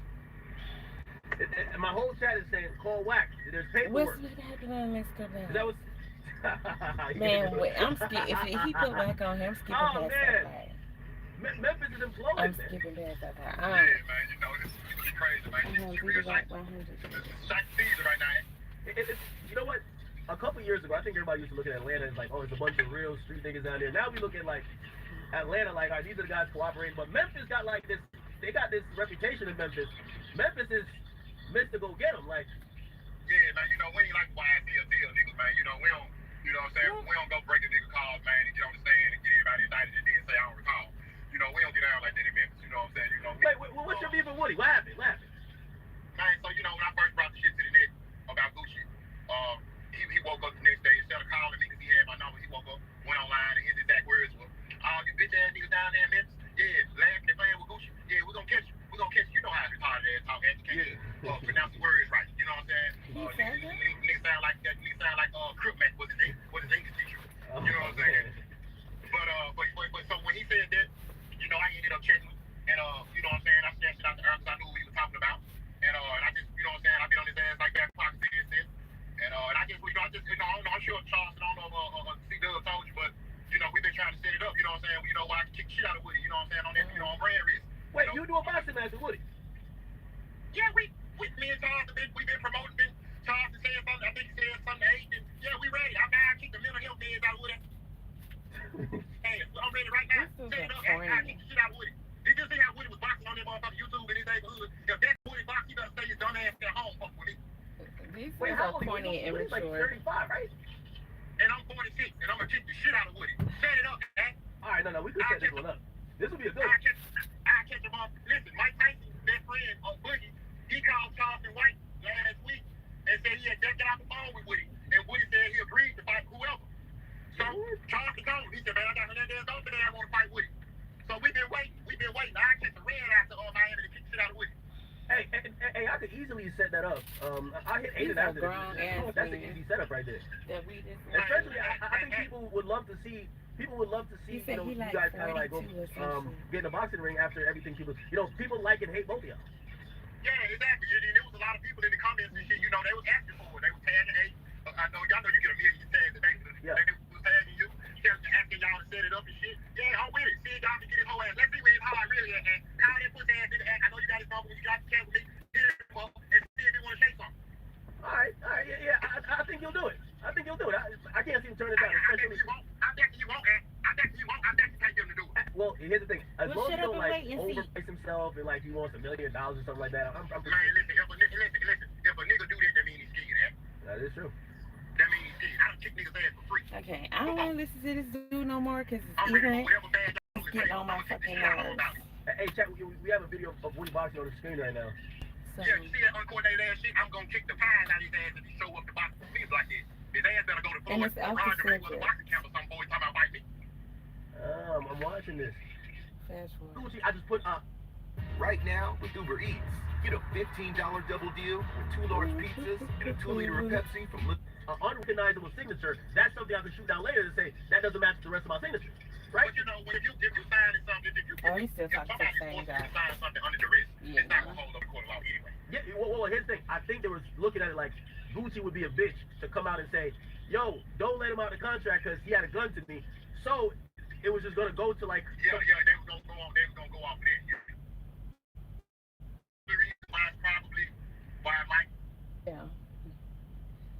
Folks, the down Pooh Shéisty is continuing, and now there's a whole bunch of new reactions, responses, and rumors related to him, his co-conspirators, and even his family. They're saying his daddy is a full-blown snitch. It's crazy. I'm going to break it all down to you in this video. But first, TMZ are now reporting, and we kind of already knew this, but the fact that this is being reported in this way just goes to show you how cooked he is. TMZ is reporting that the whole thing was actually put on video. Yeah, this isn't going to be great. This isn't going to be great in the court, okay? Pooh Shéisty and his crew federally charged with the robbery and kidnapping of Guçci Mane, and all of the suspects were allegedly captured on surveillance video. Okay? Anyway. DOJ said Shéisty and his alleged co-conspirators executed the armed takeover, forcing Gucci at gunpoint to sign the release for letting him out of his contract. Along with the indictment, feds included snapshots of surveillance from the building. So it's looking like they might have a full video. Now, people have been posting these still images as if they're a video. They're not a video. But there could be a video coming, and it's going to be bad for Gucci Shéisty, okay? It's not a good look, all right? So there's even the one where it says one of them leaves to retrieve a duffel. People are posting cope on social media today talking about, well, the feds prove it. Ain't nobody know what went on inside that room other than Gucci Mane and Pooh Shéisty. That's cap, all right? And going out to retrieve a bag that we're being told, Pooh Shéisty said, go get my bag. Go get my bag. And then he pulls a little AK out of it, all right? That's a bit, listen to what TMZ say. That bag's a pretty big deal because that allegedly held the AK-47 the crew used to threaten Gucci to sign a release. People talking about what evidence? What evidence? Look at this evidence. Look at all this evidence. Look at the Shéisty masks. He's called he invented the Shéisty mask. So the feds are saying they stole Rolexes, all this other stuff. Now his father was also arrested in all of this. That makes sense. His father, I believe, is actually already getting bailed. We're going to talk about that in a minute. But basically, Pooh Shéisty's attorney, he's going to fight this. He said, I read over the indictment and I can see some inconsistencies will address at future hearings. Now that's his job, but that's serious coke. He is on the coke payroll right now. I'll save any further comments for after we get full discovery, because you know you're going to be hooked when you get that discovery. I know my client is looking forward to holding the government to their burden to prove that you are the dumbest criminal in history. Now, the judge has officially ruled. And I forgot I had it on speed. Headphones ready, right? You're going to listen. So let me turn it down. So, the judge has officially ruled that there is indeed problem. And the cooking of Pooh Shéisty has commenced. So get your recipe books out, your pans out, your labels, all of that good stuff is factors because it is a full-blown cookout for Shéisty. The hearing continues. In federal court today, prosecutors say what was supposed to be a business meeting at a Dallas recording studio quickly turned into a violent, coordinated crime. So we know about the crime, we know about the details, the stupidity that went on in that studio. But here is the talk that the prosecutors are ready to go ahead and cook Pooh Shéisty. The oven's preheated. Pooh Shéisty's used to that sound trapping in the streets. A judge has now ruled there is probable cause for charges including kidnapping, robbery, and conspiracy. One of Big 30's attorneys, Murray Wells, spoke thus after the ruling. There are certainly gaps in the evidence. The thing doesn't make sense, sort of the way it's put together in the complaint. Oh yeah, that makes sense. It doesn't make practical sense about how the way this may have happened. So we use this as an opportunity to sort of learn what their theory is. If you got hit, even if you were not driving, you need to try this. Because if you were in a car accident in the last year, you owed a large cash payment and yeah, so they're not showing you the whole recipe. But what's even more crazy, they're now saying that Pooh Shéisty's father was a snitch from all the way back in 2009. District Court of Tennessee, plaintiff versus Lontrell Williams. Defendant Lontrell Williams, through his attorney, knowingly and voluntarily agrees with the United States, the U.S. Attorney, the Western District of Texas, to plead guilty to these counts. Pursuant to Rule 1, in consideration for his plea of guilty, they'll jointly recommend he gets a 3-level reduction for acceptance of responsibility. Now, is this telling? This is a plea agreement, but people have been saying it's like 100. Everyone's been saying it's down to snitch. Now, this appears to be a plea, okay, based on the defendant's ongoing anticipated future assistance to the government. It's contemplated he will get a 5K1 letter. Now, that's where the telling comes, okay? That's where people believe that's telling. This would solely be the discretion of the government. It's not part of the plea. It's beyond the plea. Both parties in good faith are required during the cooperation period. You see that word there? Cooperation period. It's not a good look. Including the defendant's provision of crucial information that assisted the investigation or prosecution of other individuals. Told. Okay? Ratlanta, we're going to need to come up with a name for... I'm not going to say Rat Memphis, because there's definitely a lot of solid individuals in Memphis. I've met one or two of them, you know what I'm saying? Shout out to Hernandez Governor, shout out to Cold Feet, right? he'd be licking you up with all the hitters over there, okay? So look, it is what it is, the sentence reduced. You see the letter, right? It's done and dusted, okay? Talking shit because he took a plea agreement. So questions are now being raised after That's fucking crazy. His dad was granted a bond. His dad be telling as well. Could he be is his dad telling too? His dad got slipped out on him real quick. Federal court downtown. Please don't tell me he's going queso on it. Kayla, that hearing, in fact, just wrapped up. Darcy, is actually still going on, heading into hour 4 at this point. But we were able to get a bond assigned for Lontrell Williams Sr., the father of Pooh Shéisty. The judge ultimately decided she's going to assign him a home incarceration, which she says is the strictest bond she can assign outside of giving him or granting him into federal custody. She said the only time he is allowed to leave his home is to attend his court dates in Dallas, where this case will ultimately be tried. Just have that same she thing said and he'll he be violated under anyway? electronic monitoring while this all plays out. They're gonna try it again? And it makes you wonder how's he slipping out there so well? People said all of them probably will get a bond except for Pooh, federal detainer, and he picked up a new case. They're saying Downfall and Mookie definitely not getting bonded. They were both just released from prison the same time as Pooh. I doubt Baby Slime's getting one either. He got arrested earlier for a gang takedown or whatever. KD, 30 and Twin are probably the only ones who'll get a bond. Either way, they're cooked, unfortunately. Father of the Year award goes to definitely not this fool, right? He also recently got exposed for being an informant in 2009. People saying, car that ain't NB, but whack 100. Lame ass dude's been a Brewster. He ain't even know. This is real Memphis typing. This is how people talk in Memphis, but type. That ain't no dude. That ain't no. I guess that ain't no bullshit. But whack 100, lame man dude. He been a Brewster. He ain't know who Shéisty was pop soil before this shit happened. He found out all that info that quick. Right? Now he's had words with Sheisty's pops before a couple of years back. Mama Shéisty too. He waited until Pop's court case to post the paperwork. He's had that paperwork. All right. He said to academics he's had it for a year and a half. He was waiting for the right time.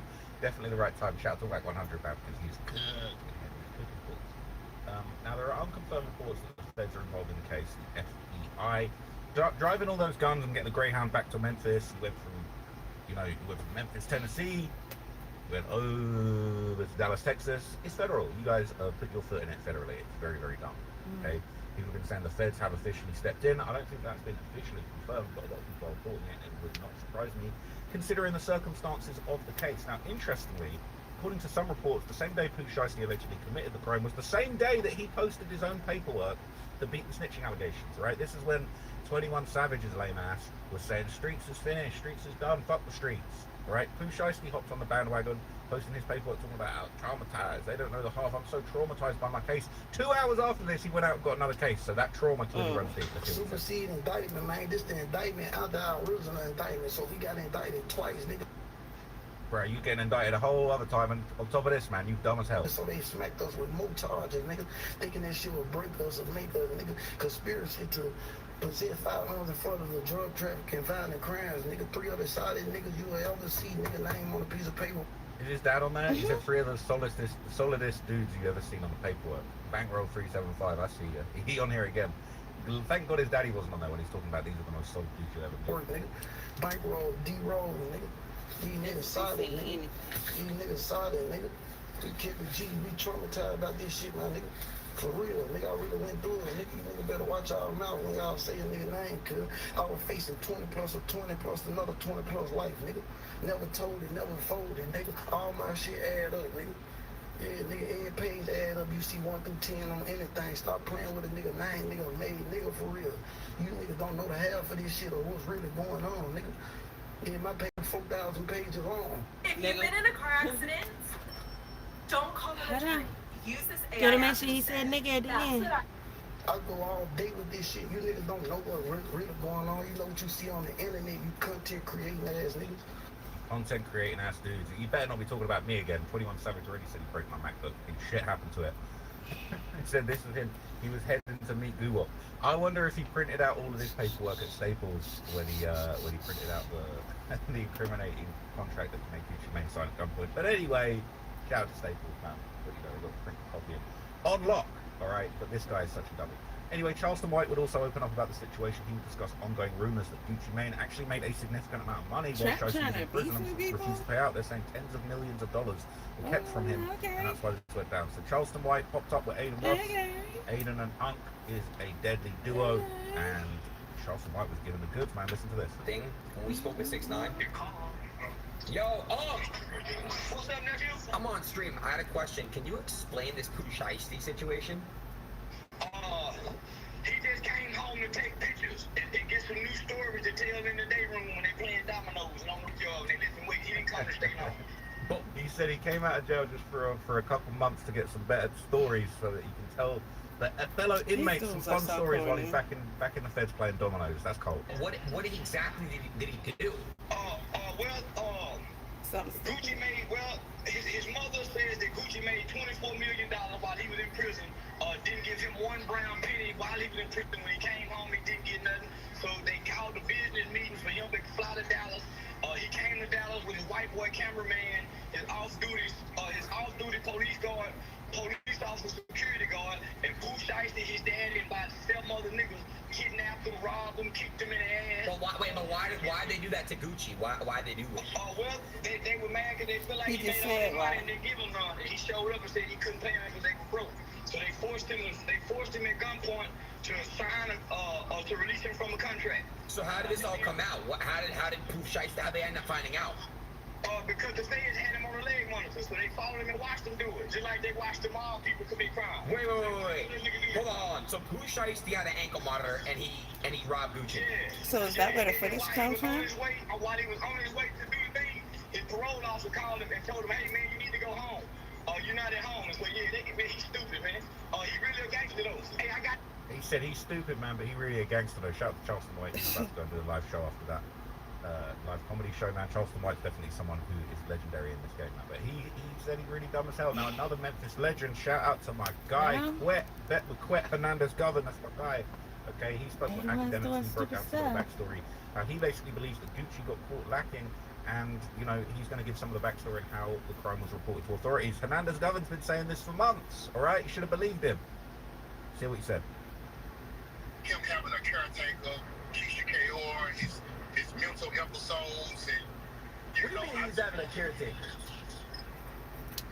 Like when she signs off on everything, she runs his phone. He gonna act like he don't know. She decides if he talks on the phone. You didn't see the Breakfast Club interview?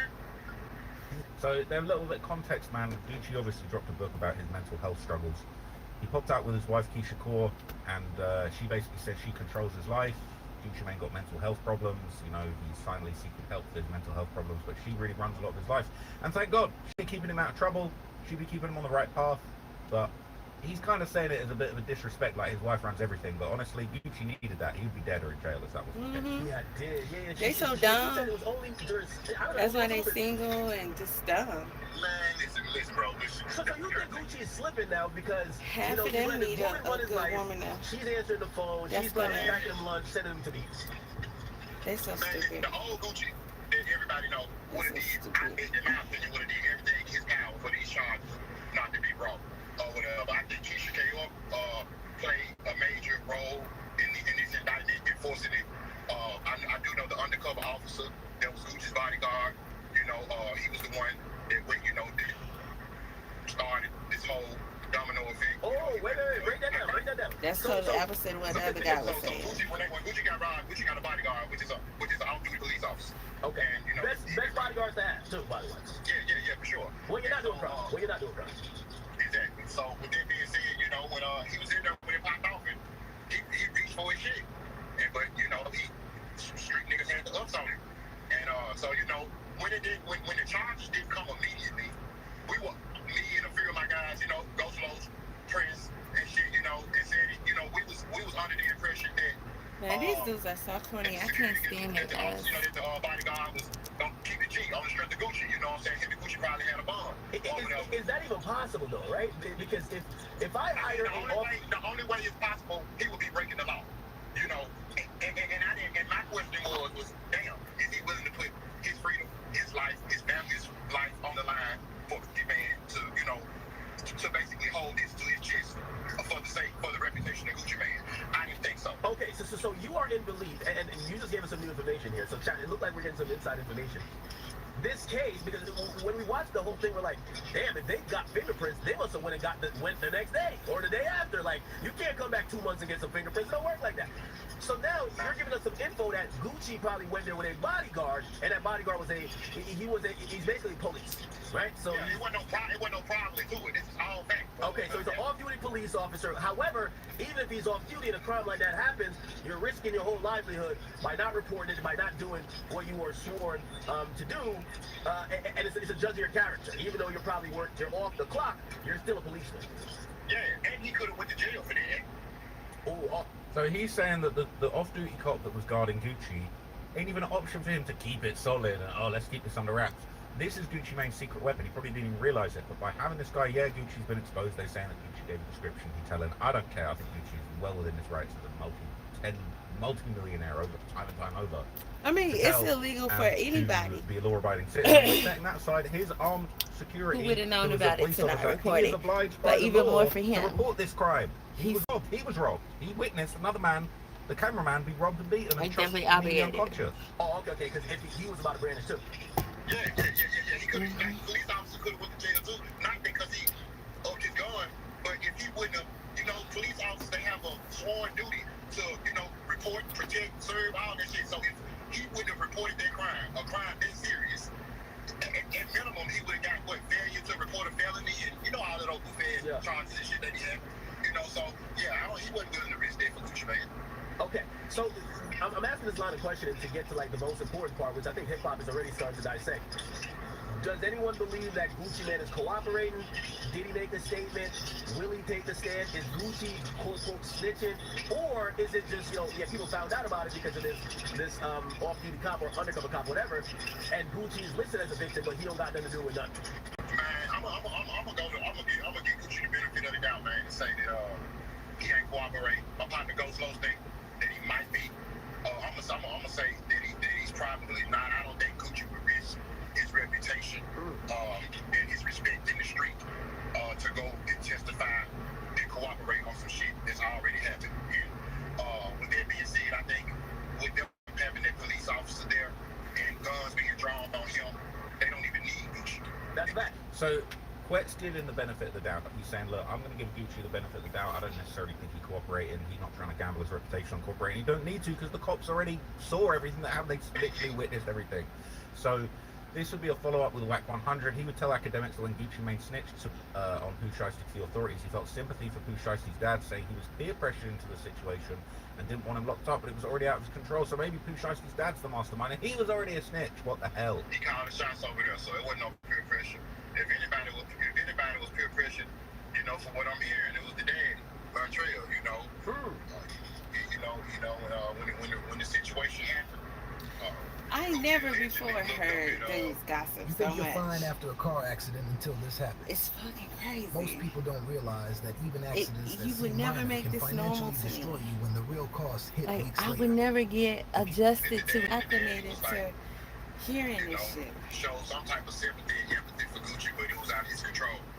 Really? So the daddy, basically Gucci appeals to him, like, yo, bro, what the fuck is this? Yeah. And the daddy kind of feels bad because the daddy probably was actually wanting to do this. I'm finna give you a little extra bonus right here because a lot of this shit I'm saving. I got a real big interview coming up, but you. Weird that they posted that and they said it was whack, but that was Hernandez government basically saying the same thing. You got an interview coming out. That basically, Sheisty's daddy Proud is of that shit. the quarterback of this one. But So anyway, you gonna go other bring people your have been mouth sharing like their a thoughts on the girl situation. Rick on Ross another also spoke platform. out about what's going on, gave his thoughts. Let's hear him. Feel about the Pooh Shéisty situation. I don't like it for either side. You know what I'm talking about? Guwap most definitely didn't deserve that, and I don't want to see this for the little homie Pooh Shéisty, but this when niggas gotta be educated and understand. In business, you gotta negotiate, my nigga.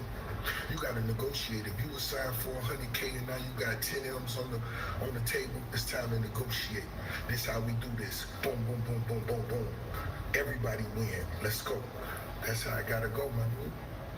You can't muscle your way out of no shit and no business. Yeah, I ain't heard that. So everybody gonna play all the same. And I ain't just talking about on the people side, but clips and shit. On the other side, the blitz gonna come. You can't run from it. That's the way it goes.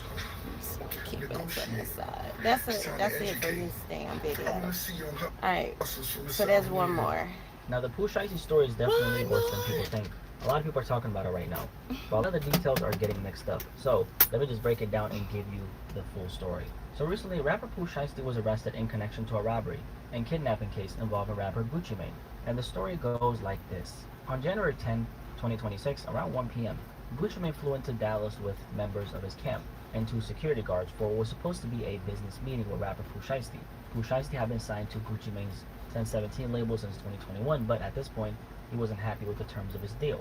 So he asked Gucci to come out to Dallas with the intention of talking things through and potentially getting out of his contract. About 45 minutes later, around 1:45 p.m., they arrived at the studio, which was located inside an office building, only to realize it was still closed. So while they waited, the group stepped out to a nearby liquor store, grabbed some drinks and red cups, you know those red cups that rappers used to drink this thing called lean, and then came back to the building. By around 3:15 p.m., the studio finally opened. Gucci and his security went inside, just waiting for things to get started. Around this time, Pooh Shéisty's father, Lontrell Williams Sr., is seen outside the building before entering a few minutes later. And this is where things start to shift. The dumbness around and everything, yeah, but 7 more men show up. However, they don't come through the main entrance. They slip in through a side door and make their way into the studio. It's annoying One of them to leaves even be briefly, listening to then this comes at back this a point. minute later, now carrying a bag over Those his are shoulder. ridiculous. At this point, what was supposed to be a normal business meeting is starting to look like something else entirely. Inside the studio, Gucci Mane and his people, including his security, are just kind of sitting there watching a football game, completely unaware of what might be unfolding around them. Meanwhile, Pooh Shéisty steps out and gets on a phone call. From what could be overheard, it sounded like he was speaking to his probation officer, who was telling him he wasn't supposed to be out and needed to return immediately. Pooh Shéisty then agreed, but instead of leaving right away, he stayed. At one point, Gucci even tells him, they could just reschedule the meeting if the time it just was seems late, like he didn't have any intentions on having a possibility to get away with this. Because why wouldn't you just get approval for the meeting? The meeting is not that damn important. Y'all can meet on FaceTime. You can DocuSign anything. At the end of the day, you don't even gotta be face to face. And maybe the probation officer, given certain circumstances about it, would probably say, well, why don't you do the meeting on Skype? But either way, why not try to get it approved? You can say that you had permission to be there. So then you could come back and say some shit like, this wasn't pre-planned, things just went a certain way. But so these are idiots. Pooh Shéisty insists on continuing the conversation about the contract. Idiots. So the two of them move into another recording room nearby to talk privately about the contract. And that's when things change. What was supposed to be a business conversation escalates fast. Inside that room, Pooh Shéisty pulls out paperwork and tells Gucci Mane, sign it, trying to force his way out of the contract.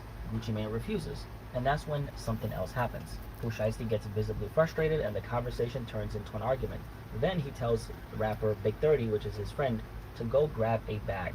Big 30 leaves the room and then comes back moments later with that bag. And now the situation takes a serious turn. Pooh Shéisty reaches into that bag that Big 30 brought him, pulls out an AK-style pistol, and points it directly at Gucci Mane, demanding that he signs the paperwork. At that point, Gucci complies.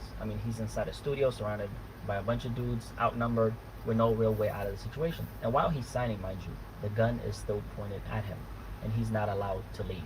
One of the guys there pulls out a phone and starts recording, making him say out loud that he's releasing Shéisty from the deal. But none of that actually matters legally, obviously, because anything signed under pressure like that doesn't hold up in court. But that's beside the point. Once the paperwork is signed, it doesn't stop there. Shéisty and the others go on to rob Gucci Mane, taking his wedding ring, his watch, his earrings, and cash right there inside the studio. They even force him to write out the date on the paperwork. At the same time, in another room, things are getting just as serious. The group turns their attention to Gucci Mane's security team. Guns are drawn and they're outnumbered. They're robbed on the spot. Wallets, chains, and other valuables taken from them. One of the security guards is put in a dangerous situation. They tell me how they tell these stories while putting At one point, he's even grabbed from behind choked just to the point where random he's close to pictures and losing videos consciousness of while being robbed these at gunpoint. guys. Another guard has his Rolex taken, along with a Louis V bag that contained multiple high-end watches, which included AirPods and his wallet. What they didn't, however, know is that some of those stolen items had Apple AirTags attached to them. And at that point, everyone Who inside geeky? is surrounded, Are you with guns geeky? pointed at him and no Why real y'all come way here out. saying The stupid goons shit? then block the door and prevent everyone Fuck. from leaving, holding them still at gunpoint. If you just Eventually, showing Gucci up, is you don't pushed know what's back onto going the on. couch, Why don't you and ask the Shéisty question? placed the barrel of a gun to the Say back of one something of Gucci's stupid. people That's how you and get told blocked. him it's time to leave. Bitch. And just like that, it's over. At around 4:48 p.m., everyone leaves the building through the east entrance. Not long after that, the situation is reported to the police. And once investigators start looking into it, things begin to line up very quickly. Surveillance footage from nearby buildings capture multiple vehicles leaving the area shortly after the robbery. A white Buick Enclave, a black Dodge Charger Hellcat, it's always a Hellcat, and a black Dodge Ram with a distinct roll bar in the back. Tap your W-2 and file your taxes 100% free, plus get your biggest refund. Roughly 37% of filers qualify. Simple Form 1040 returns only. No sketch. All scenes heading northbound. From there, law enforcement started digging deeper. Using license plate reader data, they're able to identify one of the key vehicles, the Hellcat, and that's when it gets more specific. The car is traced back to someone connected to the group, registered to the father of one of the individuals involved. More importantly, the same Charger had already been picked up earlier that day in the Dallas-Fort Worth area. Around 2:18 p.m., it was captured on camera driving close behind a black Dodge Ram, the same type of truck later seen near the studio. And that Dodge that I mentioned earlier attached to the back of it.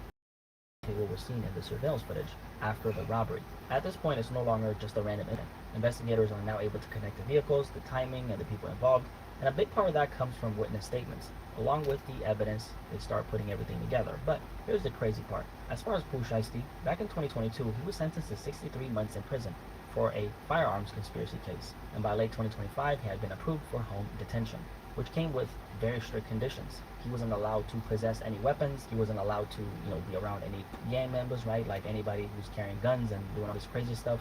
He was also required to wear an electronic monitoring device, essentially tracking his location at all times, right? So they were able to verify very easily and place them right at the location of the incident on January 10, 2026. Investigators also pulled cell phone records and location data tied to several of the people involved, along with tracking data from the vehicles, and what they found was very important. A group of individuals connected to the situation had actually traveled together from Memphis, Tennessee to Dallas, Texas, days before everything happened. So at least 2 people in the group had ankle monitors. The investigators of this case kept on lining things up, and they were able to confirm that some of the people involved left Dallas almost immediately, the very next day, January 11th, several of them taking a Greyhound bus from Dallas back to Memphis, Tennessee. And this isn't just a guess, like they contacted Greyhound, confirmed the trip. At the same time, others connected to the situation left separately, driving back from Dallas to Memphis just a couple of days later.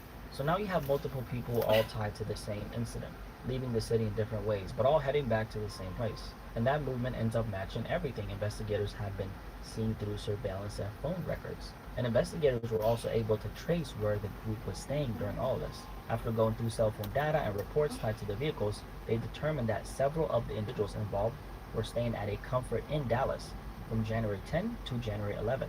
Hotel records confirmed that multiple rooms were booked under one of their names. And when investigators reviewed the surveillance footage from inside the hotel, it gets even more clear. They're able to spot several of the same individuals inside the building wearing clothes that matches what was seen during the robbery earlier that day. And then here's the physical evidence, right? Investigators recovered fingerprints from items left behind at the scene, including red plastic cups inside the studio, those lean cups. And then those prints are run through a national fingerprint database, and they got matches.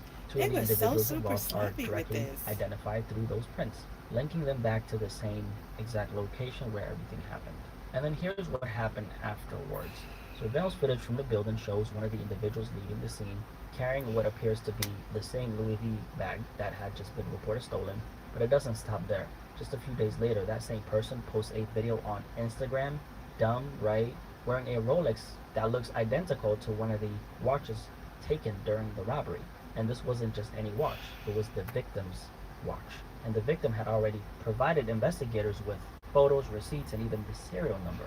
So when that video surfaces, it only adds to the evidence, and the police end up using this against them. One of them is also seen wearing a chain with 1017 on it, which was another item taken during a robbery. And honestly, the level of carelessness in this entire situation is hard to just like ignore. It's crazy. They probably didn't even care, right? I'm not here to promote any criminal activities, but I'm just saying, like, if you're gonna move like this, putting everything out on social media right after is stupid. Now, stepping back from everything that happened, the reason this situation even started in the first place was over a contract. Pooh Shéisty wanted to sit down with Gucci Mane and talk about getting out of his deal. And to be fair, that part isn't unusual. A lot of artists sign deals early on and they later realize that they're not happy with the terms. That's pretty common, right? But what makes this different is how it was handled. Because instead of going through the proper channels, authorities say it escalated into robbery and kidnapping.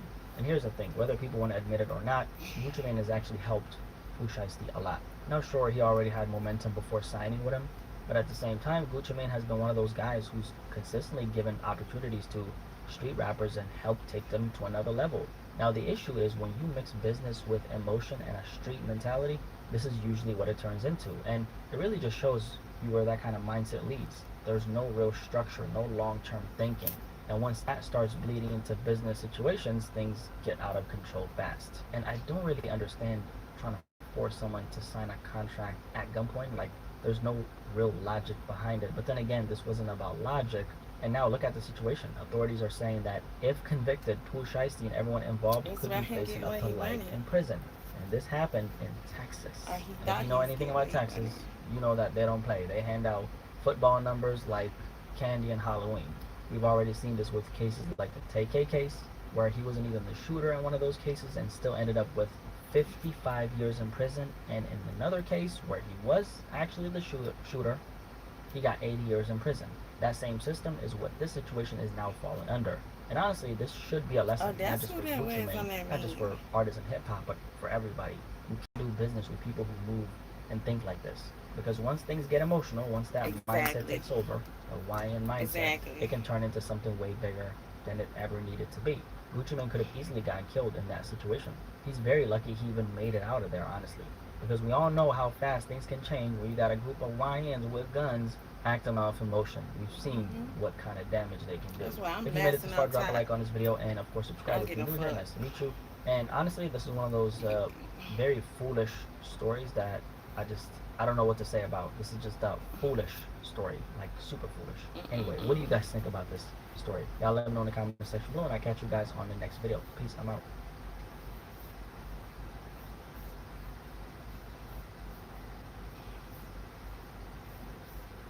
It's crazy. But that's all that I have pertaining to that to clip and watch, listen to, or whatever. So, if you Whenever I'm traveling from the US to somewhere new, I never book an experience without checking all the reviews first. On Cash.app, there's literally millions of other travelers, so you can see what to expect and also what you're gonna love. It's like getting talk about that story, and at the beginning, I talked about this DaBaby situation, where some random dude tried to get him at a club of his daughters, and people say DaBaby should have did X, Y, and Z.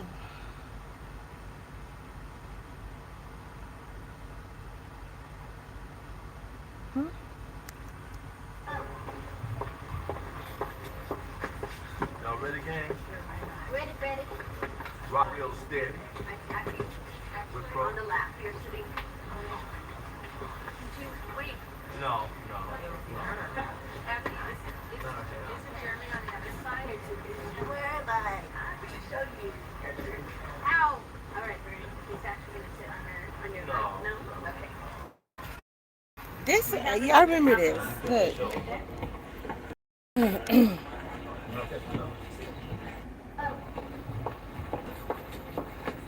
Y'all ready, gang? Ready. Rock real steady. On the left, you're sitting. Did you wait? No. Abby, isn't Jeremy on the other side? Where am I? I show you. Ow! All right, Bernie. He's actually gonna sit on your No. No? Okay. Do we have an alcohol? Okay, right there.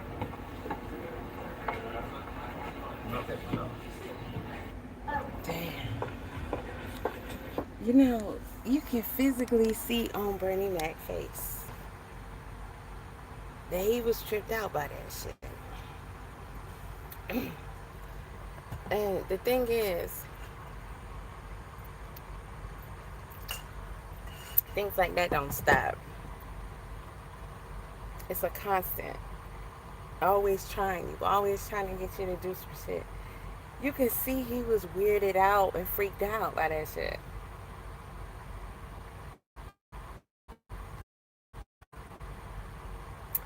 I don't know what took place before this or earlier that day or what have you, or what else they was trying to, like, had already pitched to him that he was turning down.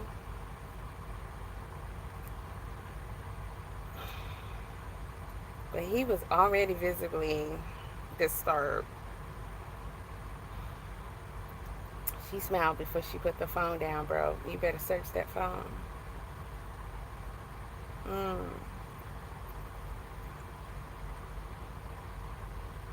Well, he's deceased, so, I mean, for you to comment 45 minutes ago, literally, some shit. What phone? Let me see.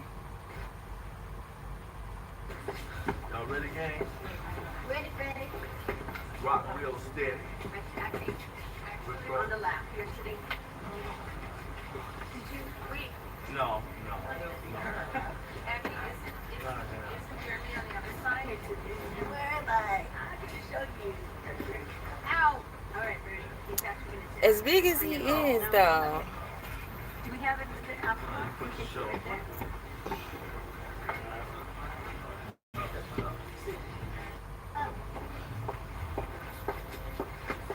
Y'all ready, gang? Ready. Rock real steady. On the left. You're sitting. Did you wait? No. Abby, isn't Jeremy on the other side? And he hopped up to get in his lap, too. Like, Ow! Alright, ready. He's actually going to sit on your lap. No? Okay. Do we have an alcohol? Okay, what's wrong with this chick? I can't get over this man when you looking at it. Like, bro, you gonna actually come around there and try to say it again to his face? Y'all ready, gang? You heard him say no. Ready. Rock real steady. On the left. You're sitting. Did you wait? No.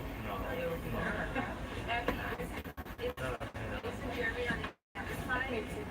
Where am I? I can show you. Ow! Alright, ready. He's actually going to sit on your lap. No? Okay. Do we have an alcohol? Okay, right there. And then she said, he's actually gonna sit on your lap. Like, she's the freaking dictator of the shit. I mean, I guess she's organizing and or whatever.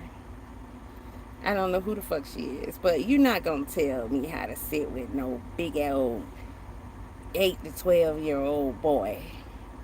I don't care what age. He knew better. That boy too big. How does that make sense? It'd stick out like a sore thumb. That would have been something used against him. You see that all the time. Why Pizza Hut got rid of buffets? Okay, that's interesting. I'm gonna look at this. So and then I'll get back to my exercise.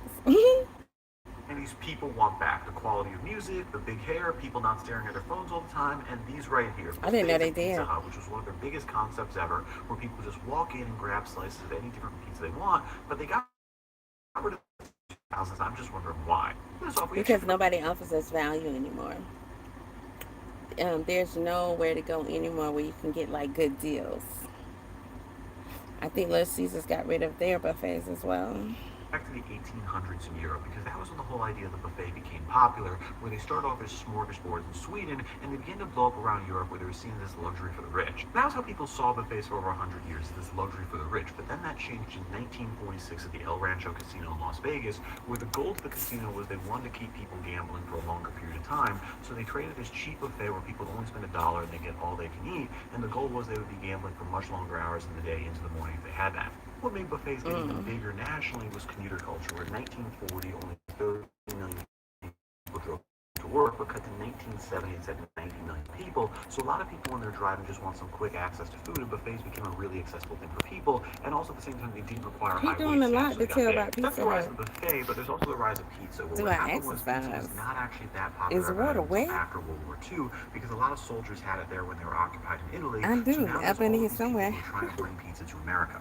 How's that? We have Pizza Hut opened in 1958 by the Carney brothers, with this location right here in Wichita, Kansas being the first one. And the reason they were so successful is because a lot of areas in the South and Midwest never had pizza before, so Pizza Hut really became the first access point to pizza in the country. The reason Pizza Hut got into the buffet business was because of two parts, with the first being the tricks of the buffet industry, where if you ever go to a buffet, it'll start off with all the carbs and non-expensive items first, and the proteins come last, because the idea is they want people to fill their plate on the cheap stuff so they don't get the expensive stuff. Actually a really good model for Pizza Hut, because the thing is all of their items are really cheap, where at the end of the day it's just dough and cheese, so because the buffets work really well to keep costs down while people think they're getting a lot more than they are. And the second reason was also because Pizza Hut began putting a lot more arcade machines in, and the whole benefit to that was they wanted people to actually stay longer by having the buffet access, so they spend more money on the arcades. The buffets are working extremely well for Pizza Hut, but then everything changes in the 2000s with Domino's, because throughout the 70s, 80s, and 90s, Domino's was always a much smaller chain than Pizza Hut, where there were 5 Pizza Huts for every 1 Domino's. But then they start blowing up in the 2000s because of the internet and also how much easier it was to order stuff over the phone. So because that Domino's is winning with delivery pizza, they're expanding massively. And then there was also just the death of the arcade, where what happened was arcade Listen, this is a short. It's not even a whole video. I thought Homeboy was going to, take a few seconds to get to the point. He started from the kid on the documentary, and it's all in a short. It feels like it's been going on for 2 days now. And I mean, it's, if you like just hearing information. But, sir, I just wanted you to tell me why they stopped the buffet. But it's still impressive, because, it's a short. And he's more than halfway through, but it's a short. And he got a lot in there so far. Good as things like the PS2 and GameCube, so because of that, kids didn't want to play them anymore, and Pizza Hut didn't really have any appeal from their arcade market and took it out in the 2000s. Finally, there's a cultural perception in how people see restaurants, where chains like Ruby Tuesdays, Applebee's, Red Lobster, and many more have had massive trouble. And the reason is because people just don't want to sit down in a restaurant that's this big chain anymore, and they really only want big chains when it comes to fast casual. So because of that, Pizza Hut changed their whole model in the 2010s, where they scrapped buffets because they wanted to focus more on delivery and takeout, because that was where the pizza industry was going. The last few buffets got knocked down in the pandemic because of health concerns, and with that, I'm sure it's probably in fact learned something. Okay, so there are some things from the 80s and 90s people want back. The quality.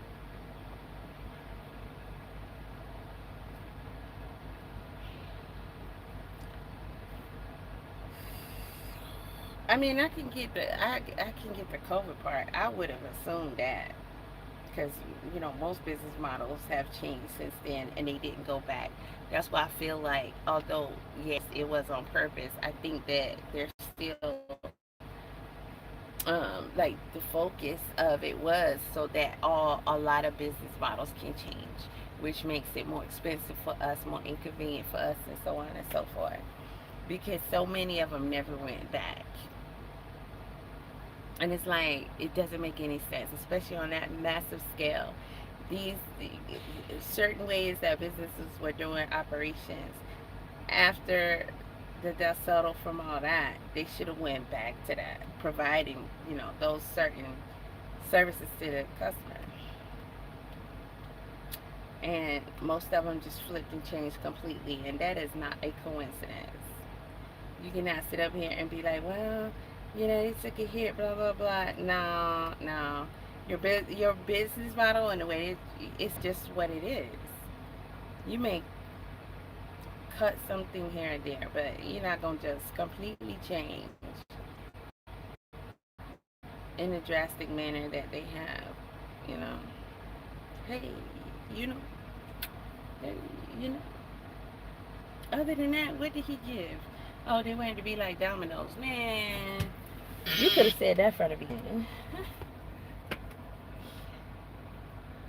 He did not make it clear that that was a whole history lesson. So,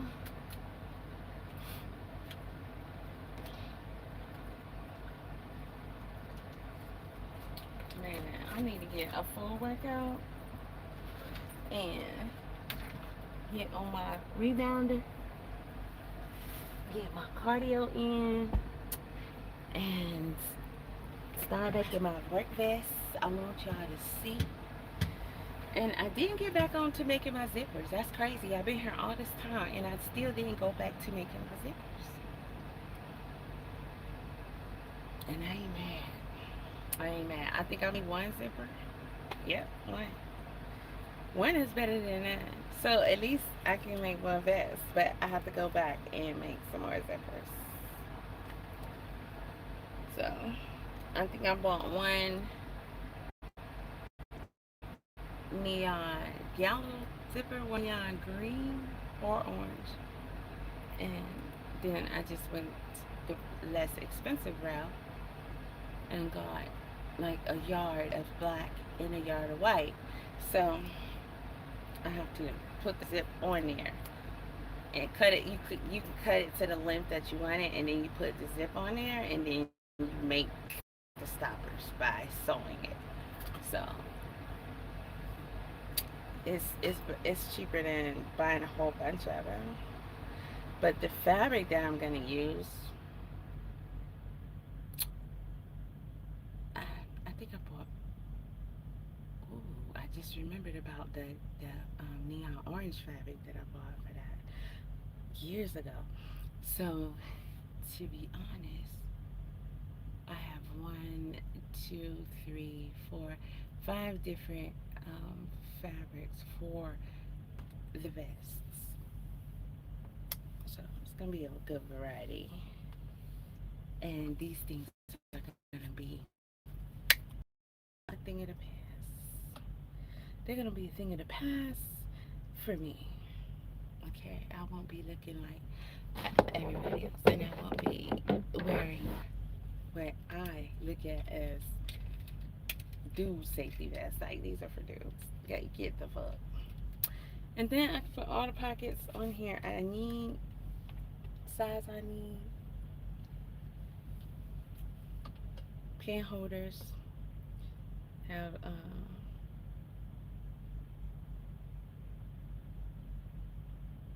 the hell? Kill Bill and Little Duce.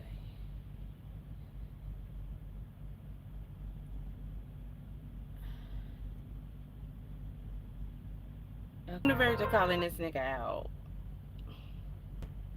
because I notice he jumps around a lot, and it's okay if it makes freaking sense, but we can't just start on a case advocating and then you squirreling all over the place. Why are people mad at Meg for snitching on Tory?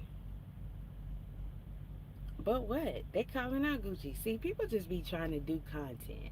That doesn't make any sense because we all know that a lot of people are,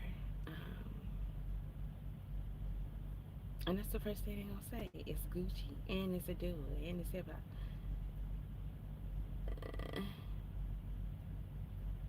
They're going to be like, oh, snitch, snitch, snitch.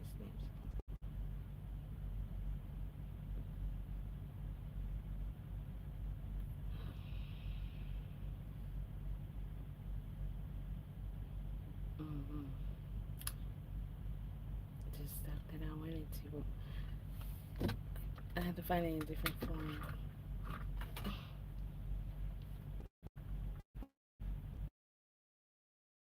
And a certain dude, and when I do find him in his content, I'm coming back, y'all.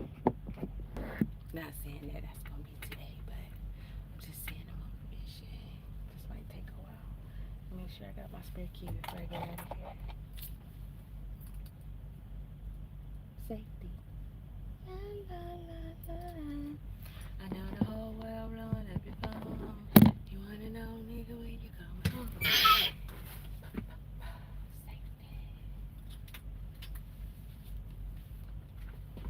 Alright, y'all. This was a good long one. What's the best for it? What, you mean the vest? Oh, because you just passing through. Well, you won't hear this answer because clearly you're gone now. So there's that. Bye. Bye. Bye. Good night.